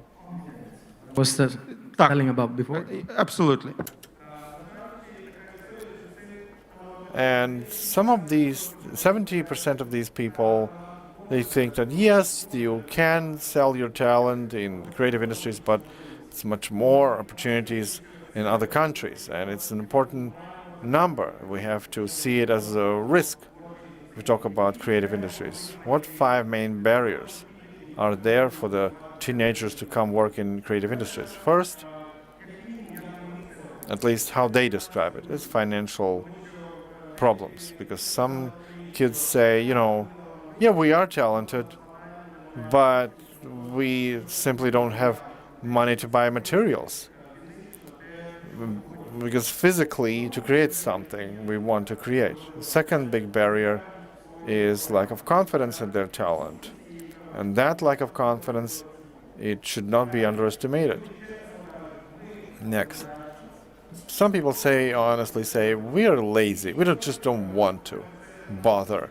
And fourth, they don't understand the way. Theoretically, they want to go into creative industries, but practically, if they're living somewhere in a small town or village, they don't have, they're orphans, let's say. Don't forget that there are a lot of children that are in critical life situations. There's a majority of them. They don't understand that. The way we see New York, Romania, the difference so much in what they see.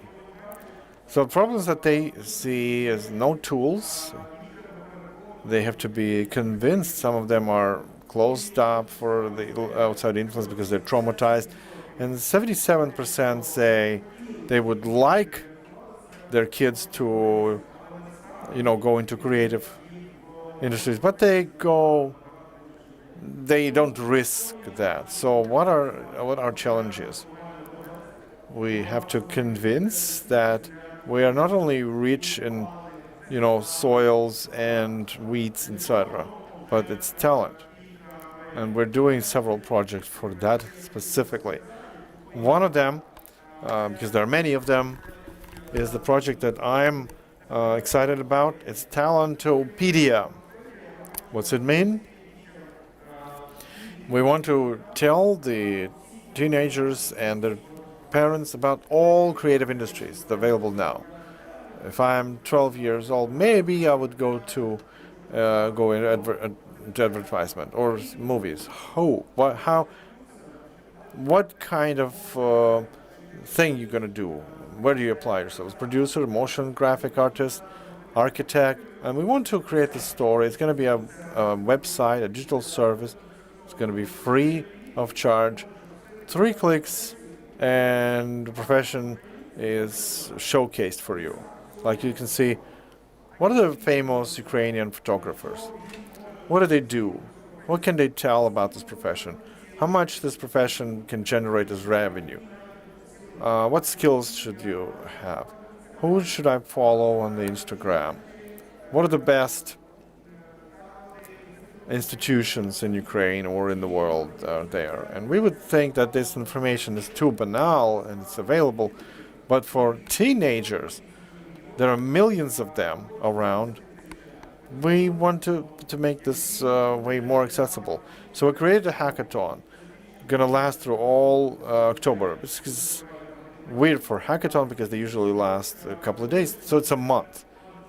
And it's a fantastic 180 content volunteers who are making the first uploads of content in the first version of this Talentopedia. I don't want to go about doing it for years. We want to launch it this year, December. So if one of the ideas is to unite, you can make a donation here. I'm not even asking for money. You can invest some of your content there. About your profession, about your industry, people that inspire you.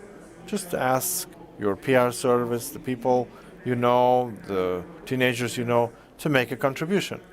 And I think this project can be one of those examples how creative industry can create perception of Ukraine, which is different. It's a perception of creative state. We will create a chatbot to support talents.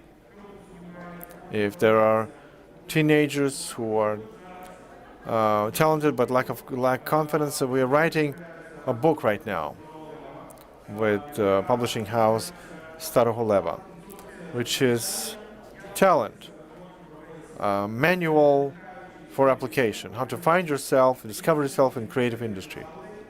It's stories of successful creative people from Ukraine to inspire people not to be afraid to choose talent. So a lot of things can be done. I would like to give the opportunity to all speakers to say a couple of words to summarize this discussion. Svetlana, please. Victoria, sorry. Thank you. I wanted to join in what's been said. People and talent, that's the biggest rich of our creative industry. So other than everything we said,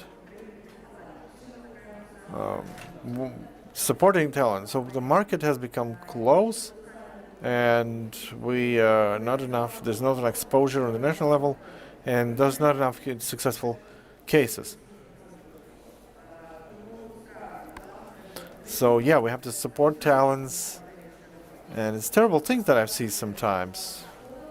We have a school where we teach teenagers, and what's important, those who teach are those who are in the profession right now, right here, how they achieve success right here, right now. So let's be sharing with teenagers what we do. Yeah, give us content. We'll be thankful, and thanks for the opportunity, of course. Right. A great project, by the way. We will provide content, of course, because a way into creative industry is, of course, important. I've seen this data. They are scary, and they really, it's losing our potential. My elder son, if I check homework, if he's done it right, then the teacher says, checked it, or fact it. If there's mistake, they say, there's a mistake. They never seen encouragement. Good job.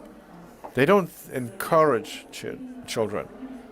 Foreign teachers, they always try to encourage children for successful work. So this crossing of industries, we're trying to make everything we can because, yes, it's great to unite industries.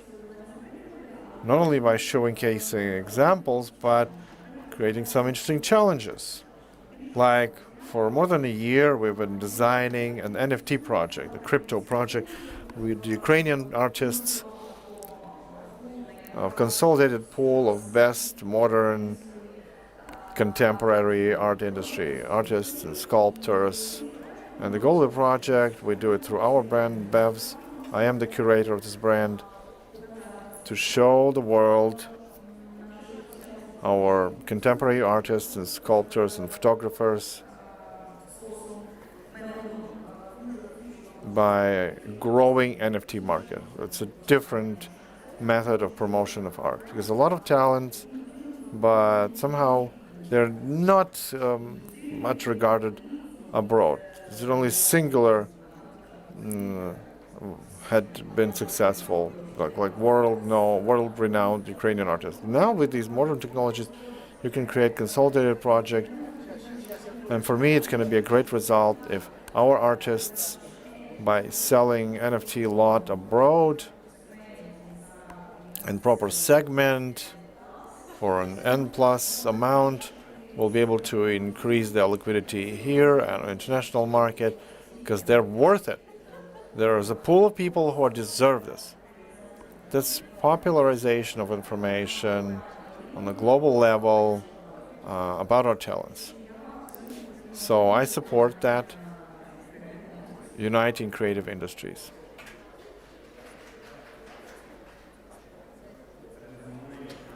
So to resume this discussion, please set ambitious goals, because only ambitious goals will move you forward. If we used to start with the goal having 15 restaurants, having one restaurant already, that seemed like something unreal. Now we have 130 restaurants, and all over the world, and in Ukraine, the biggest amount is the biggest chain of restaurants. So it's going wide and far. All of our teams worked on this. If we talk about the school of people who care, we have 2 schools like that, but we want to have 100 schools in Ukraine. Then it will impact education, and our children and talented children will create the future. And in general, our goal of the holding is to be a world company. And we work with agriculture as an industry, and 2 books of these authors were sold in 30 countries of the world. It's a Ukrainian book, sold the rights for publishing in different kinds of the world, and those books have generated more than 100,000 euro of royalty from sales of these books. That's great. Who could have thought that you can make money on that? But that's really a business opportunity. So think big.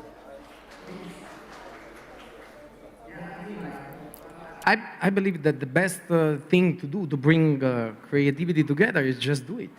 You know, find a way in which you can pull things together to the P&L, and in a way that is win-win situation for everybody, so everybody has a reason why doing it, and just do it. I think like and that's one way.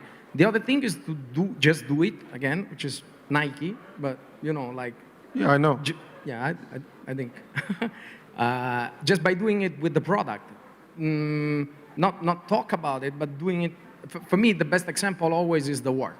So if you have work that performs, if you have work that you can use for reputation, you can use for display, and so on. So for me, like this year, we participated at the Cannes International Advertising Festival, the Cannes Lion, and out of Central Eastern Europe, we won 22 Lions, including 2 Grand Prix from the Publicis group in the region. And with work coming out of Kiev, with work coming out of Moscow, with working coming out of Bucharest, what else was there? Latvia.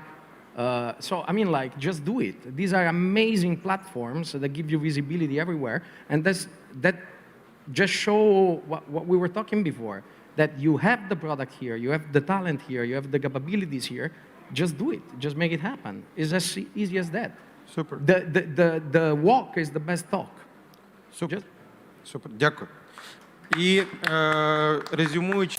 So to resume, if we see and look at the academic definition of what the idea is, it's a paradoxical connection of 2 seemingly not connected phenomena. And I think the essence of creativity is mixing things that it seems impossible to mix. And this unity of restaurants with architects, publishers with IT people. So have a great weekend, everybody, and create fantastic stuff.